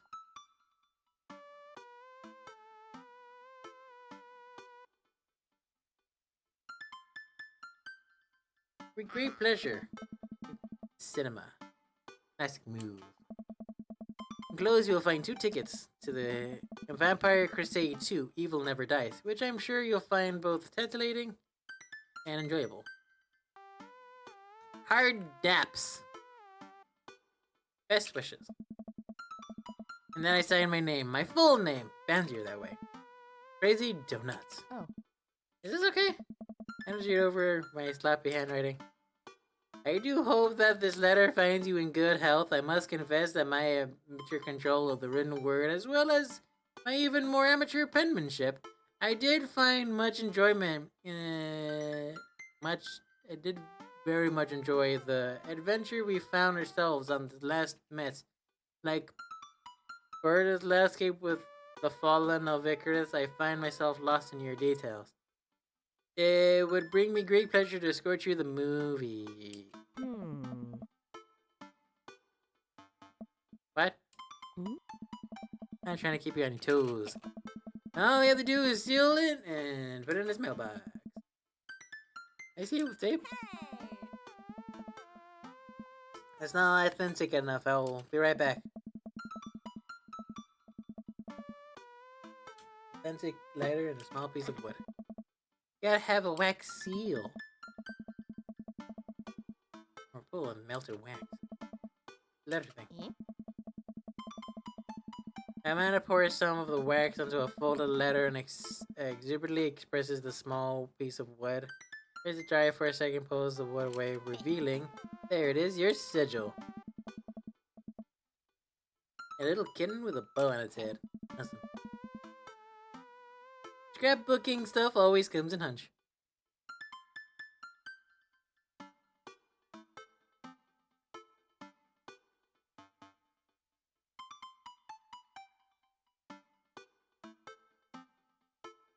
Sorry, something smells damp. It might be... I think.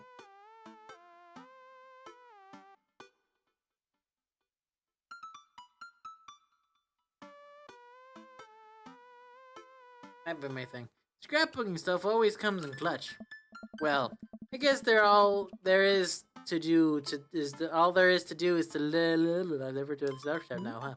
Oh, I thought we were getting a carrier pigeon to do it. Huh? I already called my guy. I have a pigeon guy, Marcus. He's good. He's the best pigeons. Don't get your pigeons from Anthony. They're no good. I don't want to know if any of this is true. Damien's house. I slipped the letter into the slot. I go back home. Mission accomplished? Now we play the weeding game. Meet Damien. The night finally rolled around where I'm supposed to meet Damien. The next day he had left another beautifully crafted letter thanking me for mine and agreeing to the evening. Amanda helps me pick out the nice outfit, and I show up to the theater in a little bit early. It's chilling. It's a chilly night. The theater is fully crowded. It's pretty nice. How do you do? I jump at the sound of his voice. I turn around to see Damien right behind me. Also, sorry, I keep getting closer to the microphone. Voice acting. The teacher I had for voice acting was like, get closer to the microphone! Stop looking away from it!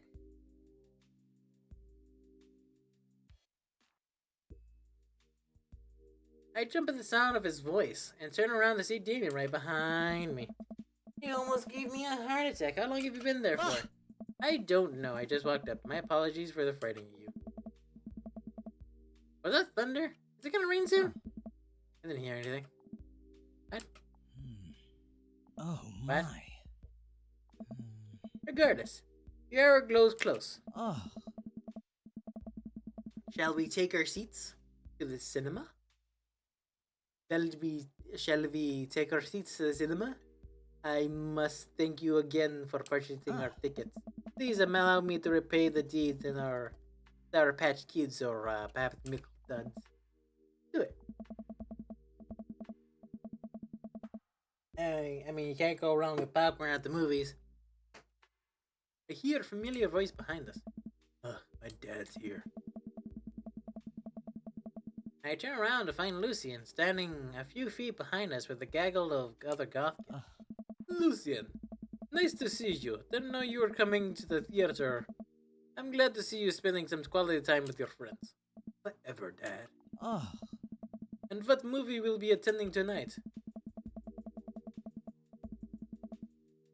My friends are making me see some kids movie about talking animals. You don't even care about it. Well, I do hope you enjoy our evening. We'll be watching Vampire Crusade 2, Evil Never Dies. You watching that? Yeah, I thought Damien would enjoy it. Good luck with that, Dad.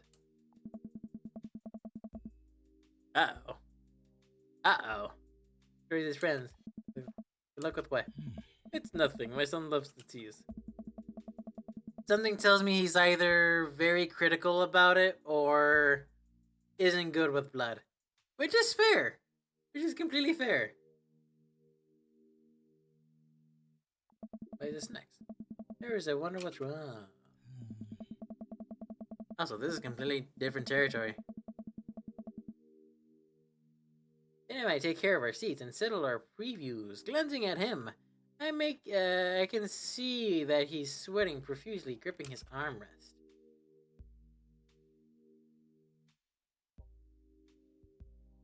Vampires, huh? Ah, yes. The winged creatures of the mist. I fear them not, for I know the night as well as the, I'm so, excited for this film. I'm a devoted patron of the arts, especially the scary arts. Scarier the arts, the better. You have a favorite horror film? Of course. I have a favorite, horror film. Mine is, Halloween Town. Terrifying. Oh, interesting. That's odd. I don't seem to remember Halloween Town being that scary. But I expected him to bring some sort of strange foreign film that I've never heard of. Knuckles are turning white. I think they're about to rip its armrest off. Wait a second. Damien, are you afraid of horror movies? What? You must be joking. I love horror movies. Can you be goth and not like horror movies? I mean, probably. More like a personal preference, isn't it? Damien screams. What was the voice of Damien? I'm sorry.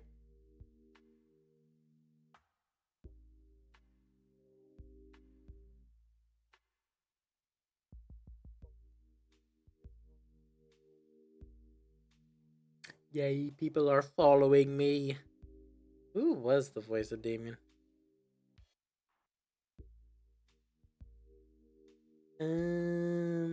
Dream, Daddy, voices.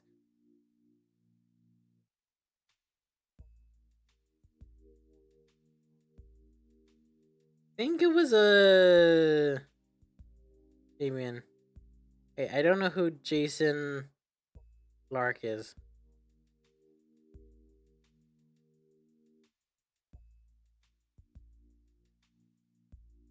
Don't know who that is.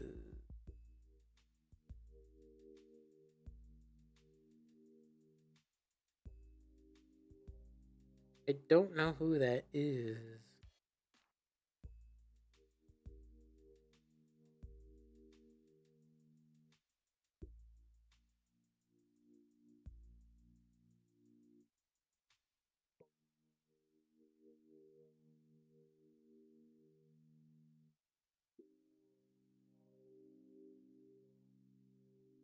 We still don't know who that is.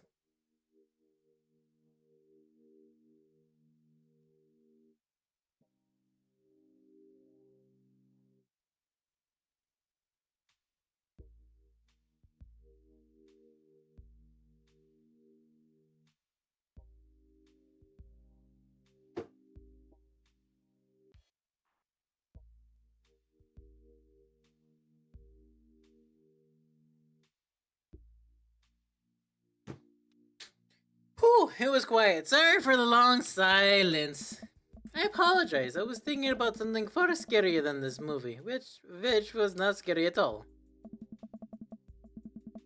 He settled as the film starts. I referred to Damien as Alpha some licorice. So first Damien some licorice. Takes one. I take note of how much he handles his hands are shaking. Across the screen and bloody letters. Vampire Crusade Evil Never Dies. The old man with long silver hair, glitter red eyes, well-oiled abs sit up in a coffin. Awaken my coven. Two more vampires slid the tops of their coffins into the floor. Brother, what is it time? Yes, husband. Yes, husband. Yes, husband. It's mortal enemy at this time. The three look at each other, then look at the camera. The Vampire Crusade. For the Vampire Crusade! This rules. Three of vampires flies into the night, foreshadowing organ. As a foreboding organ music plays in the distal. I guess I somehow get lost in the movie. As dumb as it sounded, actually it was pretty fun flick. At a tense moment, Romulus Trueblood sits at a truce meeting. The general of the human army, whose wife Romulus has fallen in love with. Romulus. It is good to finally meet you. General, I agree. It is good to finally blood you! Oh my. Leaves and slashes in General's throat. Blood slatters all over everything, including the camera. Damien screams again. Reflectively clasps my hand. I immediately blush, forgetting about any vampires or fabric blood. Oh my. I'm terribly sorry. Damien retracts his hand and places it back on his lap. I was writing a novel in my head about blood magic. I got into a extremely scary section. Currently stressing over the movie. It's kind of cute that he won't admit that he's afraid of it. I wish he would hold my hand again. Maybe I would do something to try to make him feel more comfortable. I got it. I'll do what all dads do. Talk during the movie. I'll tell a dad joke. Yeah. Where does a dog go when it loses its tail? There. To the retail store. I yell that last bit loud for the crowd movie theater, but I can see a smile from Damien's face. Good one, Crazy. The rest of the movie goes by relatively smoothly, with a few whimpers from Damien. Maybe he would have liked the romantic comedy better. Maybe. I mean, yeah. We get to the final scene of the movie where Romulus Bad Blood and the general's wife embrace each other in each other's crypt. It appears that the Vampire Crusade was the Vampire Crusade in our hearts, our cold, unbeating hearts. Scribes began making out hard. The film fades to black and the end appears on the screen. But then hard cuts to Demetrius and his rival lover Camellia just fucking going at it. Them two from afar. Oh no, twist ending. Our bloodline has been pure for thousands of years. Romulus has betrayed us by loving a human woman. It must only be a short time before the next Vampire Crusade 3. Evil must die again! Even more thunder, more ominous organs. Movie fades out, and again, a bloody question mark now occupies the end. Damien and I walk out of the movie theater amidst throngs and shattering moviegoers. He's a little more pale than I remember, but otherwise he survived the encounter. He seems kind of integrated. But interesting film. Well, the premise admittedly struck me as pedestrian. I was intrigued by its narrowing love story and great attention to detail according to vampiric lore. Yeah, it was pretty good. A lot of more vampire titties than I thought there would be. Oh. Come, the night is young. Let's take a stroll. Hmm. Amy's making a point not to tell me he was where he was taking me. Still, I'm enjoying the walk and the cool night air. Being alone here, with Damien, is a lot better than being in a crowded movie theater. Lovely night, isn't it? As lovely as the company, yes. He's thinking I'm lovely? Damn, okay. Here comes the smooth response. Thanks. No problem. Crushed it. We both stand there, feeling a little awkward. I'm sure I am one smooth operator. Are you getting a little hungry? We could maybe stop and grab something to eat? Oh. Worry not. Worry not, friend. I have a plan. Yes, if saying I have a plan is just redundant.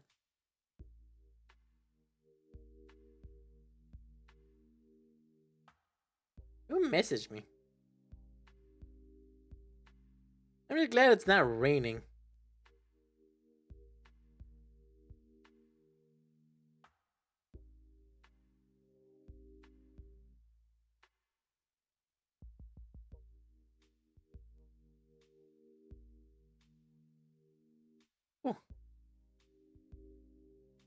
Oh, dope. My friend Manter-chan is live, which then means if I get through this, if they're still live when I'm done with this, I'll probably be able to host them. Or raid them, I guess. That'd be nice. We turn the corner and are greeted by the guest of a cemetery? Going here? A little bit of a Victorian flavor, crazy. Trust me. I've been nervous, but Damien hasn't led me wrong yet. I follow his lead. As we walk into the cemetery, statues of angels stare down at us while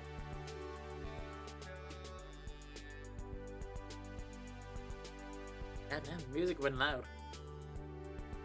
Angels stare down at us, a fellow path through a faded tombstones. As we crest a small hill, we get a beautiful view of the city. Night light sparkling around us. I gotta hand it to him. For being a cemetery, this is strangely romantic. Picnicking in graveyards is an old Victorian tradition. An appropriate finish to an evening after a vampire movie, wouldn't you say? With a flourish, Damien produces a blanket and a picnic basket. Where were you hiding that? Under my clothes. All right. Damien unfolds the blanket, and we both sit. That is a small blanket, a cloak. Also thought a cloak wrapped fully around you. Guess not. I could be wrong. We both sit down, glazing out of the city lights. He produces a bottle of red wine and fine selection of cheeses. In the Victorian era, there were no public art galleries, parks, or botanical gardens to speak of. Once rural graveyards became more popular alternative to church burials. Once, they became the only place that people could see beautiful plant life and find sculptures. That makes sense. Pretty nice. I have a question though. How are you so okay with being in a graveyard but having trouble handling a scary movie? Oh my. I wasn't. Sighs deeply. Okay, yes, I was extremely scared by that movie. I was not writing a book about blood magic in my head. I just have never been good at those. I just feel as if because of how I look and act, people expect me to love horror films. Honestly, I thought you were liking it as vampires. Does that mean you're the type to like? Does that mean you'd be the type to like? Does that mean he'd be the type to like? Whatchamacallit? What was it called? To like? Like Twilight? It's not a horror film. It's silly. Rom-com. Let's play the parts. Truth be told, I don't know if I have the constitution for them at times. Damien, I'm so sorry. If I had known, I would have suggested another movie. Quite alright. I actually did find myself enjoying this one. Thanks to your help. Graveyards, however, I think there's something rather beautiful about death. Cemeteries are traditionally built away from cities, away from the realm of the living, and keeps us rather separated from it. To acknowledge death and become comfortable with it, I think gives us a certain intimate knowledge of ourselves. To sit amongst generations of those who came before us, to be truly alive in the midst of so much death brings me great comfort. Death helps me appreciate life, to savor every second. Sit and enjoy our food and wine. I don't feel scared anymore. I never thought I'd be comfortable sitting alone in a graveyard at night, but I actually feel pretty comfortable. Suddenly it doesn't seem like we're alone. Off in the distance I see a shadowy figure in the trees. What is that? I'm not sure. I notice this. I'm paralyzed with fear. As soon as it brings running towards us, its shape taking more of an animal form, more feral. I look to Damien for help, but he's afraid and transfixed as I am. I want to scream, but it's stuck in my throat. The creature is getting closer. Faster. Wolf. Oh. The dog. It finally comes to the light. The friendliest, dumbest little Boston Terrier. By the way, that's Damien's. That's not Damien. That's Robert's dog. I've ever seen pulls its owner towards us. Trots over to Damien and sniffs his hand. Damien looks ecstatic. He ruffles the dog's fur happily. The beautiful dog. Hey! We both look up, not expecting to see Robert. Thanks.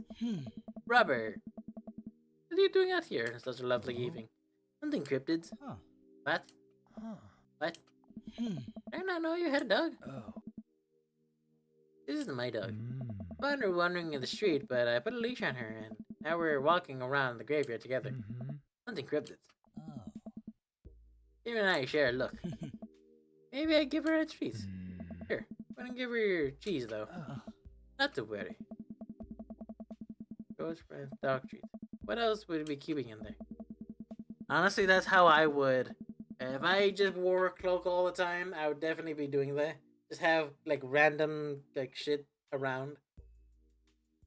Just not perishable shit. That's honestly just cool. Dog laps up the tree and crunches away, tail wagging furiously. Damien continues to smooth down her fur. Thanks. But a moment. Back. absolute pleasure. My absolute pleasure. Can you tell I have an accent for him? Oh, lovely to meet you, my friend. May our paths cross again. Robert and his dog appear into the darkness and disappear into the darkness again. Amy stares after. I didn't know you like dogs. Oh. Victorians love dogs, actually. Most Victorian women of high fashion will always be accompanied by a small dog, such as a terrier or a Maltese. I think big dogs are nice too. Yeah, man, dogs are cool. I do believe I've had enough excitement for one night. What say we make our way home? Damien hops to his feet and extends a hand to help me. Glad to make it. Gladly take it as my knees aren't what they used to be. He packs his picnic basket and leads us to the graveyard. I can read, I promise. As we begin to walk home, take the last look at the cemetery. It really is beautiful. Like a proper gentleman Damien walks me to my doorstep. Thank you, ever so kindly, for your company tonight. Damien, it was my pleasure. Tracy. If you allowed me, it would bring me great joy to offer you a token of my affection. Damien reaches into his cloak and pulls out a folded monogram handkerchief. He presses it into my hand. Well, thank you, Damien.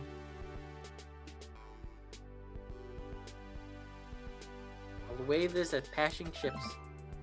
I approve. Damien shuffles his feet. I just want to say, it's rare to find someone like you. I just want to say it's rare to find somebody like you. Somebody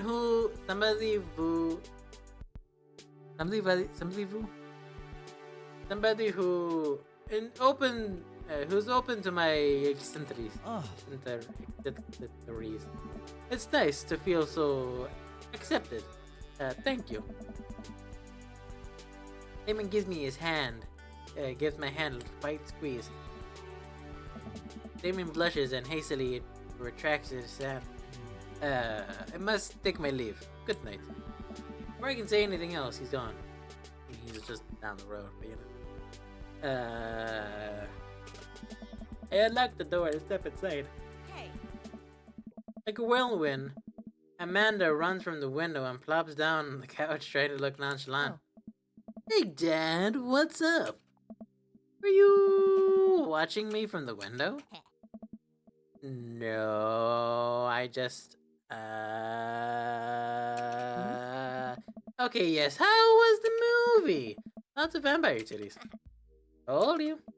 But it turns out Damien is, wait a minute, doesn't need to know that. It's between me and Damien. Is scary cool. So cool, it's scary. Nice save, Crazy. Did you know that graveyards used to be a place to throw parties? I think I'm misremembering that. Wow, that's pretty punk. Also, we saw a dog. Definitely thought it was a werewolf for a moment, though. You can be sure it wasn't a werewolf. How can you be so sure I'm not a werewolf? How can I be so sure you're not a werewolf? Amanda's eyes narrow. I don't trust you. Nor I you. We make intense, weary eye contact for a second. Anyway, I'm calling you for a night. Don't stay up too late, will ya? I'll try not to howl at the moon past midnight. Please don't what? What'd that say? Please don't what? Ah, my ears! Are you Hey, familiar with the works of baby! Corey Feldman? I don't know the He said difference! Slade in The Lost Boys. What? Do they say stuff at the end of it? But this is a good time for a small, itty bitty teeny weeny yellow polka dot. Oh, Christ. For a small little teeny weeny yellow polka dot bikini. Break. Small teeny weeny yellow polka dot bikini. That she wore for the first time today.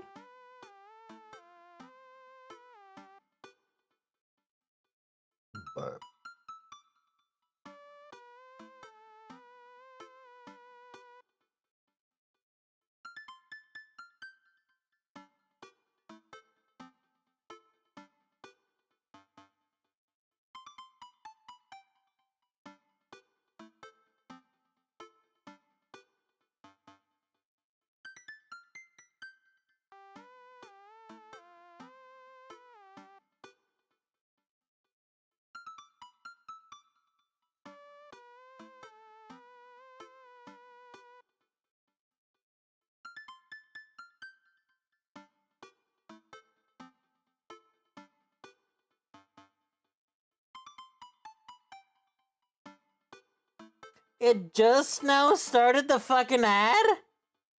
That's lame.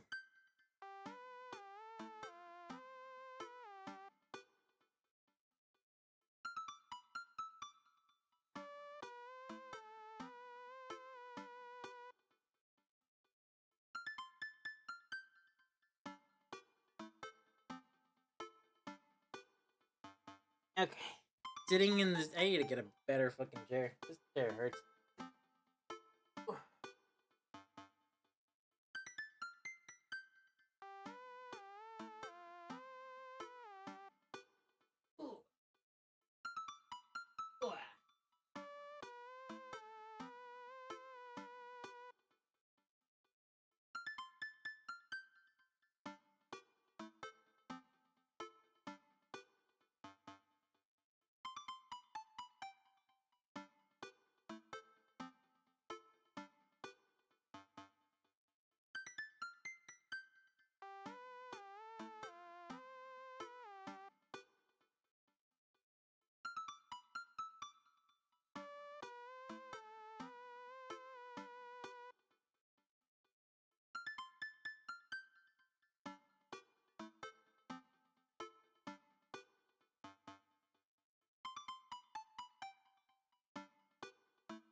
Oh, sorry about that.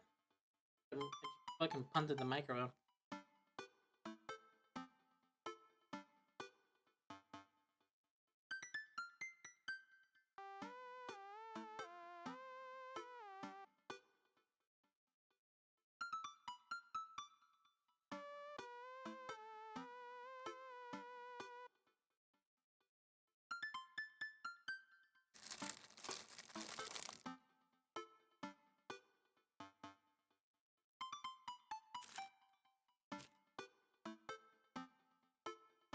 Woo, we're back.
I zoned out. What are we doing? What is happening? Where am I?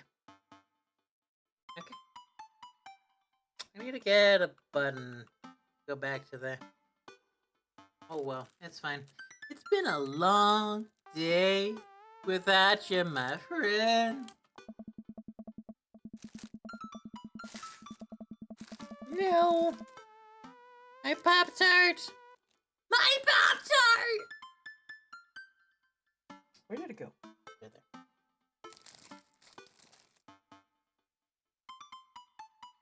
Just about ready to pack it in. After a few bites of ice cream from the freezer, I turn off all the lights and walk down the hall to my room. What if Amanda's still awake? That kid needs some sleep. As I pass her room, I hear a faint sound of let me go out, but get a little closer. She crying? Gently knock on the door. Hey, Amanda. I immediately stops. Not right now. Voice sounds strange. He sniffles. Make sure she's okay. I open the door. There I can see Amanda's outline in the middle of her bed, knees hugged up against her body. Is everything okay? I don't want to talk about it.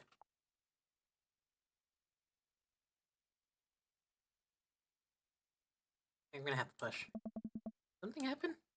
No, nothing happened. Go away. I don't mean to push, but I'm gonna have to push. Amanda. Aw. Get out! Okay, okay.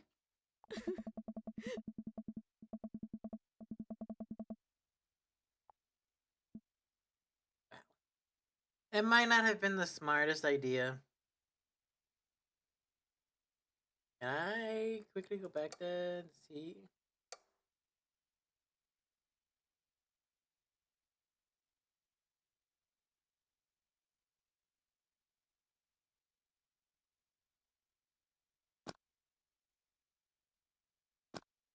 It happens.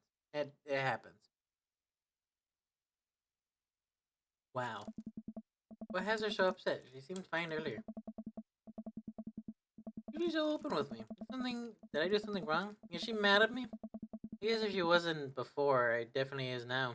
Can't even remember the last time she snapped at me like that. I had a hard time falling asleep. But then I finally do. I'm thinking about Amanda. After a long night of very little sleep, I roll out of bed and make myself a pot of coffee. Amanda should be up for school soon. Maybe she'll be willing to talk about whatever is bothering her. About 10 minutes before she's supposed to leave, Amanda comes out of her room, making beeline for the freezer. Morning, Amanda. Morning.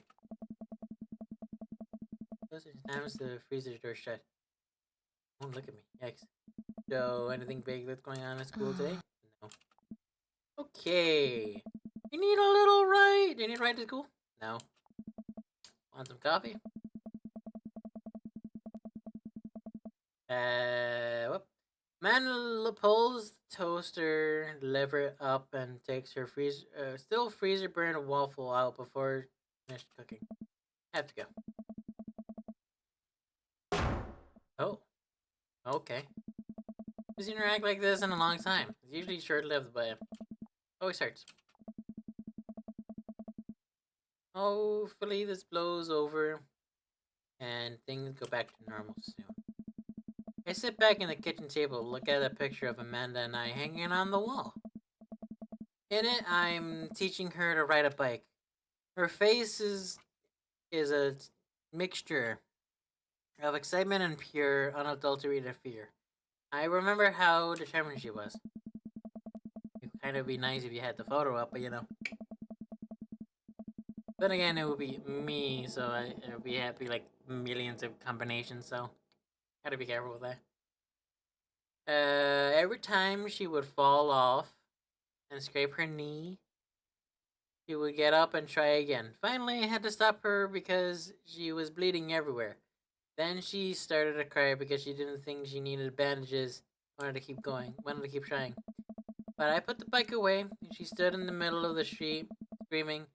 Then I took her for ice cream and like nothing ever happened. After giving it a little thought, I decided that if I force her to talk about it, I'm only gonna make things worse. But I have an idea. So I rummage around for ingredients. I hear Madden walk into the door. Instead of heading for the kitchen, he usually does, he makes a beeline for her room, clearly trying to avoid me. Hey, Pumpkin. What? Can you come here for a second? His moment of silence. Yeah. Wanted to say sorry about last night. I'm just worried about you, kiddo. I got scared when I know something's wrong, and I get even more scared when I feel like I can't do anything about it. So I just, whatever it is, you don't have to tell me if you don't want to. But whatever it is, I know you have your dad in the corner of who wants to make you happy. Who wants you to be happy, honey? Honey, you know I'm bad with words, so I was hoping I could speak with a language you both understand. Pull a cake out of the refrigerator and place it on the table. Hopefully the frosting is set by now. Ta-da! Ta-da! It took me a really long time because I ran out of red frosting somewhere around sad. And had to start over again. This is beautiful. It's strawberry. Give me a big ol' hug. Grab some plates and forks and serve us the delicious cake. So, it's really stupid. What is? The whole thing. I know I've been really weird lately and there's just... I don't know how to explain it. I feel like I might have to make you a chart. I'm listening. Want me to take notes? I guess you should start from the top, so... You know Emma's already going to a fancy art school in California, right? Emma R.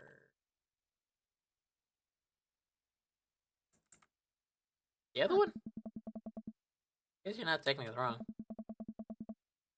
It's good to have follow ups like that one. Anyway, ever since she got the acceptance letter, I've been feeling like she's drifting away, you know? She's been spending a lot of time with Grace and Emma P, and I just thought it was all in my head for a while. But then I found out from Rosie M that both of the Emmas, Grace and Noah, all went to the party at Mackenzie F's.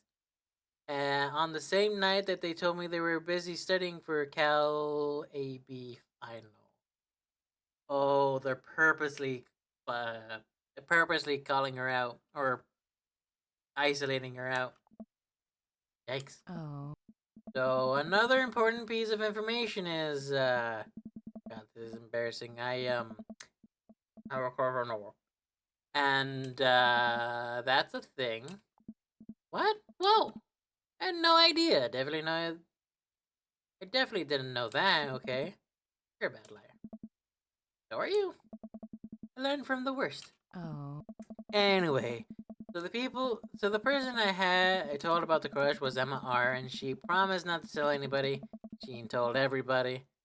I didn't confront them about the party thing because I didn't want to start drama. So I just kept quiet and going about my business. And the sighs. And one day I invited everybody out to some nachos at the mall. And after not texting me back for like 2 hours, even though none of them ever put their phones down for more than 60 seconds, they all say they're busy, like simultaneously. So then I tell them, never mind, I'll just eat nachos at home, right? But we were out of chips and I really, really wanted nachos. Totally understandable. Dad. I went to the mall anyway. Get the food court and who I see there but Grace, Emma P, Emma R, and Noah, all hanging out together and eating nachos without me. What? It gets better. I'm standing by the escalators watching them and I realize that Noah has his arm around Emma R, which is kind of weird, right? But then they kiss. No. Yes, I know. So I storm over there and I'm like, hey. Grace drops nacho on her shirt because of course she does. And Emma R just glares at me. Grace. It's coming up. I don't know who that is. Grace is the Did she poop the bed too? No, Dad. Please stick with me. Ah. As the one nobody really likes, or I guess that's me now. But anyway, nobody will say anything, and I'm just like, you guys suck. Which I realize is not the most eloquent thing to say, but I was angry and really embarrassed. I wanted to get out of there. I left without nachos, might I add, and I left without nachos, might I add. It only further contributed to the shitty day, and immediately drafted a super long text to the group chat asking why we've been so weird. I wrote another one to MR asking how long the Noah thing has been going on, and sorry. I know this is a lot. Are you still following? Oop. I did not mean to do that. Okay. Get a load of this. I did not know that. Oh, shit. Oh, whatever. Oh, well. Okay. It says, you know what? Let me just read it to you. Pulls out her phone and reads word for word a arteries long string of text messages. Can you believe that? I cannot. Here's so much about Amanda's social life and mental well-being, but man, do I not understand what she's talking about. It's all beyond me, and I'm stressing my hardest to be supportive. They were dating in secret for months. So I told her that she's been a really terrible friend. And she's been like, well, if you think I'm so terrible, then stop being my friend. And I'm like, okay. And she left me on red. Then, wait, left me on red, what's that? Oh, like, she saw my message but didn't reply. And now I know because there are message receipts, or read receipts. I don't know what that read receipts are, but I'm gonna nod and pretend I understand. Gotcha. How can you not be as tech savvy? But then again, it is. I think this was like written in like 2018, 2017, maybe 2016. So I was like super old. So while this is all happening, I'm talking to the MP about how mad I am about because at least being kind of responsible. About mad I am because she's at least being kind of responsible, and I'm venting to her about this, and how pissed I am, and everybody and stuff. And then out of nowhere, Noah texts me and is like, "How could you say that about me?" And I'm like, "Say what about you?" And I'm telling me Emma P. And he tells me that Emma P sent screenshots of everything. I told her and to the group chat and got kicked out, that I got kicked out of. Alright, I think you lost me at screenshots, but that definitely sounds bad. There's so much, but honestly, all just really stupid teenager stuff. The bottom line is that everything dropped, half of my grade hates me, and now I have no friends. Amanda, I'm so sorry. I almost expected it from everybody else, but Emma R? Been there since Dad died. I can't believe she would just stab me in the back like that. I'm not even mad that she's dating Noah. I'm just upset that she lied to me about us for so long. Anna stands the remnants of her cake. Okay, I guess I take it back. I'm kind of mad she's dating Noah. Like, what did I do wrong? Why did everything just suddenly decide I'm not cool anymore? I wish I was. Why wasn't I enough? I don't understand. And as mad as I am, everybody, like, I miss him, Dad.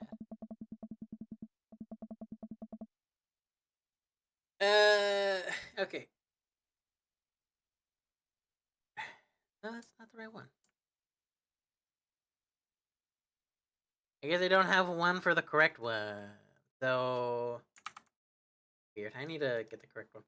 So, this reminds me of a very good. I guess there's no audio, so let me put some audio for it.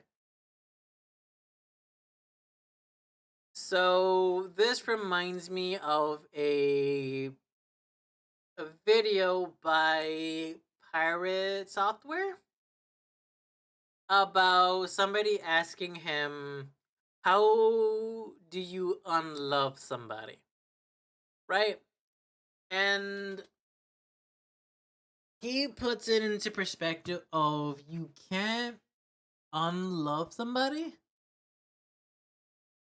You can't unlove somebody. You can't put take all those feelings you've had for them for all however long back. And instead of thinking of unloving them, you need to learn that you did love them with all your heart, but need to learn to be fine without them. Does that make sense? I feel like that makes sense. I feel like that makes sense. I am chronically online, so. And most of my like logic is from videos I see, and it's like, damn, that's smart. I do highly recommend following Pirate Software because he is very informative and knowledgeable of life. And honestly, think about that legitimately every single fucking day. Genuinely. Like, all of his logic stuff is very interesting. And as we're doing this charity stuff, this is exactly what this charity does. Provide that help for life, essentially. Now imagine this same person in real life. Either Noah is the same gender as them, different gender, or what have you. If you don't feel like you're enough, and then suddenly all your friends are like, haha, then where do you turn to for that if you don't have a loving family like this? Right? And that's what the It Gets Better does. It provides that help and love and support that you would need growing up. Because goddamn. Goddamn.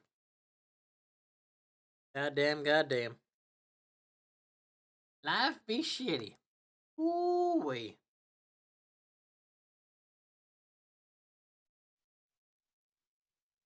And with that, we get back to the game. Benda looks so dejected, I almost can't take it. But what could I possibly say to help? Anyways, that's it. That's the whole sordid tale. That's the whole sordid tale. Thanks for listening. Tune in next week for more hot gossip. Wow. I know, it's pretty dumb. Well, here's the issue.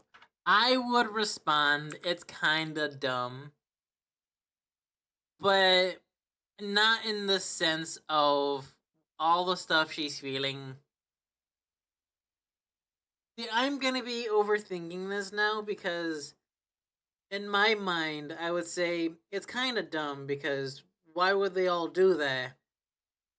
And it's not dumb because that's how life is. Like, they're both the correct answer, but also not the correct answer.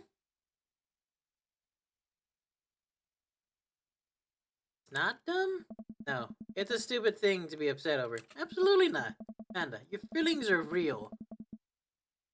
No, your feelings are valid. They knew your feelings and was like, no, I refuse.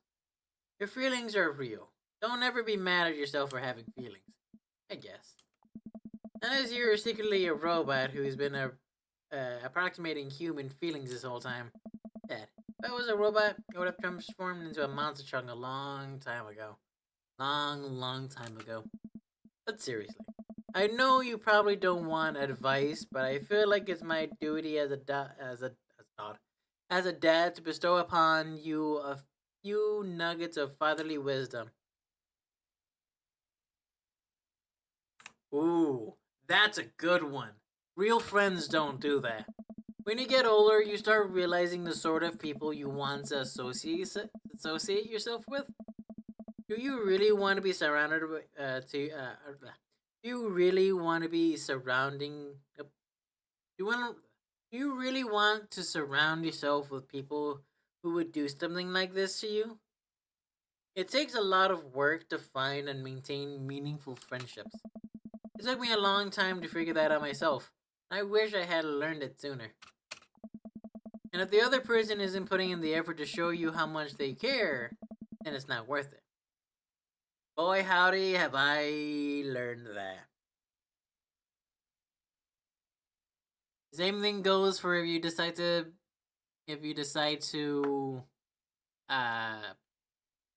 make a YouTube channel with said friends.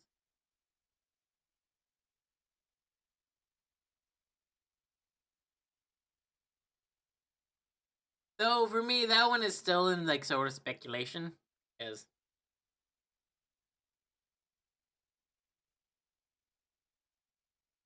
you're not beholden to being their friend. Ultimately, I think this says way more about their character than it does about yours. Because you're amazing, and if they can't see that, then that's their problem.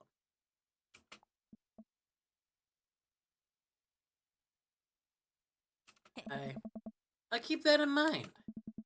Look down at the table. Did we just eat that whole cake? Huh. Yes.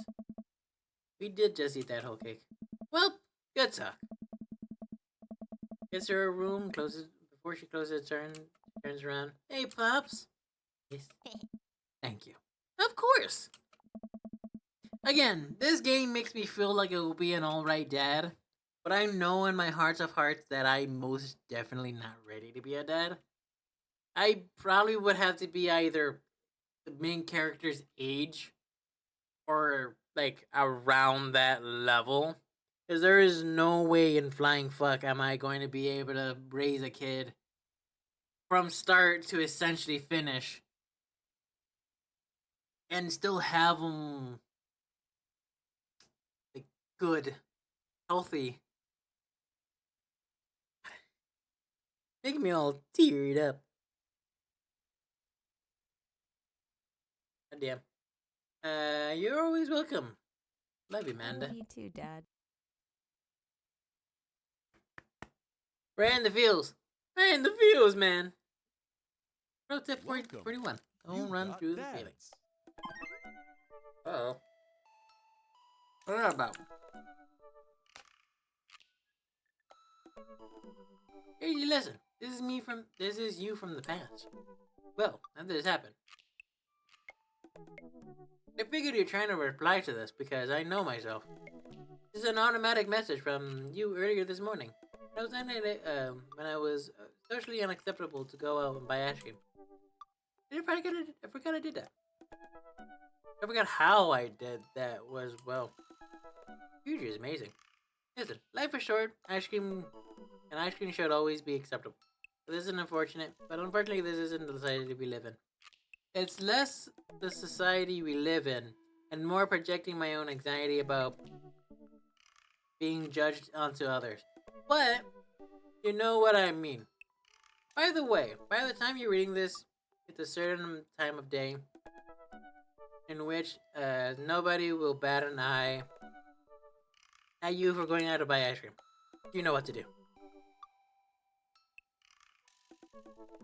I'll go get that ice cream, to be honest with you. I could go for some ice cream. You know what? I've earned a treat. On my way home, I decided to stop off and grab some ice cream, which I fully planned to eat directly from the tub. Spent a lot of time trying to figure out just which type of ice cream I'd eat directly from the tub. Rocky Road, pistachio. Oh man, it's probably gonna want some too. Better get 2 tubs. She loves cookie dough ice cream though, right? mister. Turn around and see Ernest leaning up against the wall. Convenience store. Ernest? You're cool, right? I'm so cool. I'm shocked that you even have to ask. Dude, Meister. Oh my god, I asked the wrong person. Could you help me out? Help you out? There's no fire involved, is there? Just clouds. If I give you $20, would you buy me an e-liquid? Ernest? What's e-liquid? Like, Gatorade, you know? Electrolyte liquid. Get it for myself, but I'm banned from here. Trying to get a... We're trying to run a grift on the crash here. A classic fiddle game. You know the deal. Oh. I got you, buddy. You know, you can play the fiddle. Just ask me the extra clerk for blue... Cranzapple. Vortex. You don't know what it is. I baked a tub of ice cream for myself and a soup of cookie dough for Amanda. Search Ralph with blue Grayson Void starcher. And I can't seem to find. So I turned to cashier. Hey, where's your finest e-liquid? Behind the counter. You got an ID? First of all, my daughter is older than you. Second of all, I'm flattered. But I switched shampoo recently. Is that taking some years off? Look, you need 21 to buy vape juice. Hair doesn't look a day over 20. Wait a minute.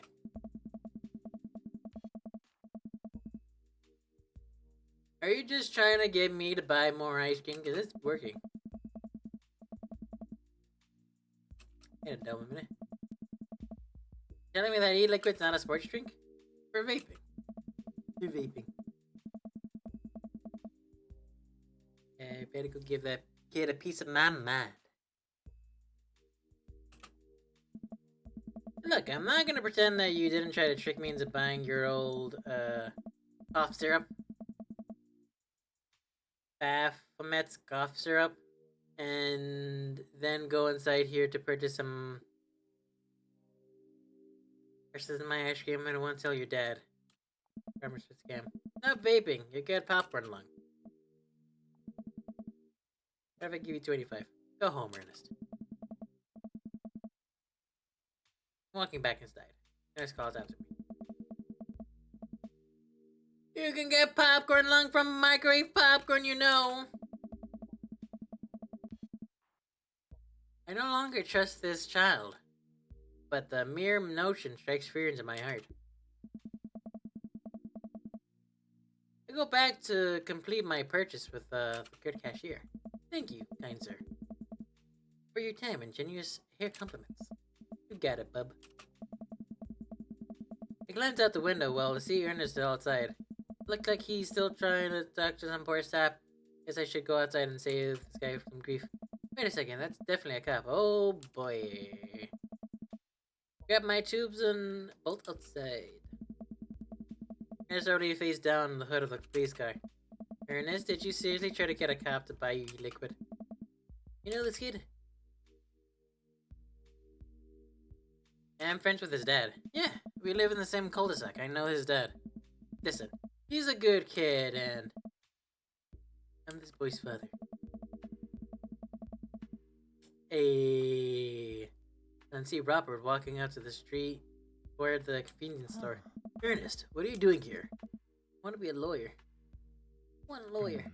First of all, good instinct. Remember that you're not required to answer any questions from a police officer without a lawyer present.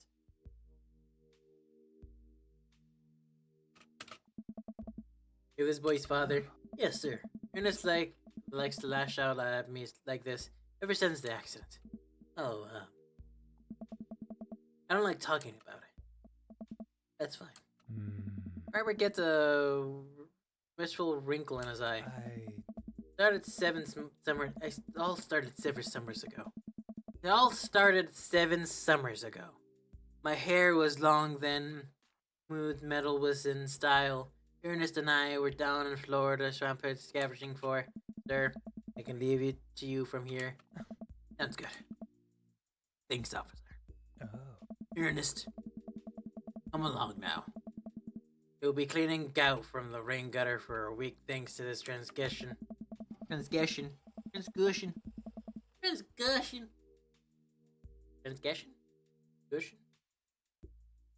The police officer gets in his car and drives off. I'm stunned at how cool Robert was in there. Thanks. I just want to say, Richard? Don't mention it, Hemingway. Got in trouble plenty of times in my life. Just trying to do a good deal in the day. You buy me a liquid if I give you $20? Child, I will end you. I don't know. Hey, crazy. Will you walk Ernest home with me?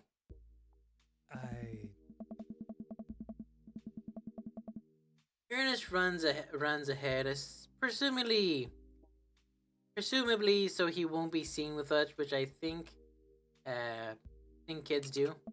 Which is a thing kids do. It reminds me a lot of myself when I was his age. Well, maybe I wasn't as dumb. Seems like he tortures his dad. Seems like he tortures his dad. Seems like he tortures just about everybody. He even stole your wallet. What? No, he did. My back pocket. The rest of my pockets. Stole my wallet. Why are you doing this to yourself? What? He points at my tubs of ice cream. One of them's for Amanda. Hey. I have no qualms with the quantity of ice cream you've purchased, but it's perfectly reasonable amount of ice cream. It's just the quantity I'm talking about. Quality I'm talking about. You work hard, crazy. You're a good dad. Don't you deserve top shelf ice cream? With what money? These were on sale. If you're gonna treat yourself, go big or go home. Real vanilla bean, I'm real pistachio. You deserve it. Hey. Cheers to that. Genuinely, I could go for some ice cream. If we arrive at the cul-de-sac and Ernest runs his home. The boy is the reason why we don't have prizes cereal anymore. Hey. Catch you around, crazy. Robert tossed me my wallet and catch it with a surprised look on my face. I stole it back. Keep it in your front pocket, or use a chain like back in the ska days. Maybe later. God, he's hot. I'm sorry. I'm sorry. Whew. God damn. Whew. See you, Robert. Go back inside my home, ready to spend the rest of the night with 2 tubs of ice cream and Amanda. Ooh. You've got dads.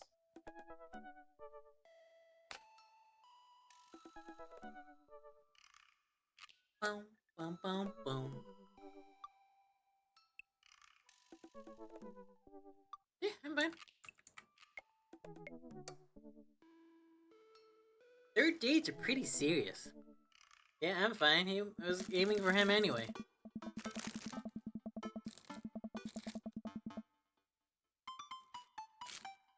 Ever since we had a picnic at the graveyard, Damien and I have been spending a lot of time together. We go to nightmare shows pretty regularly.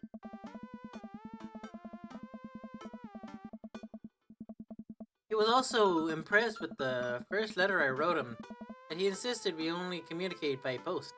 But instead of through Dad, I initially protested, but he gave me his old signet.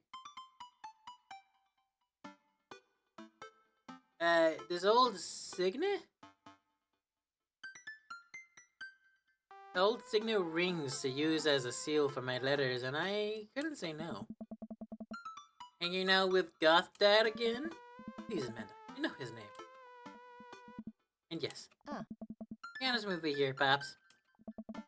Is he actually a vampire? I remember you invited him into our household that one time, and I've seen The Lost Boys, and I honestly would have preferred trying to see if he walked through the household of our home under our own power. Yes, Amanda. I have become Damon's familiar. am compelled under his curse. I'm sorry, sweetie. Ugh. Turn into a bat. I don't think. Oh. What's the point of being a vampire? You can't turn into a bat. Well, okay, I'm off. Huh. Are you taking the car? You're flying off in the night on the leathery wings of a bat. One of those. While I'm out, you can throw away the garlic bread that's in the freezer, so I don't die. That would be great. Keep it in there as insurance. You understand, right? That's my girl. Damon and I walked along the water's edge, chatting. Damon's cape, I mean cloak. He hates it when people call it a cape. Damon's cloak shudders behind him in the breeze. The breeze. This is going to seem like a silly question, but why do you got the word black? Gothic subculture has always been associated with death. It would make sense for that style surrounding it would be briefly influenced in the morning. By morning. And interestingly, I probably could have put the number above them, like on top of them, but interestingly though, was that the Victorian era Queen Victoria herself mourned the death of her late husband for 10 whole years, wearing black for the rest of her life. If that's not goth, I don't know what is. Honestly, that's fair. I have another question. Go ahead. How are you so comfortable with death? You mentioned in the graveyard. You mentioned in the graveyard that it helps you appreciate life or something. No, I have experienced several losses over the course of my life. I have truly believed that the only manageable way to cope with it is to accept that death is simply part of living. And it's the single versatile... Yeah, it's a single universal truth for every human who has ever lived. I am going to die. It's the universal truth for every human who has ever lived. I am going to die. You are going to die, and life carries on without us. Doesn't that make you feel scared? Not at all. Without the advances of modern science, death has less with everywhere in the Victorian era, and yet funerals were major social functions. Victorians were obsessed with mementos of their loved ones, even going so far as take the elaborate stages photographs of their dead relatives. The minute... I don't know what that word is.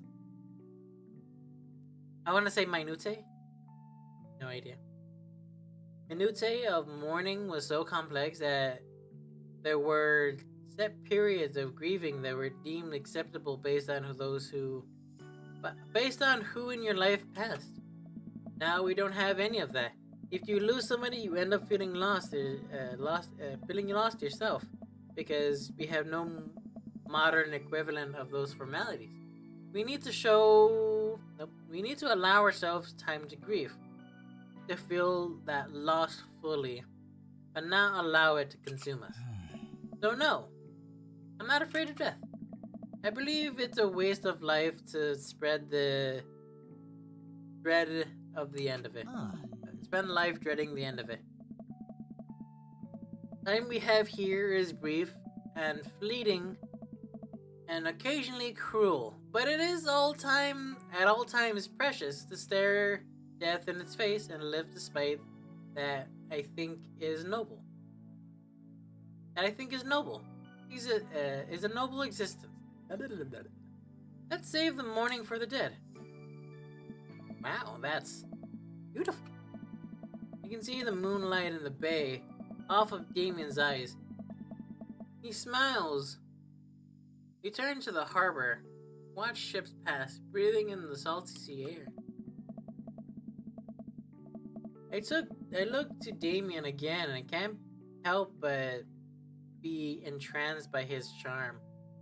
His mystery and I find everything about him so fascinating. Coming closer to Damien, close my eyes as do I. Sorry, I have to take this away from me to answer his phone. Oh shit, I left the music on. Oopsie. My bad. I left the music on. Maybe he's left away from me to answer his phone. I hope he doesn't lose it again. After speaking in hushed tones for a moment, Damien returns to me. Everything okay? Aye. There's an emergency. Lucian? Huh. No, thankfully. But I must take my leave. Oh, okay. Is there something I can do to help? Huh. Dad do have to stick together, right? No way. There come. There isn't time to waste. After a short drive in silence, we arrive at a rundown building on the outskirts of town. Where are we? It's better if I just show you. I push the surprisingly heavy door open and find myself. He's a vet? Oh shit, he's a vet! That's wild. I find myself in a dimly lit waiting room with rickety chairs line a few rickety chairs line the wall, and there doesn't seem to be anyone behind the front desk. There are a few paintings and pictures on the wall. They're so nondescript. I'm still unsure what kind of place this is. Wait here for a moment. I'll be right back. Order. Boot heels echoing through the halls of a seemingly empty building. Distant howls echo from the place. Can't see, and there is a faint scratching sound, like claws on tile. I cautiously peek down the hall, and finally, my brain trying to fit words in. I cautiously peek down the hall and find stall after stall of feared-looking dogs. A few of them notice me and skitter up to the chain-link fence, sticking their noses through. I think that's what this.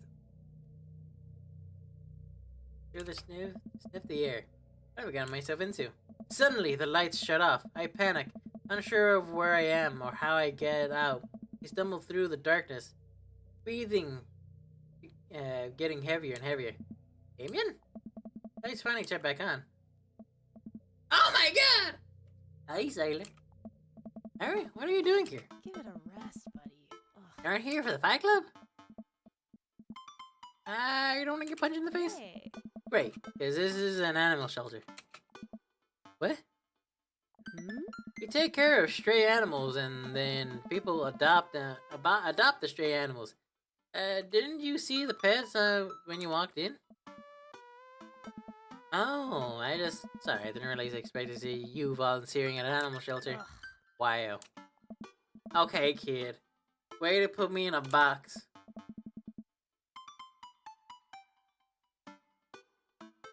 Jamies, do you hear this baloney? Just one moment. Just one moment. Thunder cracking, door pushed open. Apparently, coming from the shadows, I see Damien. Why is he still hot? Damien? Hey. Hey. It's Damien. It looks completely different. No cloak, no Victorian era clothing, no makeup. I wasn't planning to share this side of me until much later, but not much of a goth as you think. I'm a systems administrator for the IT department of a reality company.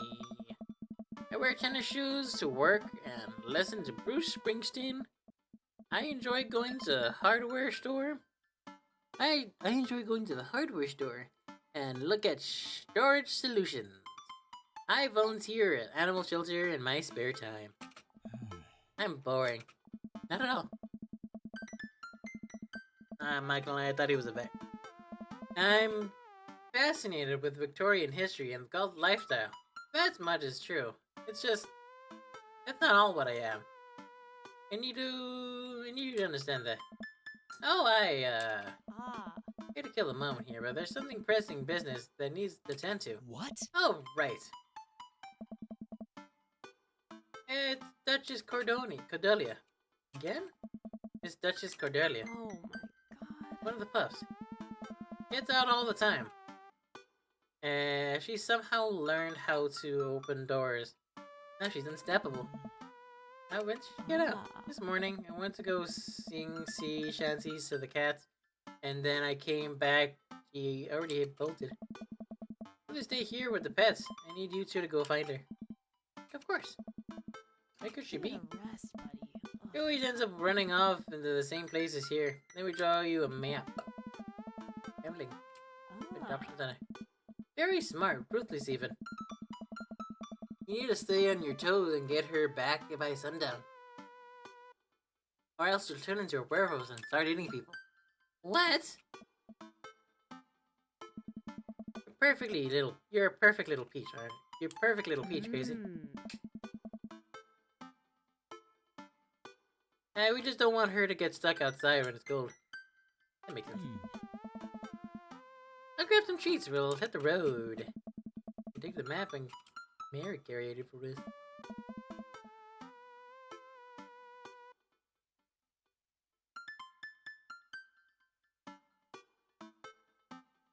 Interesting. Makes sense. Oh man, I'm in Nerd's house?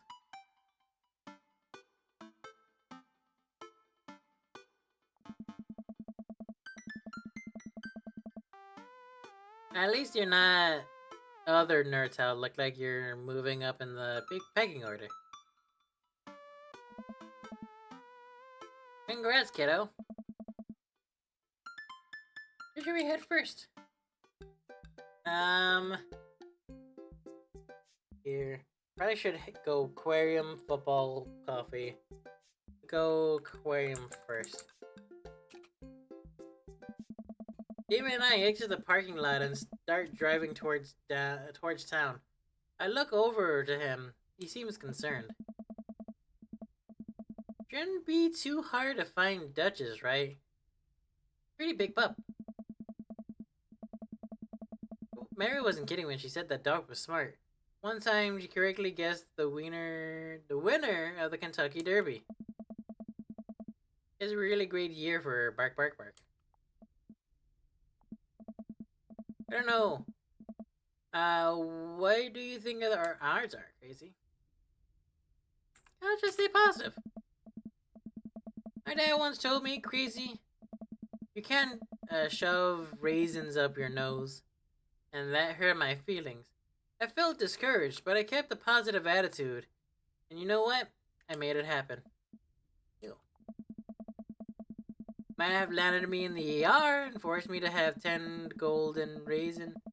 Forced me to have 10 golden raisins removed from my nasal cavity. But on that day, I learned that anything is possible if you have a good attitude and abnormally large nostrils.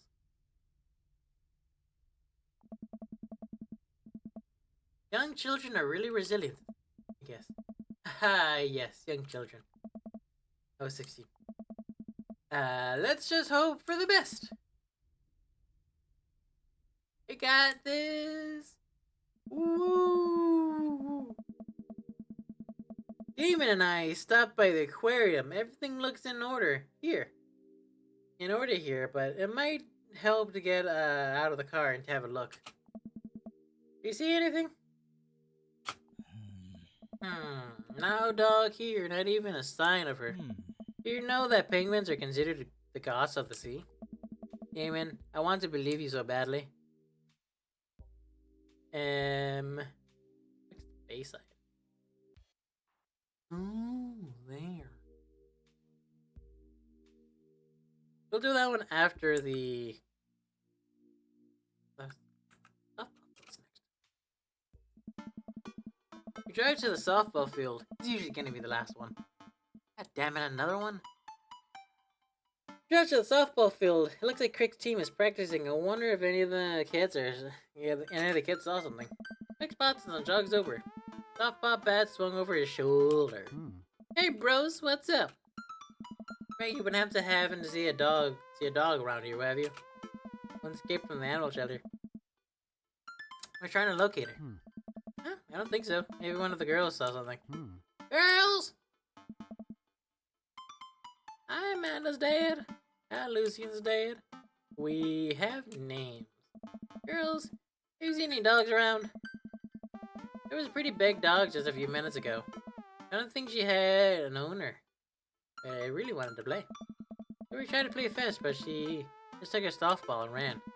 I think she ate it, actually. There's a lot of dog. Here, take another softball. They come in handy later. Hey, thanks, Craig. That's good. Meaning it's most likely going to be in the cul-de-sac, so we're going to go to Coffee Spoon next. We park in front of Matt's coffee shop and walk inside, and it seems like a slow day. Matt sits behind the counter, reading a book. Hey, Matt! Didn't expect to see you two again today. Expect to see you two today. What's up? Ever seen a stray dog around? Can't say I have. You're looking for one? Can you describe them better to me? Enormous. They're pretty well covered. Cool. Find strays digging into the fruit scraps in the alley. Out back sometime. I'm sure I'll keep an eye out. We head back to the car. Appreciate you, though. That seems promising. Okay, we're going to the cul-de-sac first. Drive through the cul-de-sac and everything seems to be pretty normal. It looks like Brian is doing some yard work. Pull out into Brian's driveway and hop out. Hey! Don't step on the grass, I just mowed. Have you seen any unusual activity in the area today? Aside from your unwaltered lawn? Oh, here we go. How dare you! I take my lawn care very seriously. Yeah, that's sort of the issue. Setting. You haven't seen a dog run through here, have you? I don't know. Well, a few hours ago, I heard Maxwell barking at something. When I came outside, the garden had been torn to shreds. It'd take forever to retoil the soil. Look at that dog. Rather feisty raccoon. Whatever it was, must have been hungry. Ate all my tomatoes. Very sorry to hear about that. I pray you got it. If you need assistance restoring it to its former glory, don't hesitate to contact me. Will do, buddy. Good luck finding that dog. Pretty sure she's probably still hungry. I wonder if she's looking for more food elsewhere. I fear that hours are growing short. May take a haste if we find Duchess by sundown. Looking more stressed by out by the minute. Gotta think of something to lighten the mood.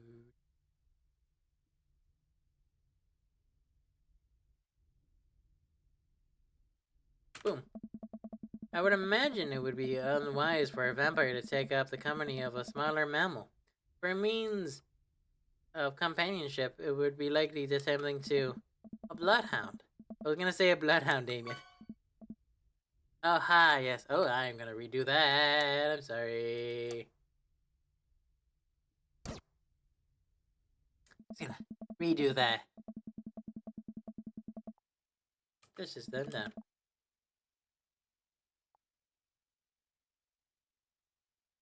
Knock knock. Who's there? Death Cult. Death Cult who? Death cultivate a more cheaper attitude, friend. We're gonna find that dog. Yes! Can't go wrong with a good knock knock joke. Can't go wrong with a good knock knock joke. It's still weird how I'm still in the lead for that. For the who's your favorite daddy. Don't know why. Ah, my face. That's better. I keep reading Damien directions from the map as we drive downtown. We went to the cul-de-sac, so I think the next one would be the Bayside. Arrive back at the Bayside. Like old times, huh? I remember as if it was yesterday. I mean, earlier today. What do you think? Any sign of the pooch? None yet. Although, who knows? if she made it into one of these ships. Duchess would do that. I wouldn't put it past her to know how to navigate through the rough seas without a compass. Very smart. Whoops. I just see Amanda, my daughter. Amanda, what are you doing here? Do you think I would stay inside all day, vegging out on the couch and watching TV? Oh, sorry. What are you doing? I'm heading home to veg out on the couch and watch TV. Respect. Oh, right, I forgot to pause it. I'm pausing! Oh.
That's funny. The game Stellar Moon, which I think just came out like 3 days ago, already has nude mod.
Ooh, that's still wet.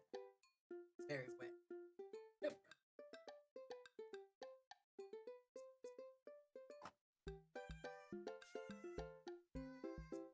Whoa, whoa, whoa, whoa, whoa.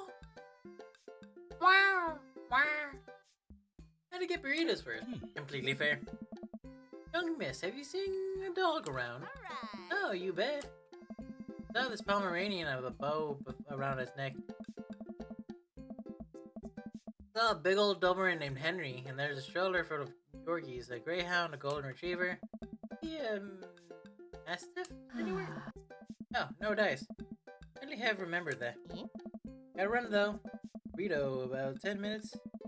It's about 10 minutes before the cheese breaks down the molecular structure of the tortilla. Makes it all soggy, you understand? Of course. Have a lovely evening, Miss Donuts. Let's go back to the baseball field, see if it's there still. sign of her? I think so. Wait, maybe. This kid taking a nap on the outfield. Get back in the car. Closer.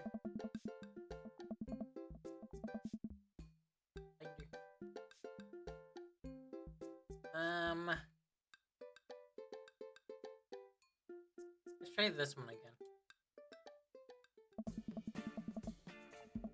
Hey, Maya. Yeah, the thing I've seen the dog you were looking for. What? Good brown mischief. Size of a house? Yeah.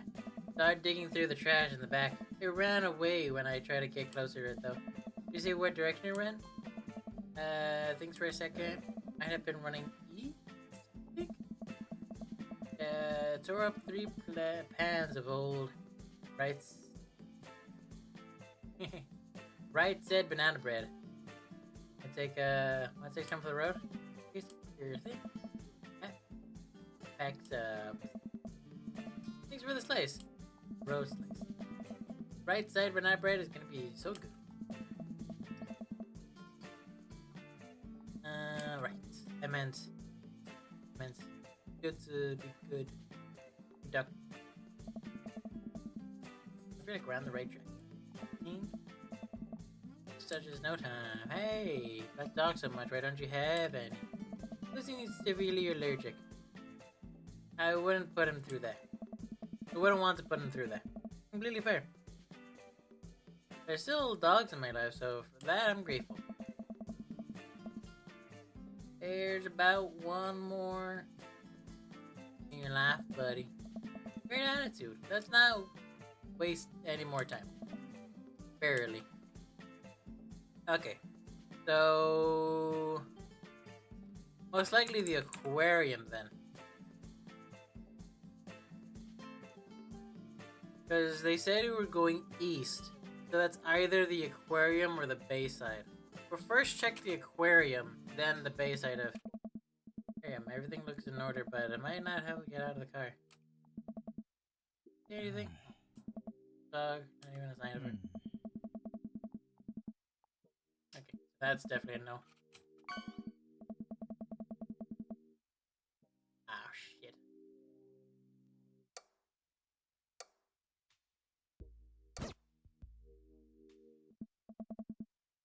Oh no, that's where we were! No! What? No, what do you mean? Let's try the... Oh! Cul-de-sac, of course. I thought we were at the fucking softball field. I'm an idiot.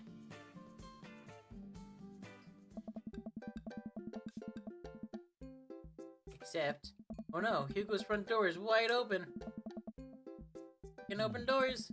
That's just a telltale sign. Be sure to approach with caution. Whatever goes down here, we got your back. Feet into the porch, step aside. Holy shit, that's a large ass dog. I don't know why I was thinking of fucking Boston Terrier. Not Boston Terrier, a Saint Bernard. Even the center of Hugo's living room. She's owns the damn place. This is the biggest dog I've ever seen. Woof. Well, she hasn't broken anything in here yet. Wonderful. Now we have to do the leash on her before she tries to escape again. And get out before Hugo comes home. Easily peasily. Now just come here. He's aiming warily. Brushes begin to slowly ground. Down her guard. Need another plan. Give her the right bird. Oh. Reach into my pocket and pull out the slice of right said banana bread that Matt gave me. Duchess sniffs the air and hones in on the bread. Come here, girl. Nice and easy. I've got some yummy homemade vegan and possibly gluten-free banana bread. If that's what you're into. Or gently taking it from my hand and dropping it on the ground like dogs always do for some reason. Curled up and started munching on the bread. Success. Jimmy walks up behind Duchess and attaches the leash on her collar. She immediately notices and starts whining. It's time to go home now, Duchess. Gives a tug on the leash. She won't move. Duchess. What happened to your report?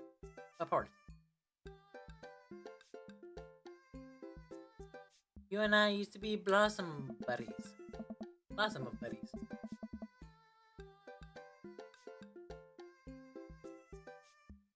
She still doesn't move. She's huge. There's no way we could even try to lift her. Well, this is a weird situation. She's literally trespassing in our friend's home. This large dog. What do you know he's doing? What do you know he's doing? Ernest stands in the doorway with a plate of pizza rolls.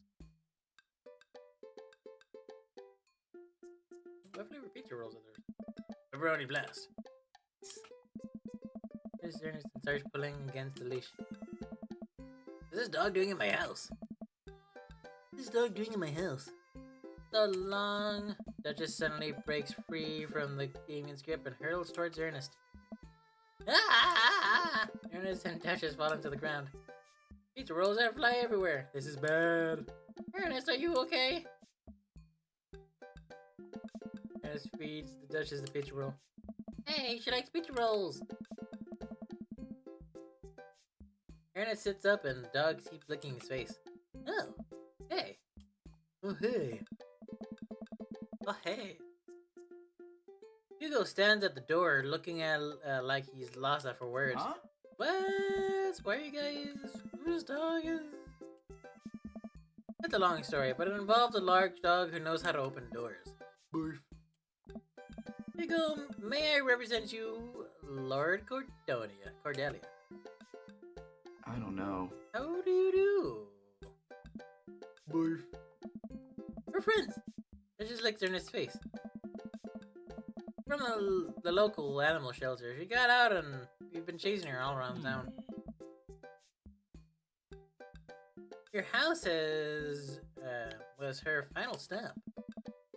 Can we keep her? And I don't know if we're settled to take care of, Huh? They call me Dad. Come on, please. Look how cute she is. Eco size. Oh. We've been talking about adopting a dog for a while. Just promise me. But you have to promise me you'll take care of her. Naturally.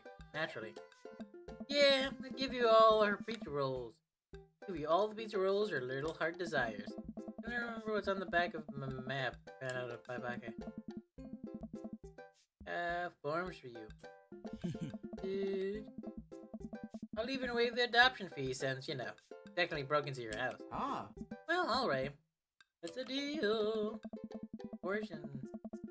That dog is huge. Look, he's huge. Just plays with Duchess inside. Outside. He sure seems to be happy with his new friend. Oh. I know, he called me Dad. Can you believe it? Damon places his hand on Hugo's shoulder. Oh. Certainly can. I think this will be very good for Ernest. To reach him from some responsibility. Probably look into getting a locks for your doors, though. The wily one. But do right by her. She'll love you two forever. Thank you.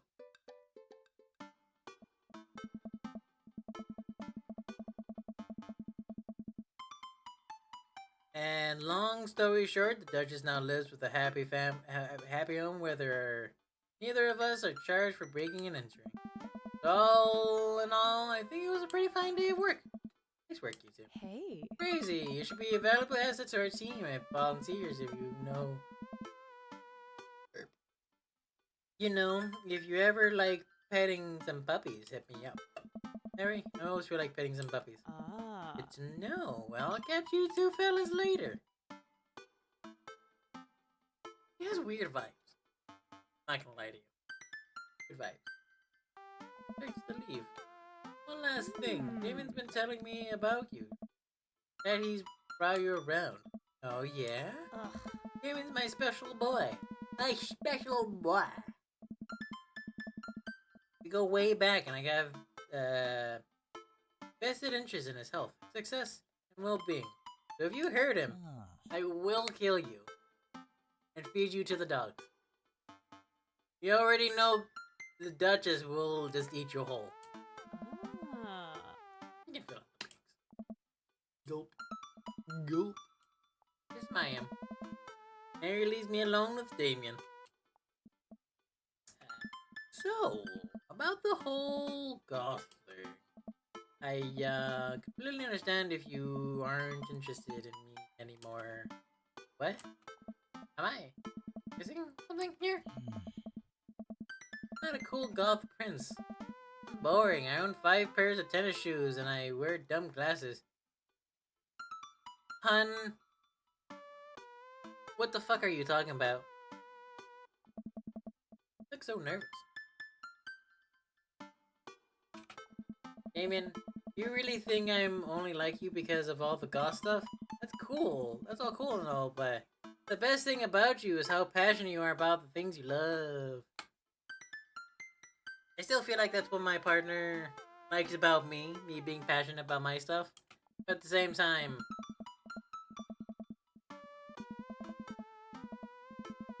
art, no, history, art, Victorian fashion, dog, storage solutions. Doesn't matter what it is. You care, and that's awesome. And also, the glasses are very cute. Actually are. You don't think I'm boring at all? If you were boring, then I don't know what that makes me. I spend too much time online shopping for flashlights.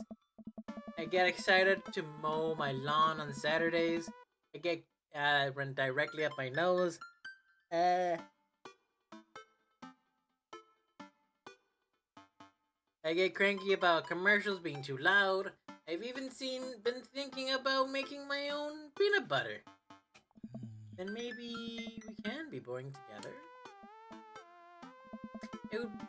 It would never be boring if it was with you. Suddenly gets closer and closes the gap between us, pulls me into a hug and buries my face into my shoulders. His hair smells like lavender and rosemary. I was so scared you wouldn't like me. You're the opposite. Damien pulls away for a second, looks me in the eyes without colored contacts. His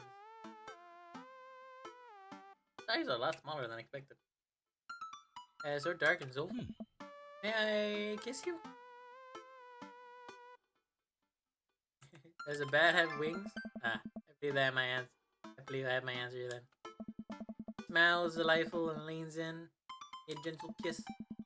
Damien pulls away, gives me an intense look. Do you want to help me take care of the puppies? Yes. Yes? Oh, he does have red eyes. Never really noticed. Damon and I arrive at the cul-de-sac, our fingers intertwined like a probably gentleman who walks me my doorstep. This is lovely. Thank you for your understanding. Thank you for everything. I'm very happy I can be myself around you. Around you. I have one request.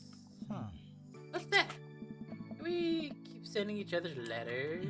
But of course. Even kiss me one last time before turning around and heading home. Amanda runs back on the couch from the window and tries to look as nonchalant as possible. Hello, father. I was sitting here on the couch the entire time. Hi, Amanda. Huh? So, are you guys like starting a vampire coven together? Oh, plot twist. Plot twist. Mothman. Damon is actually Mothman. Mothman. Damon's actually Mothman. Didn't see it coming either. Well, whatever's happening, I'm really glad to see you two happy. You deserve it, Dad. Aw, shucks. Gonna head to bed. Catch you in the morning. Catch you in the morning? Sure thing. Make my way to my room and fall into my bed with my heart full of excited for the days to come.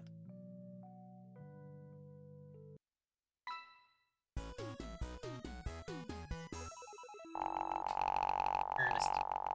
My ears! Wow. My stars, this... Never in a million moons have I had a date such as exquisite as this one. Did he just nut? A interview with a vampire. Anyway, I could probably just play this game for the entire thing and just try to get him, get one person on each day.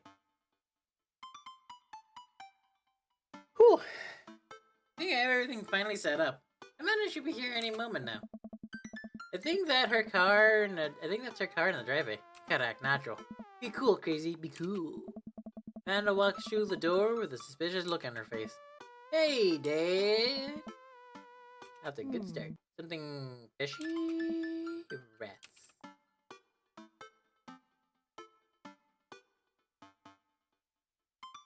Ask too many questions. Who do you think you are, my daughter? For literally my entire life, yes.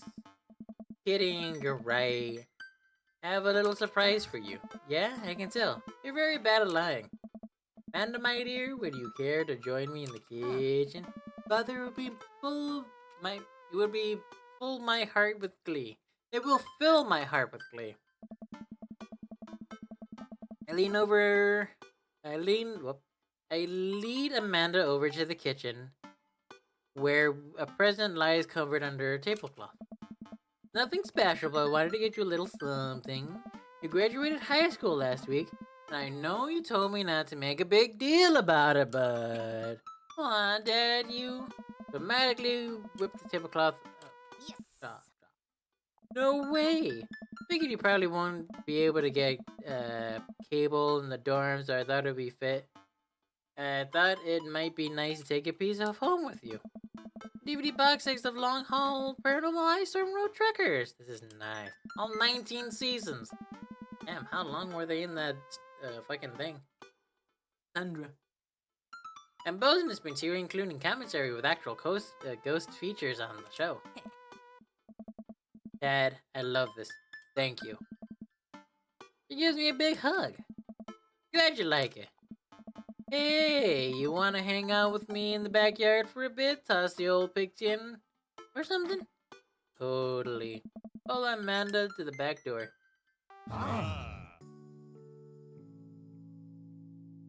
There's a joke there somewhere that I'm not gonna make, because he's my daughter.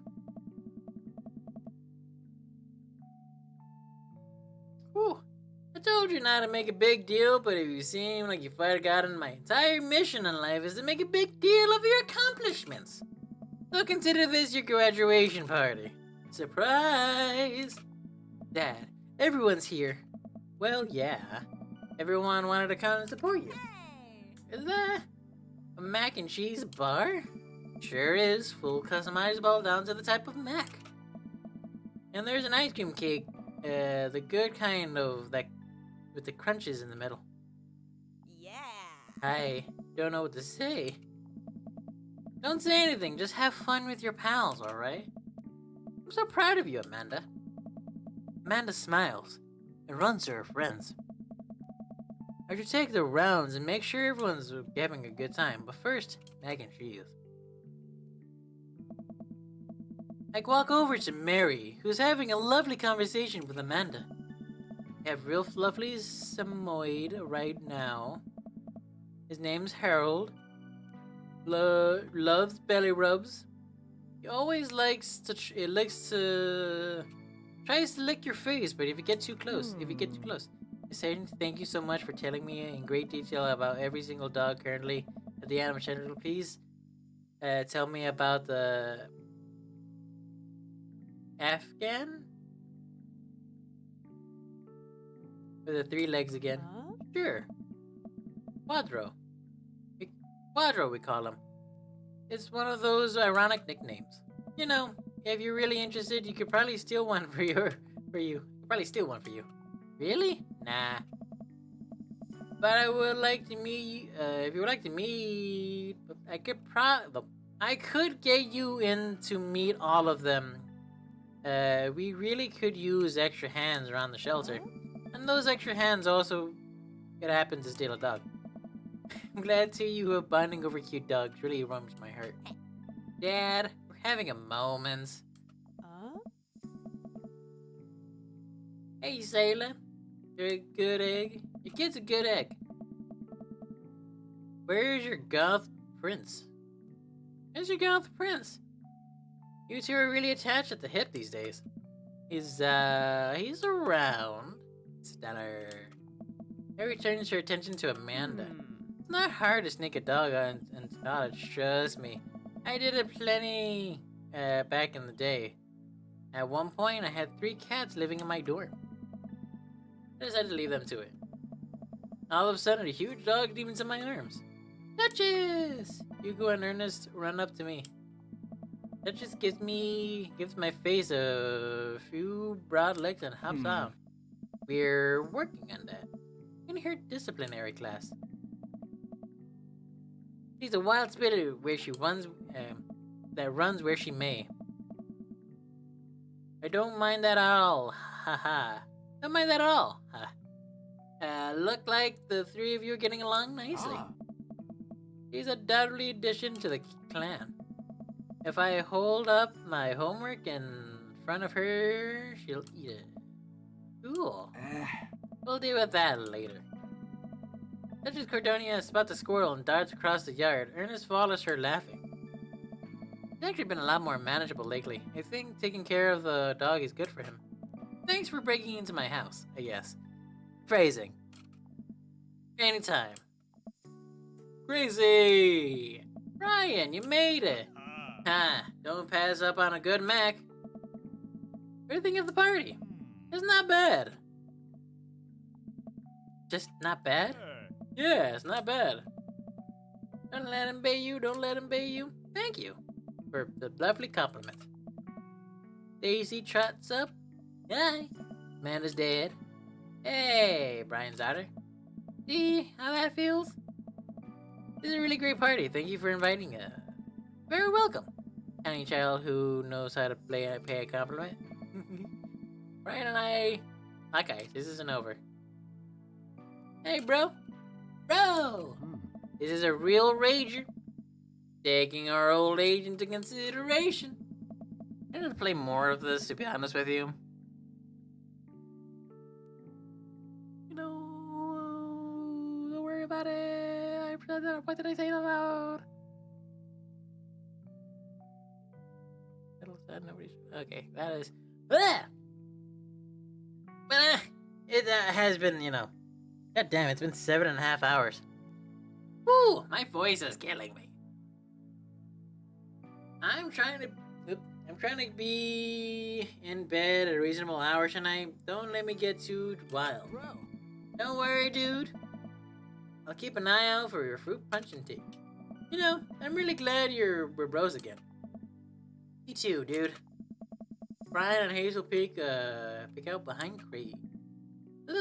Hi, little ones. Hello. How are you?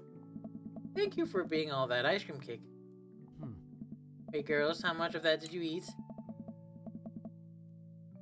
We are a 4 pieces.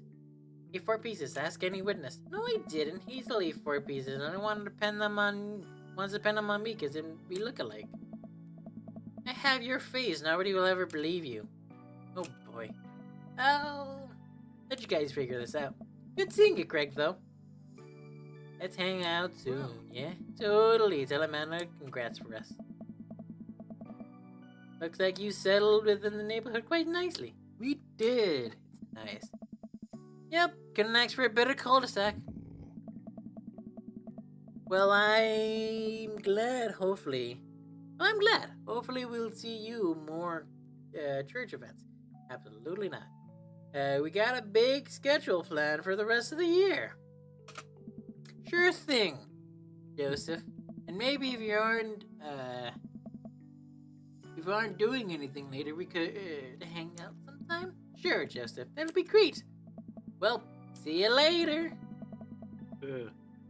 Hugo comes up with a plate of mac and cheese.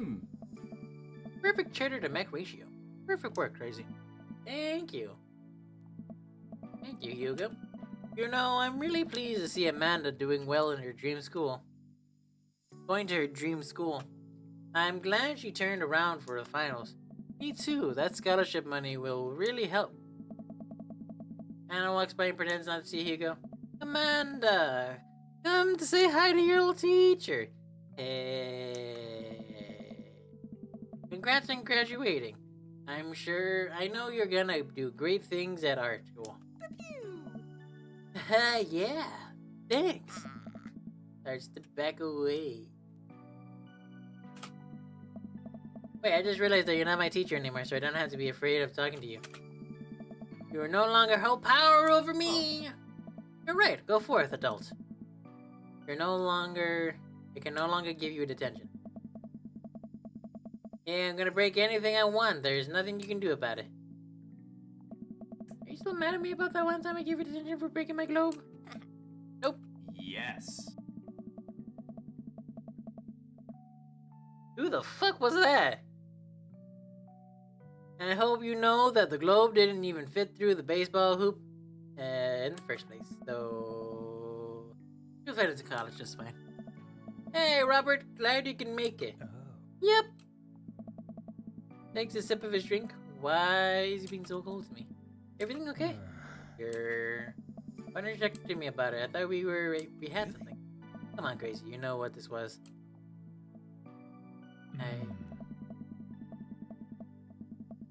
You were an object to me the same way I thought I was an object to you. I figured we were on the same page here. At least you know you were acting. But I don't want to be in this if there are feelings involved. I got too much to deal with as it is. I'll catch you around. Oh. Hey, man. Matt! Let me know when Amanda leaves for college. I'll have a fresh batch of right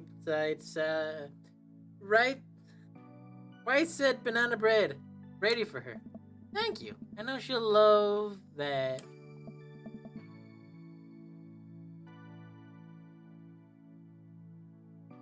Probably shouldn't have phoned him. Oh. Hey, Amanda's dad. Turned to spy Lucian walking up to me. Yes, Lucian? Thanks for inviting me to your party. Anytime, bud. I know we had a rocky start, but I'm glad to know you. Oh. Glad to know how much your dad cares about you. Yeah. My dad had a rough couple years, and I know it must not have been easy to raise me alone. He's kind of a weird guy, but I love him a lot. And it seems like you make him happy. So, you're cool with my book. Thank you so much, Lucian. It means a lot to me. Sure. Let me know if you want me to give you a stick and poke time. Thanks for coming by, Lucian. See you around, Crazy. Take a seat on our back porch steps. Sun is setting, everyone begins to eat and leave. And wanders over and sits down next to me. Killer party, Pops. What can I say? It was inspired. So, I have something to tell you for me. Why? Not to become completely genuine about my feelings for once about it, but growing up wasn't easy. But I could have been a lot harder if it wasn't for you. Dad, you've been there for me through everything. There's been times in my life where you were my only friend. My only friend. I was really scared of going to college and being so far from you. But I realized that everything you've done for me has been to prepare me for this. I'm ready. I wouldn't be who I am without you. Don't cry. Don't cry. I swear to God, Crazy, don't cry. If you cry again. You're the best, Dad. I love you. I'm crying.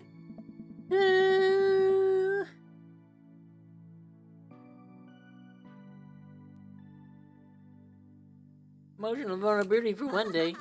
Present time. Amanda hands me a tiny wrap packet. I tear the wrapping to find Frame picture of me and Amanda. It's us. Kinda shocking all our photo albums were just pictures of me, huh? I figured we needed at least one together before I leave. Amanda, thank you. Watching you grow up has been the happiest experience. It's been the happiest experience. Talented. You're such a talented, intelligent young woman, and I'm excited to see what the future holds for you. Knock him dead, kid. Always do. Can I share a hug? This is the only beginning, Pops. Plenty of more memories for us to go down the road. Memories to make the stuff up to break right. Ugh. Memories to make and stuff to break. Oh yeah. I'm gonna break so much stuff intentionally and unintentionally. You're gonna probably have to pay for most of it. It would be my honor. Amanda hops up. Look like someone's been waiting to talk to you. Runs over the back of the yard where Damien has been sitting on a bench beneath a cherry blossom tree. Yeah, he smiles at me.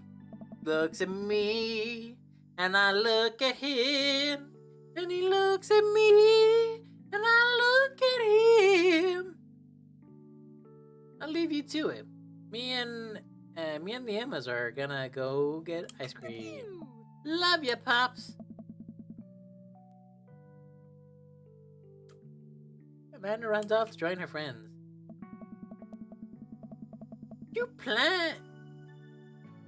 Did you just randomly get a house with a whole ass cherry tree in the back?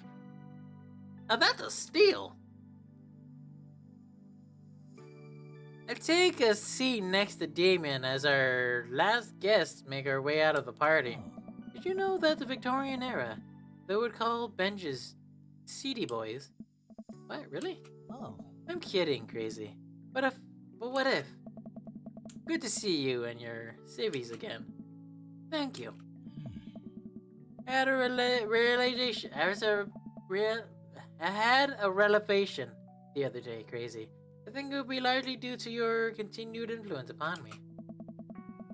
There was a version of me that might have been embarrassed to show my true form, my information technology form. But what you said about me, how my passion was what you truly admired, that emboldened me to feel like myself, regardless of how I choose to dress and act. Actually, this was a smart choice in doing it for the charity, mostly because, unironically, it's a good way of saying, hey, do what you want because a pirate is free. You are a pirate. Sorry.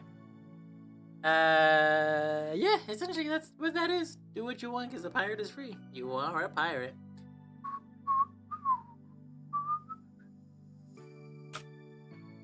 Dress and act. Instead of separate entities, they are simply different facets of myself. A three-dimensional being with his own thoughts and wants and needs. I love dressing the way I do, but I feel restricted by what I thought. Because my own personal brand made me lose sight of why I did this in the first place. Make myself happy. Let's place my hand on Damien's. If I'm so sorry I hit your face. I feel a light squeeze look up, greeted by Damien's warm smile. I'm trying to be more comfortable with who I am, rather than dwelling on who I could be to other people. Can't stop smiling. I'm so proud of him. Damien. I'm so proud. I'm so happy you've realized that you can be a dog-loving goth. Me too, crazy. Me too. I feel myself inching closer and closer to Damien.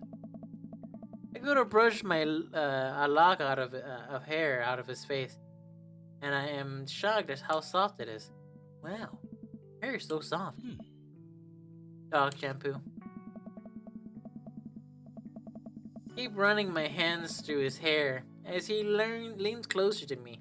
Placing a hand on the side of my face, he strokes my cheek with his thumb.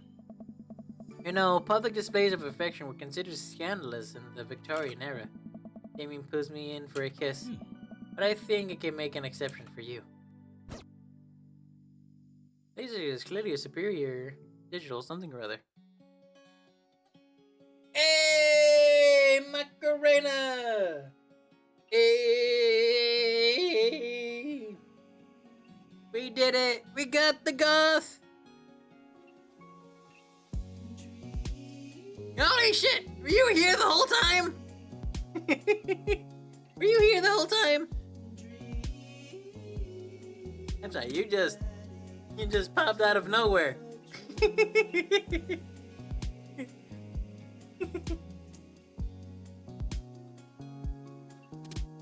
God damn, you were like the twins from the Joseph. Just popping out of random. What? It's been like 7 hours. It's been like 7 hours. Ah, Christ. That's weird. That's fine. I mean, that's fine. But at the same time, goddamn. Goddamn. Hey, that took a lot longer than expected. And I probably should have had a fan on in here because I am ever so slightly a little toasty warm in here. I was gonna say I'm a little toasty, but that's not what that means. Like, if you see, I'm slightly glowing. Not because of the thing, but ever so slightly glowing.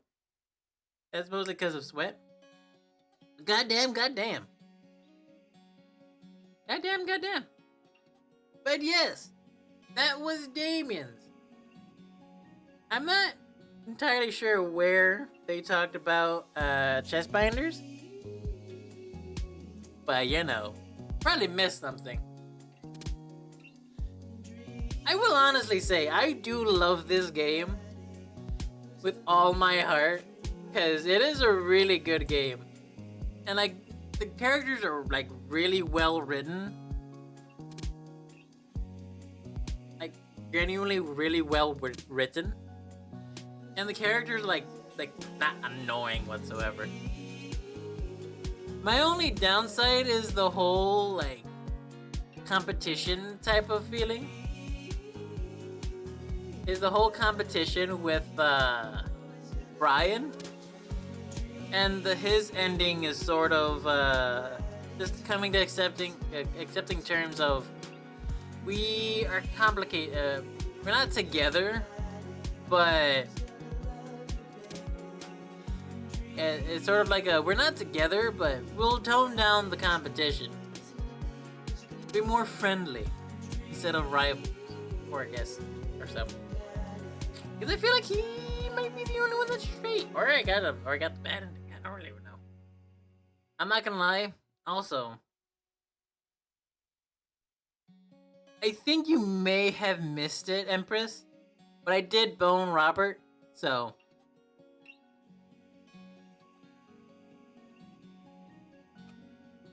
Again, I can't unsee it looking like Markiplier. Hey, new photo for the gallery. Let's go.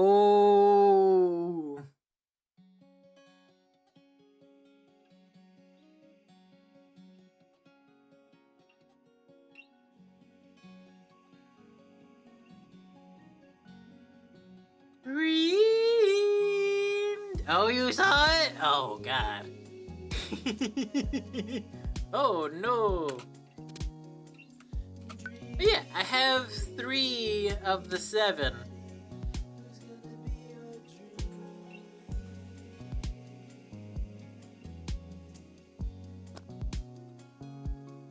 Now, this one is a really nice one. That's a nice photo.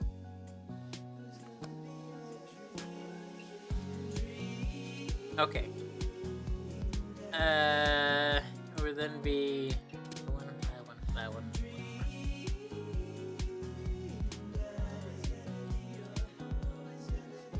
Yeah, that was everything.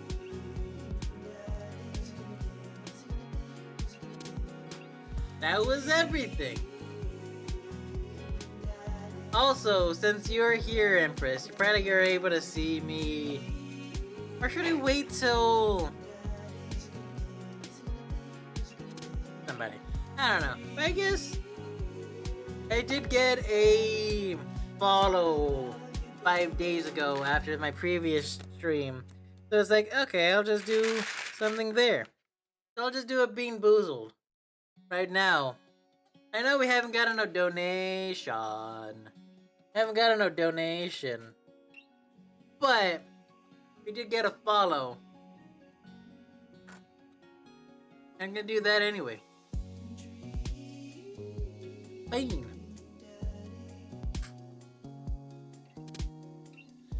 Oh god. Berry blue or toothpaste?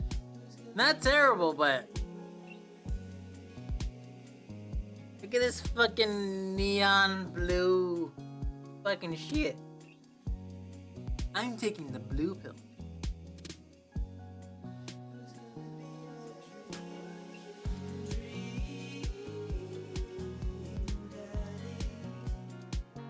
I'm not gonna lie, it was toothpaste. I'm probably gonna need toothpaste. Really, really loud. Probably gonna need toothpaste to get this out of my teeth. Oh boy. Oh boy. Okay. I'm not gonna lie. I always have a hard time asking people for money. But at the same time, we're doing it for charity.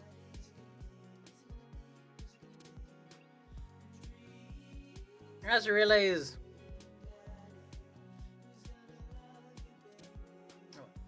where did the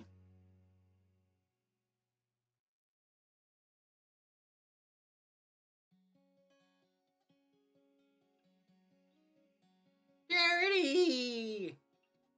Yeah.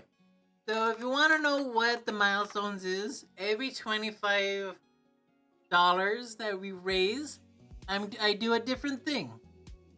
At $25, I do a VR horror game. At $50, I do full cosplay of a Pikmin. I'm talking full cosplay. I'm talking full cosplay. Bodysuit, all that such. At 75, I wax my legs. And at 100 is a mystery thing. Oh, fancy. But still. Ooh. I don't know. I had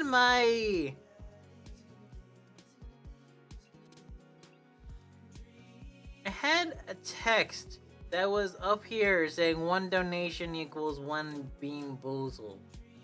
I don't know where that went.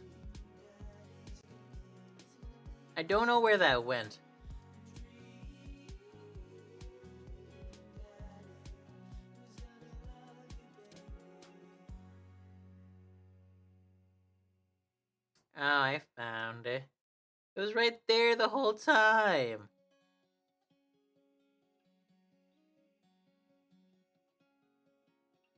Yeah, fuck it. Oh.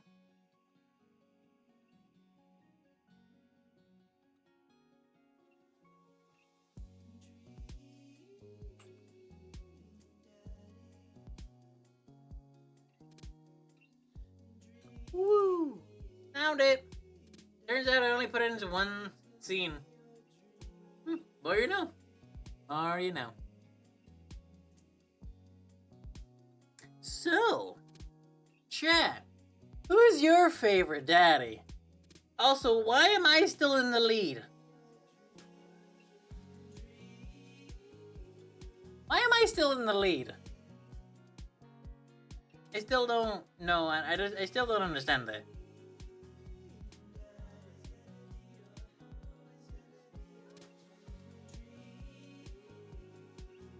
I guess. I mean, the poll is still gonna go on for the rest of the week. But today is the Dream Daddy Day. Phrasing. It's gonna be the Dream Daddy Day, so. I appreciate you. It sounded incorrect. Appreciate you. Appreciate you. I appreciate you. I appreciate you all for being here. Oopsie. Appreciate you all for being here. And as always, thank you all for joining us on this glorious feeling.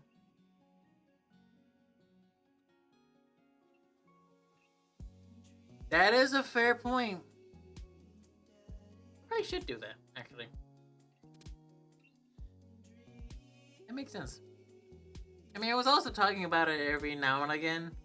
I realize I probably didn't. Yeah. Great, now my breath smells like toothpaste. Great, now my breath smells like toothpaste.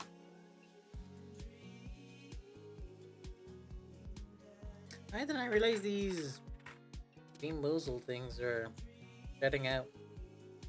Huh. I don't know. I also hope this isn't expired.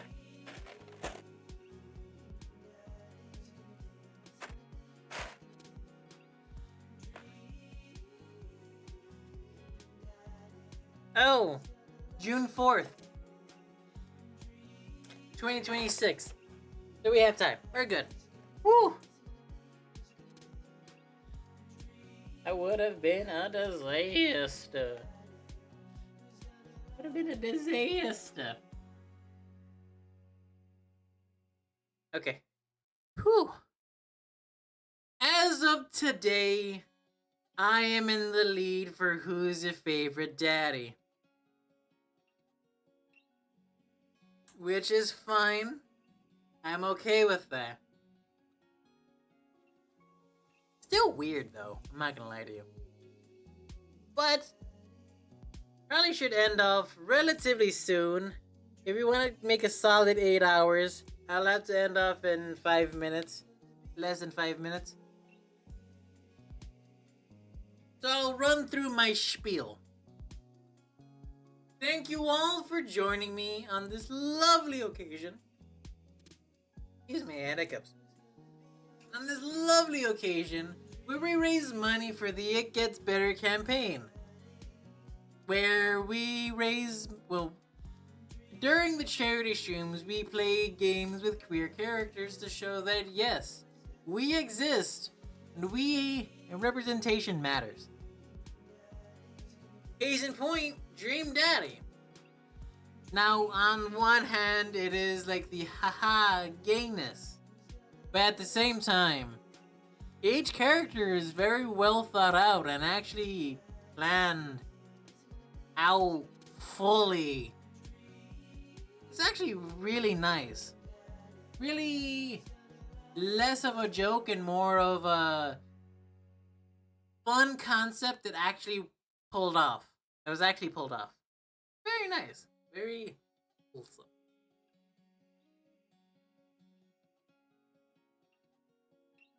Whew. I'm tired. I've been sitting in this uncomfortable chair for 7 hours. Actually, 8 hours, technically speaking.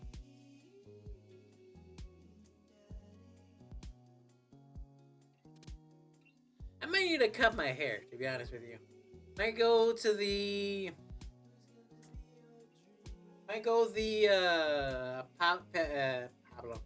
Pablo Pascal, Pedro Pascal look of the short hair, something. Actually, no, maybe. Short of hair. I don't know. I'm just stalling for time, mostly. I shouldn't. Okay. I totally didn't forget to feed my cats 2 hours ago. Ironically, 3 hours ago. So that's probably why you know what? That's probably why they're yelling.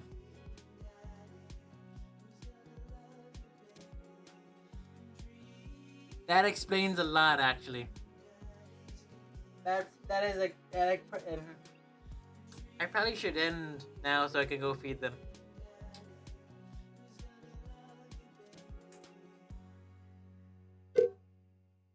Okay, gotta go be a pet. I guess I am technically a daddy. Gotta go be a pet parent. So, thank you all for joining me. Hope to see y'all again next time. And as always, keep smiling. Don't forget to be a little crazy. And hasta luego.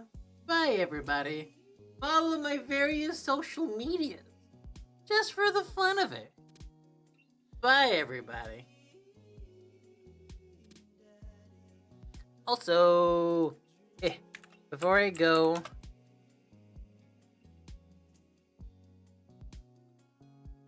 Dream Daddy.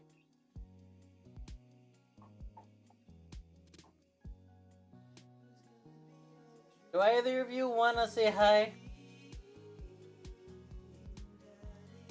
Okay, no, she's just screaming that she's hungry. Bye, everybody. Thank you all for joining me. Tune in tomorrow where we play A Hat in Time. And if anybody wants to join me for the game, it is co-op. It is co-op. Bye, everybody. Bye. Bye-bye. Bye-bye.